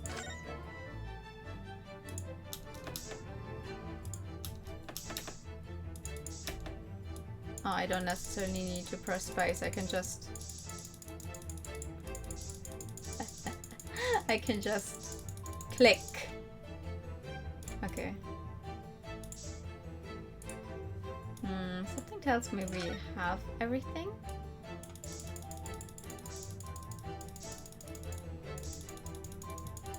Yeah.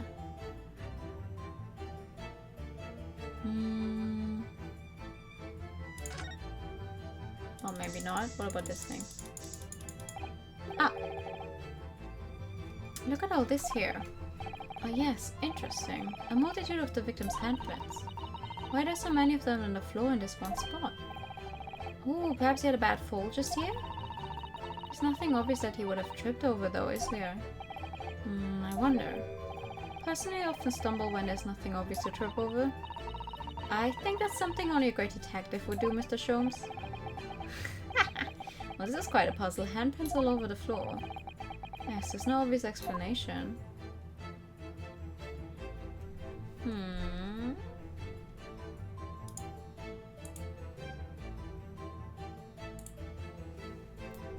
Wait, do I not have everything yet?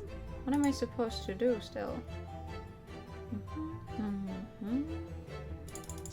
Wait, maybe... Ah! Look, there are dozens of handprints here. So there are a great many indeed. So much so that it's hard to make out any one individual print, in fact. I sense a chill down my spine. Perhaps he was leaning against the wall while he admired this picture? Unlikely, I would say. It's a rather dull scene, after all. And without wishing to state the obvious, you wouldn't generally admire a picture from such close quarters, I feel. Oh, very true, Mr. Sato. It's a bit of a mystery now.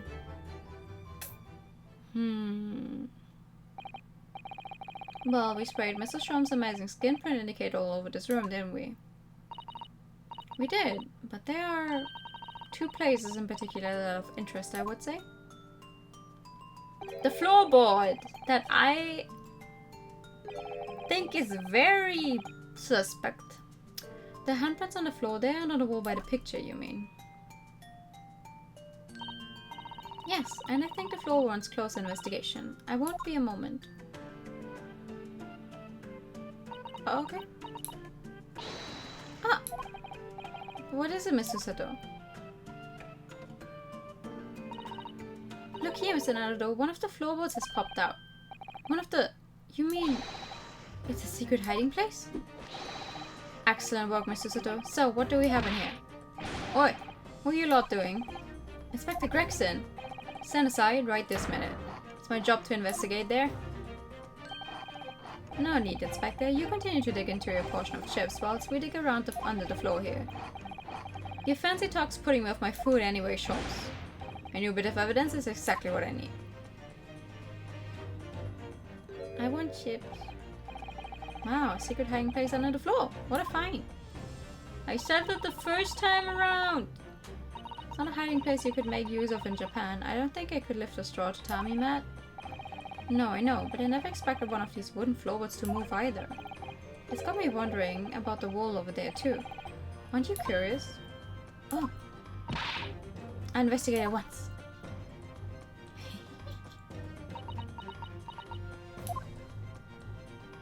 Is it hollow? There's nothing behind the picture, sadly. Only the wall. But what about the part down there where there's very obviously a piece of wood nailed over it? How disappointing. But then how do you explain the handprints? I really can't think why anyone would have been touching the wall over and over in one place like that. Wait, who just took a picture? There you are, print for you. Ah! Traces of handprints on the wall discovered using a skin print seeker gun. There are multiple prints on either side of a hanging picture.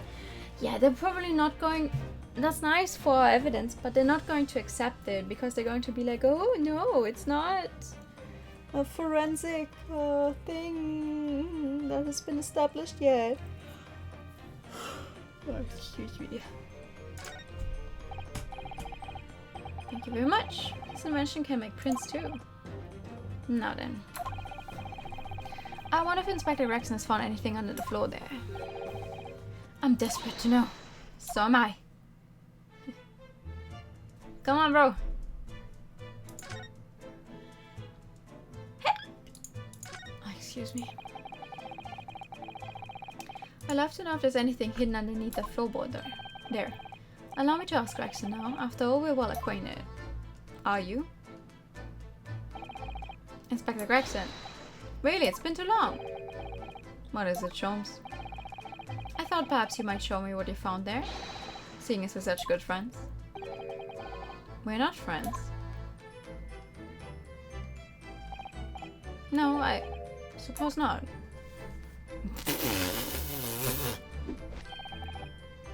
A dismal failure! Yes, I heard. I'd kill to know what was under the floorboard. What is it? Alright then. Fair's fair. What? You did discover the hiding place after all. I suppose I should at least fill you in. Really, Inspector? Thank you.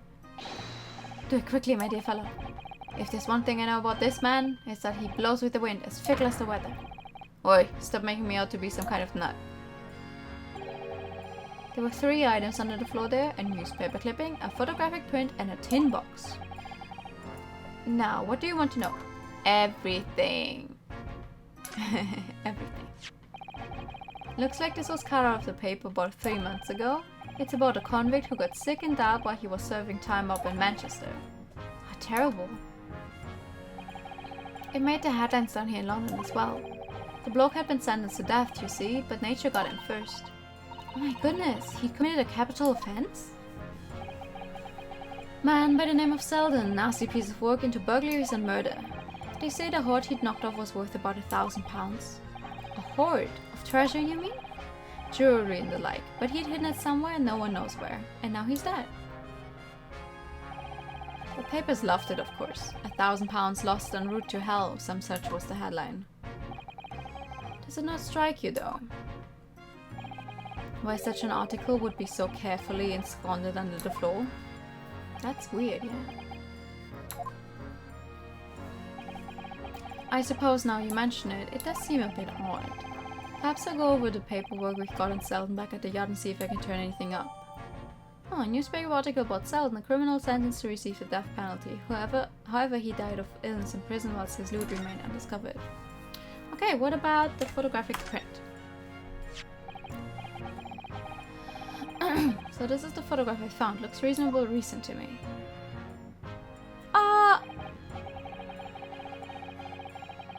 Yes, it would appear to have been taken on the street in front of the house here.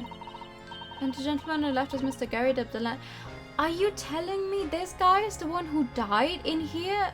Or like in Suzuki's room? But who's the young man on the right? Mr. Gary Debdeland, perhaps? Perhaps. You can take that print if you like. Really? Because that's Mrs. Green's. I mean, that's the guy Mrs. Green has as well. Miss Green. Really, are you sure? We can presume, therefore, that the yacht already knows. The identity of the young fellow, that is. Ah, is that true? Well, it's too bad if we do. Unfortunately for you, Lord, leaking information isn't one of my pastimes. Oh, I'm sure I'll get you to talk, somehow.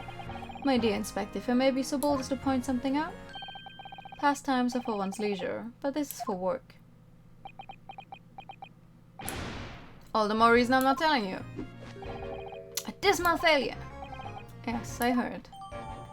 Photographic print found in Mr. Shamsby's room. It shows the landlord, Mr. Gary, up together with a young man. I wonder why a photograph like this was hidden under the floor. I mean, Mr. Shamsby himself isn't in it. Photographic prints are still rare treasures in the East End. I imagine Mr. Garrett was rather delighted to have been immortalized. He probably made a proud present of it. I don't think so. Now, this tin box looks interesting, doesn't it? What does it say on it? Kaika? I don't know. Might suggest it's back there if you open it. If you were to find something inside that reveals the truth behind this case, I wouldn't be in the least surprised. Yeah, funny enough, I've already had a look. It's completely empty. Well, that's unfortunate. What? Shamsphere, give us a clue, man! You didn't even have the chance to add a word, Mr. Nanahudo. But anyway, at least we found out what's inside the box. Yes, thin air. It's empty, rather like how I feel inside. Is there nothing more to this box then? I wonder. Meow. Baby! Baby!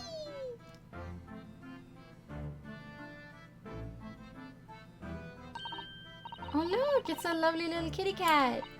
What was its name? Wagahai. It's Mr. Netsuma's, isn't it? I don't think we ever asked him actually. Why don't we call it Wagahai? You know, like Mr. Netsuma refers to himself in Japanese. Ah, he does? Well, we wouldn't know. I wonder how he got in here, clever cat. Oh, wonderful. Well done, Wagahai. Here's something delicious I bought for you from the cat's meat man. There's a cat meat man? Cat's meat man? Meow. A baby! Ah, baby!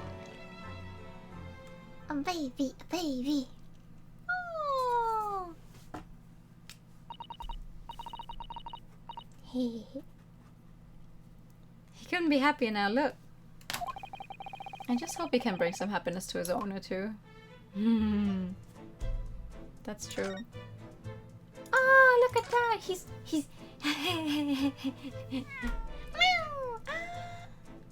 Oh my god, I love cats so much.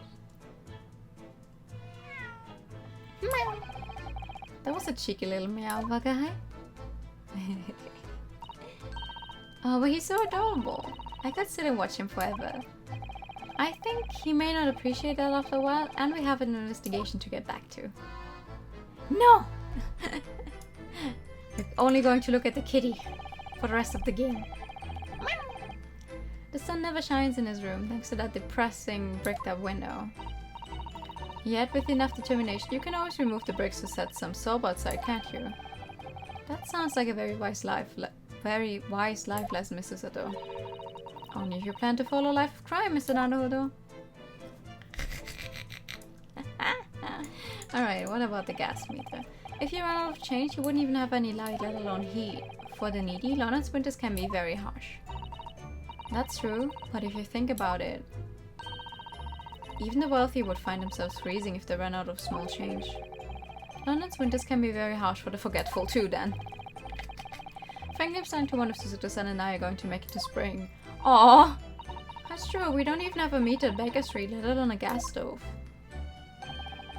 Look how dark the stain on the floors underneath the meter here. Yes, from all the water dripping out after the ice coins melted as you established in court this morning. It's a very large and obvious stain, isn't it? Mr. Shamsby must have used an awful lot of ice coins, I suppose. It was an ingenious idea, I'll give him that. Why is no one bothering with the fucking this? You know, you have this entire fucking floorboard and no one's, you know, bothering to look what is behind here if it's nailed shut this shoddily. Just me? So it turns out that Mr. Shamsby wasn't eating the soap at all. That's right, the mystery of why he had it on a plate whilst holding a fork in his hand is solved. Yes, to prise his latest ice coin out of its mold. And in the process, he accidentally broke the bar of soap in two. It certainly was hard to imagine, let alone deduce. That's true. I would like to move my cursor, please. That is not moving it.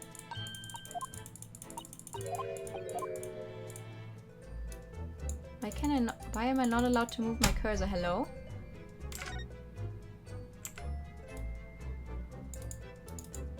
Oh, something is broken. The ill-fated teacups from which the two men drank on the ill-fated night. During the heated literary debate, yes. Who's stronger, Romeo or Juliet? It sounds like it was quite a discussion. Now I think of it, I'm sure that the two lovers in the play ended their lives with poison. They did. That's fiction, Mr. Sato. Let's hope it stays that way.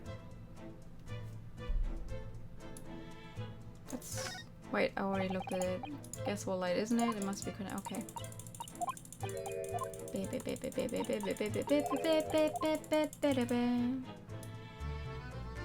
We already looked at all of these.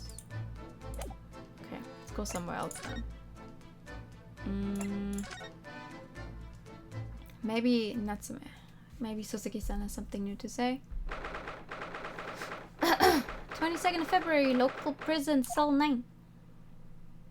Yeah. Oh, Mr. Natsume is back. So he is. Mr. Natsume, hello. Hi. I'm a cat. Sorry? I don't know who Mr. Natsume is, or Sherlock Holmes. I don't know about courts, or trials, or Old Baileys. I'm a cat. That's what I am. Just a cat. Mr. Nanhodo, he's trying to escape from reality. Trying to. He already has, completely. So, what is your name then? As yet, I have no name. Mr. Nanhodo, he hasn't fully thought out his new identity yet. Maybe it's not too late to bring him back to reality. Do you think you could open your eyes for us, Mr. Natsume?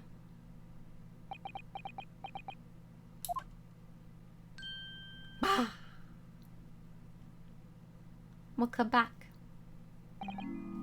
I'm not a cat. It worked! He's back in the real world. What's going to become of me? No! Don't answer that. It's obvious. My cursed soul is never going to escape this accursed fate. Mr. Natsume, no! This morning's proceedings in court prove that there's hope. Yes, Locum's to Mr. Naruto's cry was brilliant, but... The Reaper's omnipresent in court in my lodgings. Here, there, everywhere. What's he looking straight at me for? I think perhaps there's some things we should discuss. Oh, yes, we must. Okay. Let's talk then. In my whole life, have I ever been so moved as I was today? No. Of course, if I cast my mind back, there were perhaps one or two other occasions that moved me more. But if I just block those out, then today being in the courtroom was the most moving experience of my life. Locum to Mr. Naruto Esquire.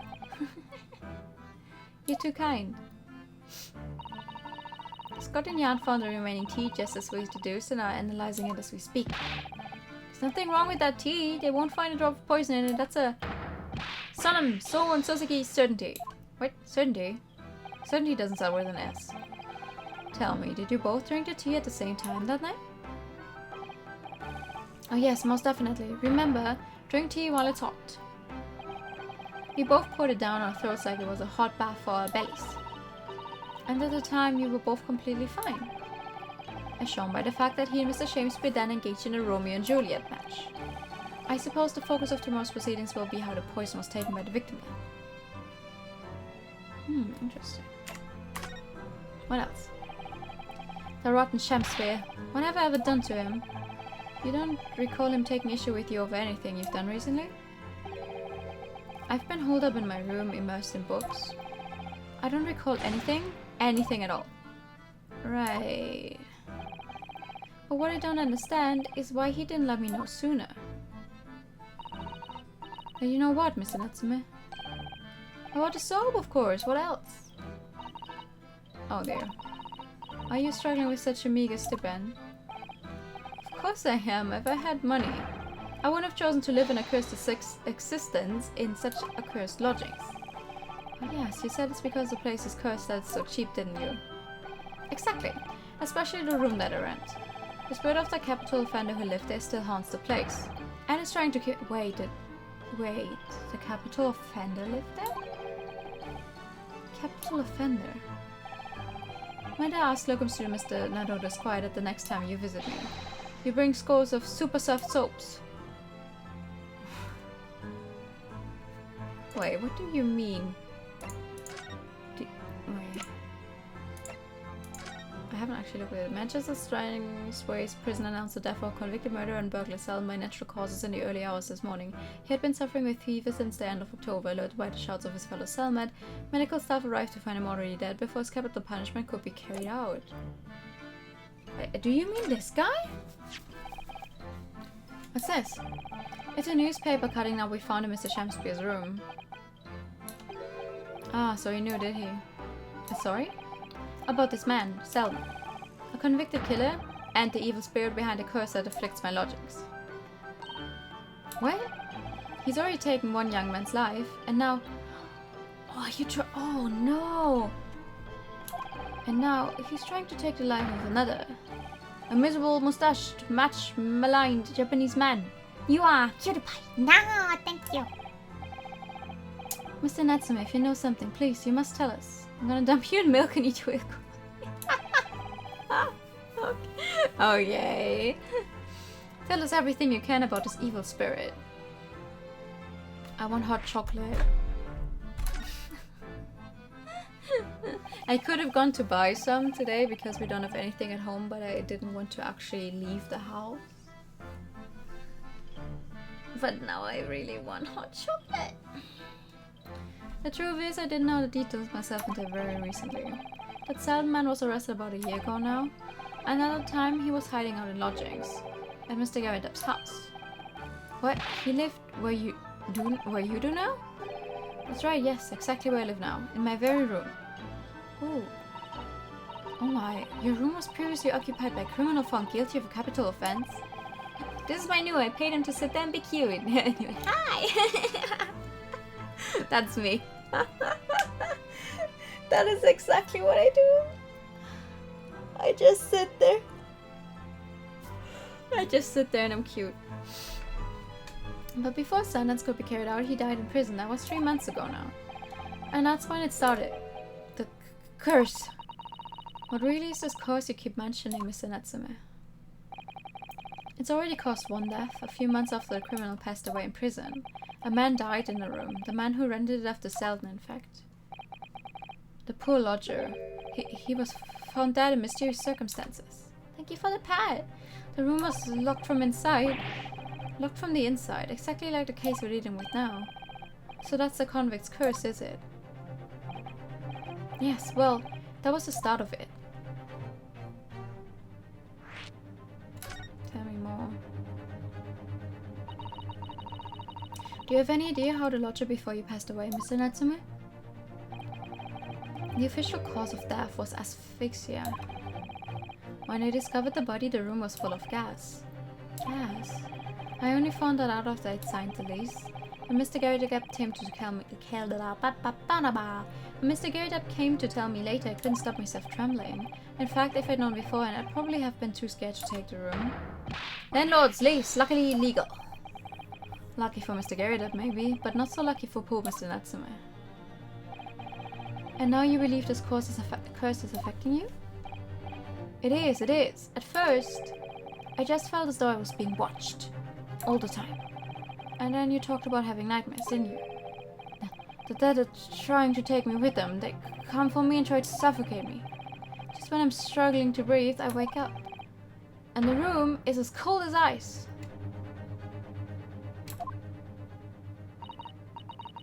We don't want a poor multi-million company to lose $10. I pay the poor multi-million company every single month. And I don't even actively use Netflix. But why is your room so cold?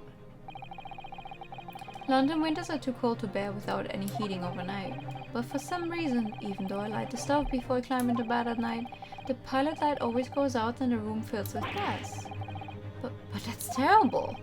That's exactly the same situation as what led to the previous occupant's death. There's a gas leak somewhere. I said that like a few hours ago. And there's what happened to Mr. Shamsbury last night when he was mysteriously poisoned. There's clearly more to that incident that can be explained by a curse though. Whatever can be the cause of all these strange happenings in Mr. Garrett's rooms? Yeah, it's weird. It's weird. Okay, what else can I... You want a bar of soap? Here's a bar of soap. Mr. Natsume, what do you know about this? Ah, there it is. The leathery lowlife that took my neighbor's life and sent me sliding to the depths of despair. Slippery, sickly, psychotic saboteur. What? You've really gone off soap, haven't you? Absolutely, and I've made up my mind. The next time someone gives me soap as a present, it's... friendship finished firmly forever. I don't know that we can blame soap for everything that's happened, Mr. Natsume. We can try though. Alright. So, Mr. Garrett, you are aware that your house seems to be haunted, yeah? 22nd February, Mr. and Mrs. Garrett's room. Yeah. Oh. Ah, you're here now, Mr. Garrett. Right, bally business it is for me, you know? Getting out and about. Were you at the Old Bailey by any chance? Naturally. Fate of my lodgings is hanging in the balance and all that. Not a trial to miss. The fate of what's already been dubbed your haunted lodgings, yes. Of course, the place has caused quite a stir around the capital more than one occasion already. As the old haunted lodgings, or some such. Ah, well, at least he knows. Makes you wonder what the blazes is going on, don't you know? Yes, I'm sure it does. In fact, thinking back to Mr. Natsume's other trial just 2 days ago. You were at the Old Bailey then as well, weren't you? Testifying with your wife about what happened? Where is she? Stopped off at the prison on the way home, in fact. Beastly business. I see.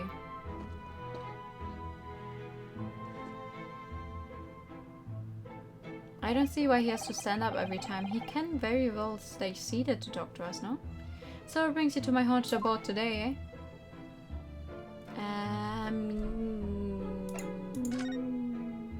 Your logics. Some fishy fellow from the Far East and failed actor chap of questionable character, eh? And failed. Bleh. Yes, the house does seem to have become something of a magnet for rum fellows of late. Thanks to that bally curse. The convict's curse, you mean? Ah, heard the stories, have you? Rotten scoundrel was arrested here, then an ex-chap in the room goes and keels over. Then there was a woman who dropped dead just outside on the street, not to mention the actor yesterday. Am I next, eh? Well, can't help but get the collie warbles, can you? When you say the woman who dropped dead outside on the street, do you mean Miss Green? Because Miss Green, who was stabbed by the knife, and Mr. Shamsbury, who was poisoned last night, are both very much alive still. Yes, well, so is a blasted convict's curse, it seems. Personally, I should be quite content with such lodgings. A bath, a toilet, a fireplace, a fascinating history. Why? It sounds like a lap of luxury. Scream, bang, bang. You're like, like you're all drifty and stuff. That's like, cool, bam. You sound like a. I don't know. Have you seen Haikyuu? You sound like the main character, Hinata. Because whenever he tries to explain stuff, when it's about volleyball, it's also the same. Like, oh, and the ball goes like bam, and then we do whoosh, and then we go bah. I'm not so sure about that. Well, there's no bath or toilet included, and no fireplace either. But you do look out for your tenants, don't you? And Nua goes, ah! Watching the rise and fall of the flames in your gas lamps up here? Yes, never hurts to keep an eye on things. In case there are any mishaps, I was just like, and then they pull out the gun. What do you mean? I have never pulled out a gun. I think you've had your mishap already, sir. Ha ha ha ha. That's not helpful, Mr. Sholmes. Heaven forgive me. The words just came to my lips. Your lot. That's not what I wanted to press. No, with the gun, what will they do?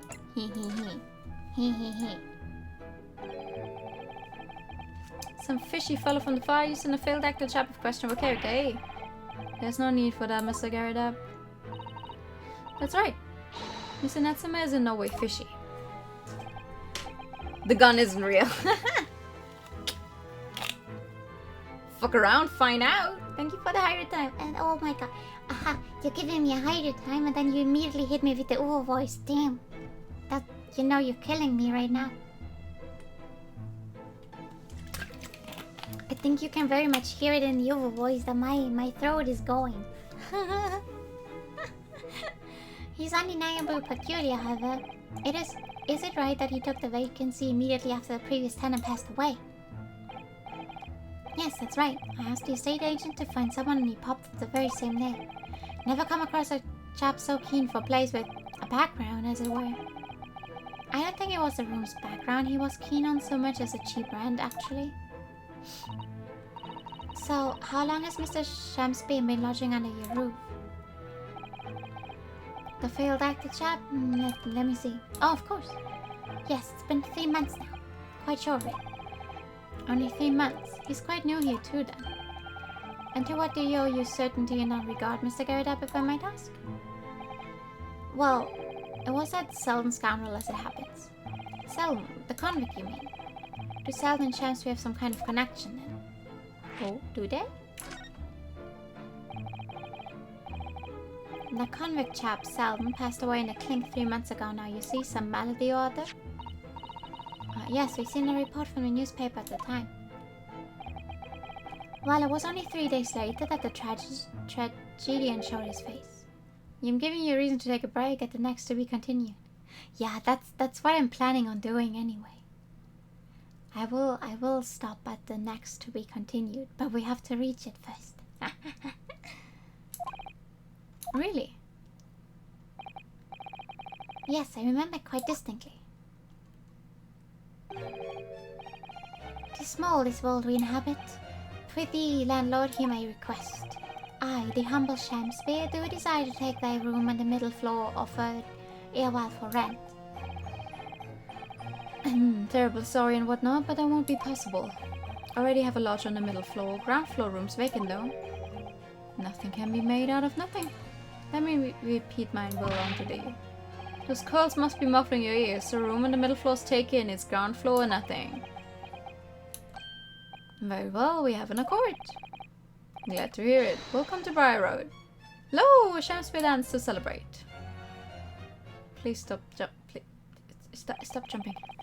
From what I heard in court today, sounds like the child was thieving gas.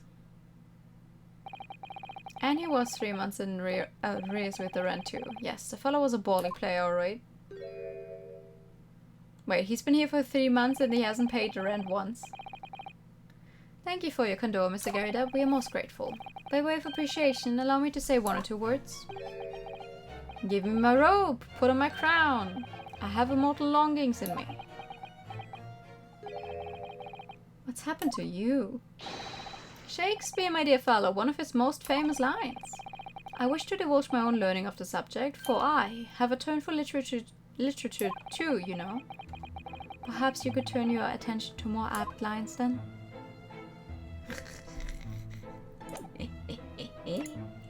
So the yawns also make you tired just in case? They do. Why would you do that to me, you know?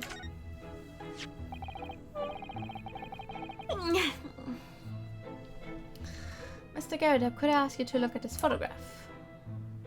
You're in it. Is that your son who's with you there? No, not at all. He was a lodger here once. Duncan Ross was his name. Duncan Ross. A street photographer happened to be passing, so I asked him to take a shot, just for kicks, really. Was he by any chance the lodger before Mr. Natsume? Yes, that's right. The young gentleman who died in a room in mysterious circumstances. Just what Mr. Mustache was waiting for, one might say. Yes, young Duncan lived in a room at the top of the first flight of stairs before the Japanese chap. Would you mind telling us a little more about him?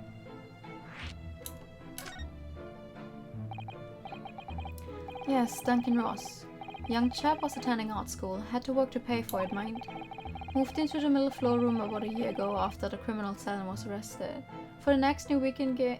What? For the next new weekend game that keeps you up all night. No! Young students are always on the hunt for rooms with a history behind them. A history of cheap rent, maybe, yes? Yes, well, anyway. It was one morning about a month ago now. I hadn't quite worked out the old trick of watching the gas lamps to see what my lodgers are up to at the time. So sadly I was rather tardy to discover what had happened. Smell of gas that alerted me it was. Ah yes, synonymous with the smell of death. Called the police straight away, of course, and the officer kicked the door off its hinges. But once we got inside, we all barely collapsed. Because of the gas? Yes, room was full of it. No air at all. Stove must have gone out while the poor chap was sleeping in his bed. So Mr. Ross suffocated to death. Of course, the police gave me a sound ticking off because the gas pipes were so old and all that. Can't tell you how much it set me back to have the lot replaced all over the house.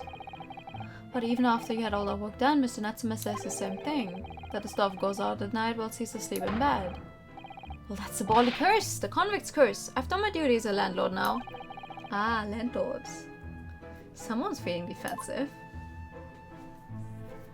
Just a tad. Ah, that reminds me actually. Yes, about young Duncan, the night before the poor chap perished. He'd been writing a letter of affection to a young lady. A love letter, you mean? Yeah, and I have a feeling I know which young lady he's referring to. Yes, where did I put it now? Ah, here it is, left on my desk. If you excuse me. Let me see now, what does it say? To my most beautiful and charming sweetheart. Do you think that we should be reading such a personal piece of correspondence? My dear Mr. Soto, that's precisely what I preface my reading with, if you'll excuse me. I will not excuse you, Mr. Sholmes. No, that's a great picture. Sadly, he didn't address it though. So I've no means of delivering the thing. Rather sad, really. I see. That's going to play on my mind. But really, the identity of Mr. Ross's sweetheart has no bearing on the case. I think we should leave well alone. Haha, you say that now. She's going to be involved somehow. Yes, I suppose you're right. Indeed, the intended recipient's address is missing. However, there's a name attributed to the man's most beautiful and charming sweetheart. Mr. Sholmes, please, I've already had to chastise you about this once. My undying love to you, my colorful darling. Olive green. Ah, well that's obvious. Olive green. The woman who was plunged into a coma after a knife plunged into her back outside his house 5 days ago. The victim of the last case Soseki-san was in court for, who regained consciousness only yesterday. Is it just chance that her name has come up now? Could it possibly be mere coincidence? Mr. Naruto, whatever can this mean? Reading personal correspondence can have its merits, you see, Mr. Sato. Well, good for you that it did have merit this time. Okay, let's show her the letter then. Where is she? Hospital bed. Yeah. Oh.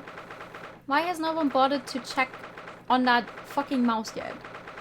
22nd February, St. Bartholomew's Hospital Recovery Ward. Mr. Naruto, I've just finished speaking with the doctor. It seems Miss Green is well enough to be discharged at last. This is good news, but hopefully just before she leaves... Ah! What is it? Oh no, she's crying. Miss Green!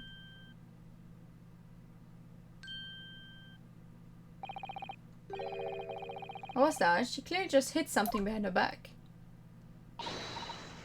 One moment, I'll be with you in a jiffy.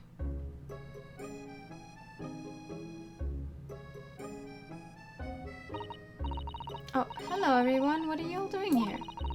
The doctor said I can be discharged, so I'm just getting my things together. Miss Green, what were you just doing? Oh, nothing? Really? I was just about to take some medicine the doctor prescribed for me, that's all. Well, we were hoping to have another quick chat with you, if that's alright. I don't really have anything else to tell you.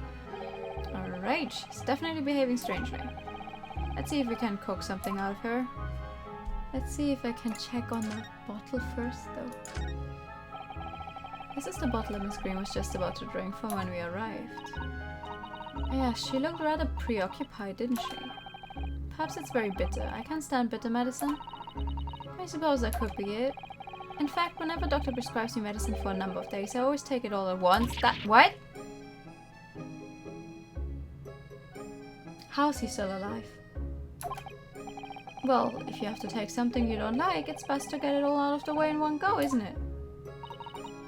Oh dear. And I thought it was Miss Green I should be worrying about at the moment.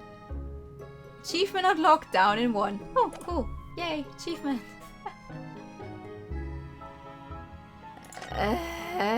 Oh, I want to talk to her. It's wonderful news that you're going to be discharged, Miss Green. Yes. I mean, thank you. Once people are better, the hospital staff don't want them lingering and wasting space. Not people like me, anyway. So I don't think I should keep anyone waiting. I probably shouldn't stand around and chat. She certainly doesn't seem to be in the mood to talk, that's for sure. Maybe I can get her to talk?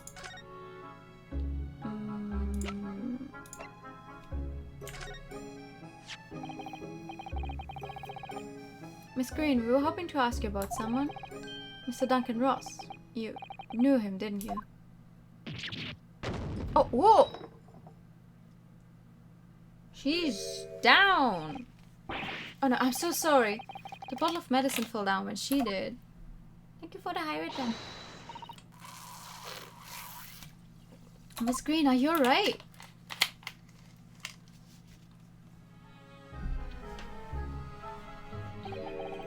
I'm so sorry. I didn't mean to startle you like that. No, it's alright. I just wasn't expecting it. But how do you know about Duncan? Mr. Ross had been writing a letter when he passed away. The landlord found it in his room. It was a very personal letter to you. It was at the art school. That's where I met Duncan, a year ago now. He was working to fund his studies. He dreamt of becoming a professional artist one day. And the two of you became romantically involved? Yes, that's right. We were very much in love. We were engaged to be married, actually. I see. See, he's wearing a ring in the photo.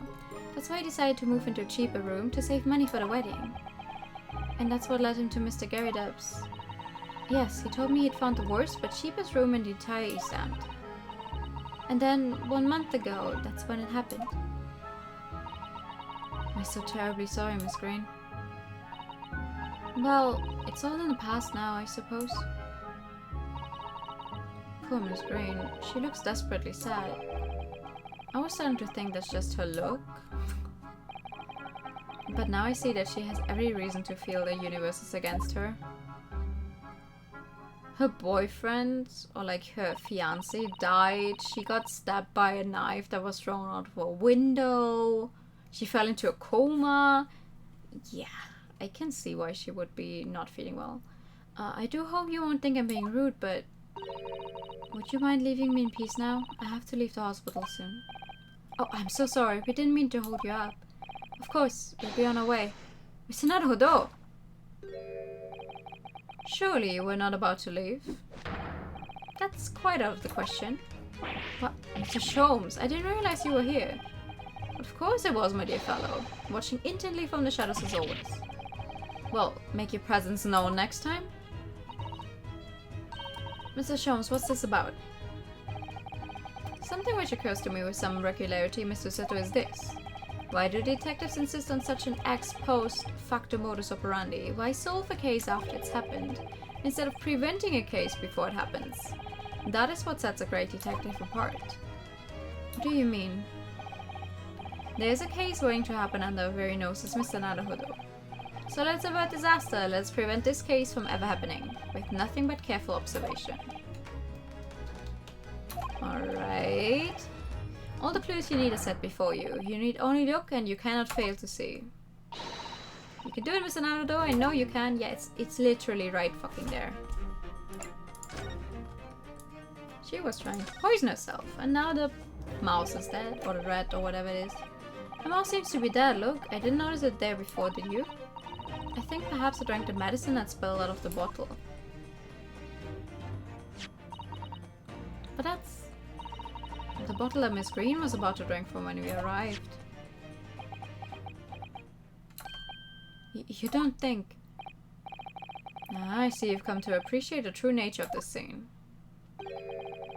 That of a tragedy about to take place. Yes, I think it's falling into place. Miss Green, the contents of the bottle you had before has spilled out on the floor. And the poor mouse that drank it has sadly died. I think it's clear that the bottle must have contained a powerful poison. Hello, good evening. Or like, I guess good morning. It's almost 1 AM. Don't worry, I will attend to the mouse presently. Poor mouse. Miss Green, were you intending to go the same way as that rodent? To take your own life? Once we'd left, you would have put it to your lips again, wouldn't you? And taken the poison? No. Miss Green, please talk to us.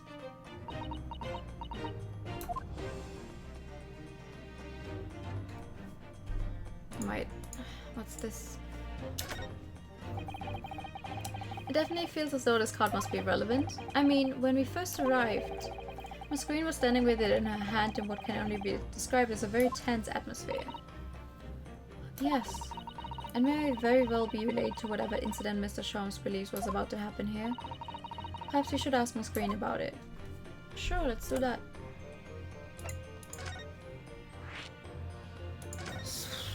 Suicide. 10 seconds later and we would have arrived at a very different scene here. In all probability, we would not have enjoyed this most delightful conversation. Of course, perhaps it hasn't been quite so delightful from your perspective, Miss Green. Where did she get a strong poison though? Actually, in a way, and now that everything's out in the open, I feel like a weight has been lifted. Tell me, how did you acquire that medicine? Well, with this being a hospital and all, when the doctor comes to examine me in the mornings, he always leaves the medicine cabinet open for a while, so I snuck this out when he wasn't looking. What? It conspicuously lacks a label. I wonder what it contains. I'm afraid I don't really know. But I thought if I drank it, it might just stop the pain somehow. Please, Miss Green, don't talk of such things. Well, it seems clear now that it contains poison. Yes, the poor little mouse is proof of that. No, it's all my fault. What have I done? I shall remove this to my office, Miss Green. I take it you have no objection? No, none. The card. Neither the sender's name or address appeared to be written on the envelope, but oh wait! That looks suspiciously broken off in the exact same place that we have found another part of an envelope. It arrived by post at my home the day before the incident that put me in hospital here. I have information regarding the death of Duncan Ross. Come to the Slug and Salad on Briar Road at 5 PM on the 17th. Don't tell anybody else about this letter or the meeting. It is a matter of utmost importance.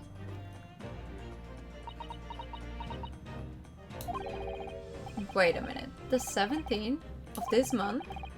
That's the day you were stabbed on Briar Road. And 5 PM. It's precisely the time when the incident occurred.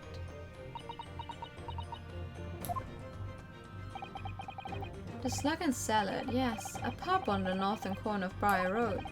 Briar Road, being the street that Mr. Garrett's house is on. Does this mean that... Yes, I'm sure you've guessed. That day when I was struck in the back by the knife, I was actually on my way to the slug and sell it. Goodness. So that's what you were doing on Briar Road that day.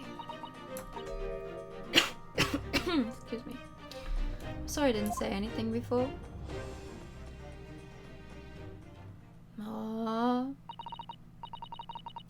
So someone did try to kill you? I think I really will have to ask you to excuse me now. I've told you everything. Yes, I'm very sorry to have had to drag up such painful memories for you.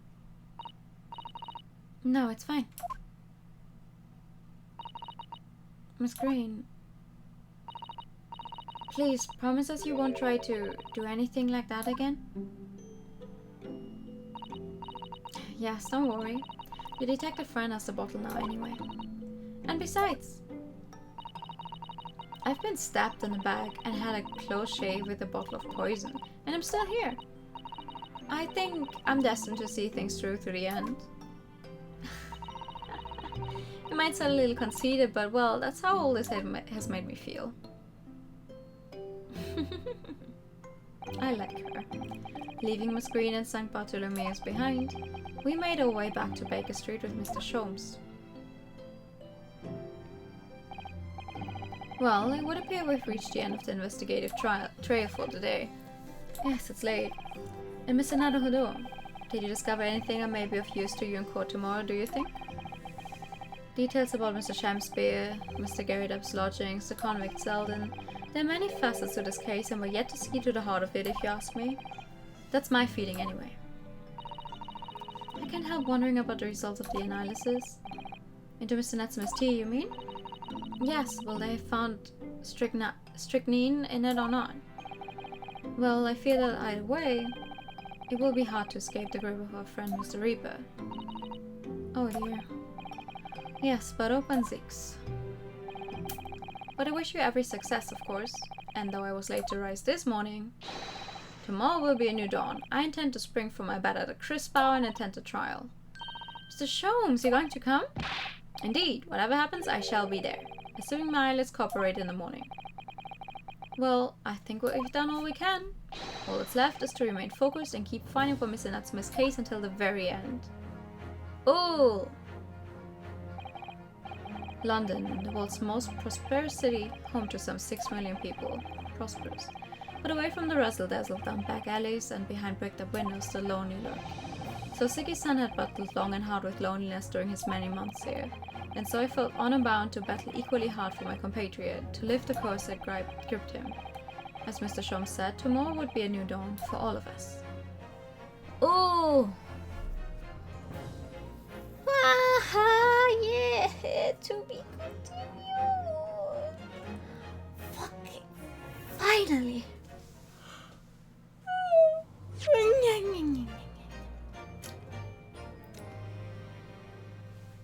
Yeah.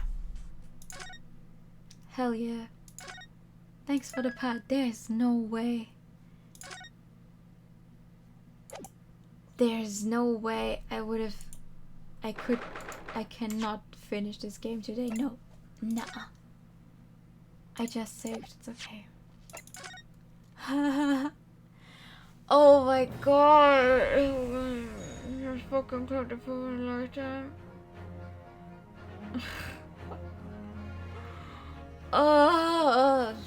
Okay. So next thing is going to be the trial. Next time is next weekend.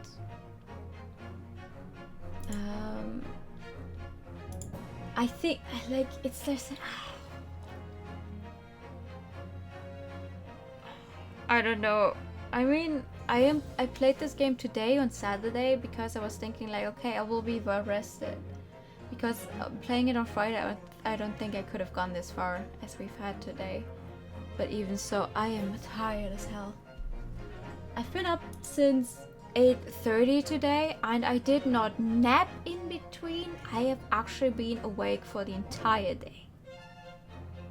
Like fully. I don't know how I managed that, but I did. Consider this, you're cute and cuties have to get naps so they get cranky. That's exactly right, I need naps. No, I just... I can fall asleep anywhere. And I don't really want to fall asleep in my chair while streaming. So like...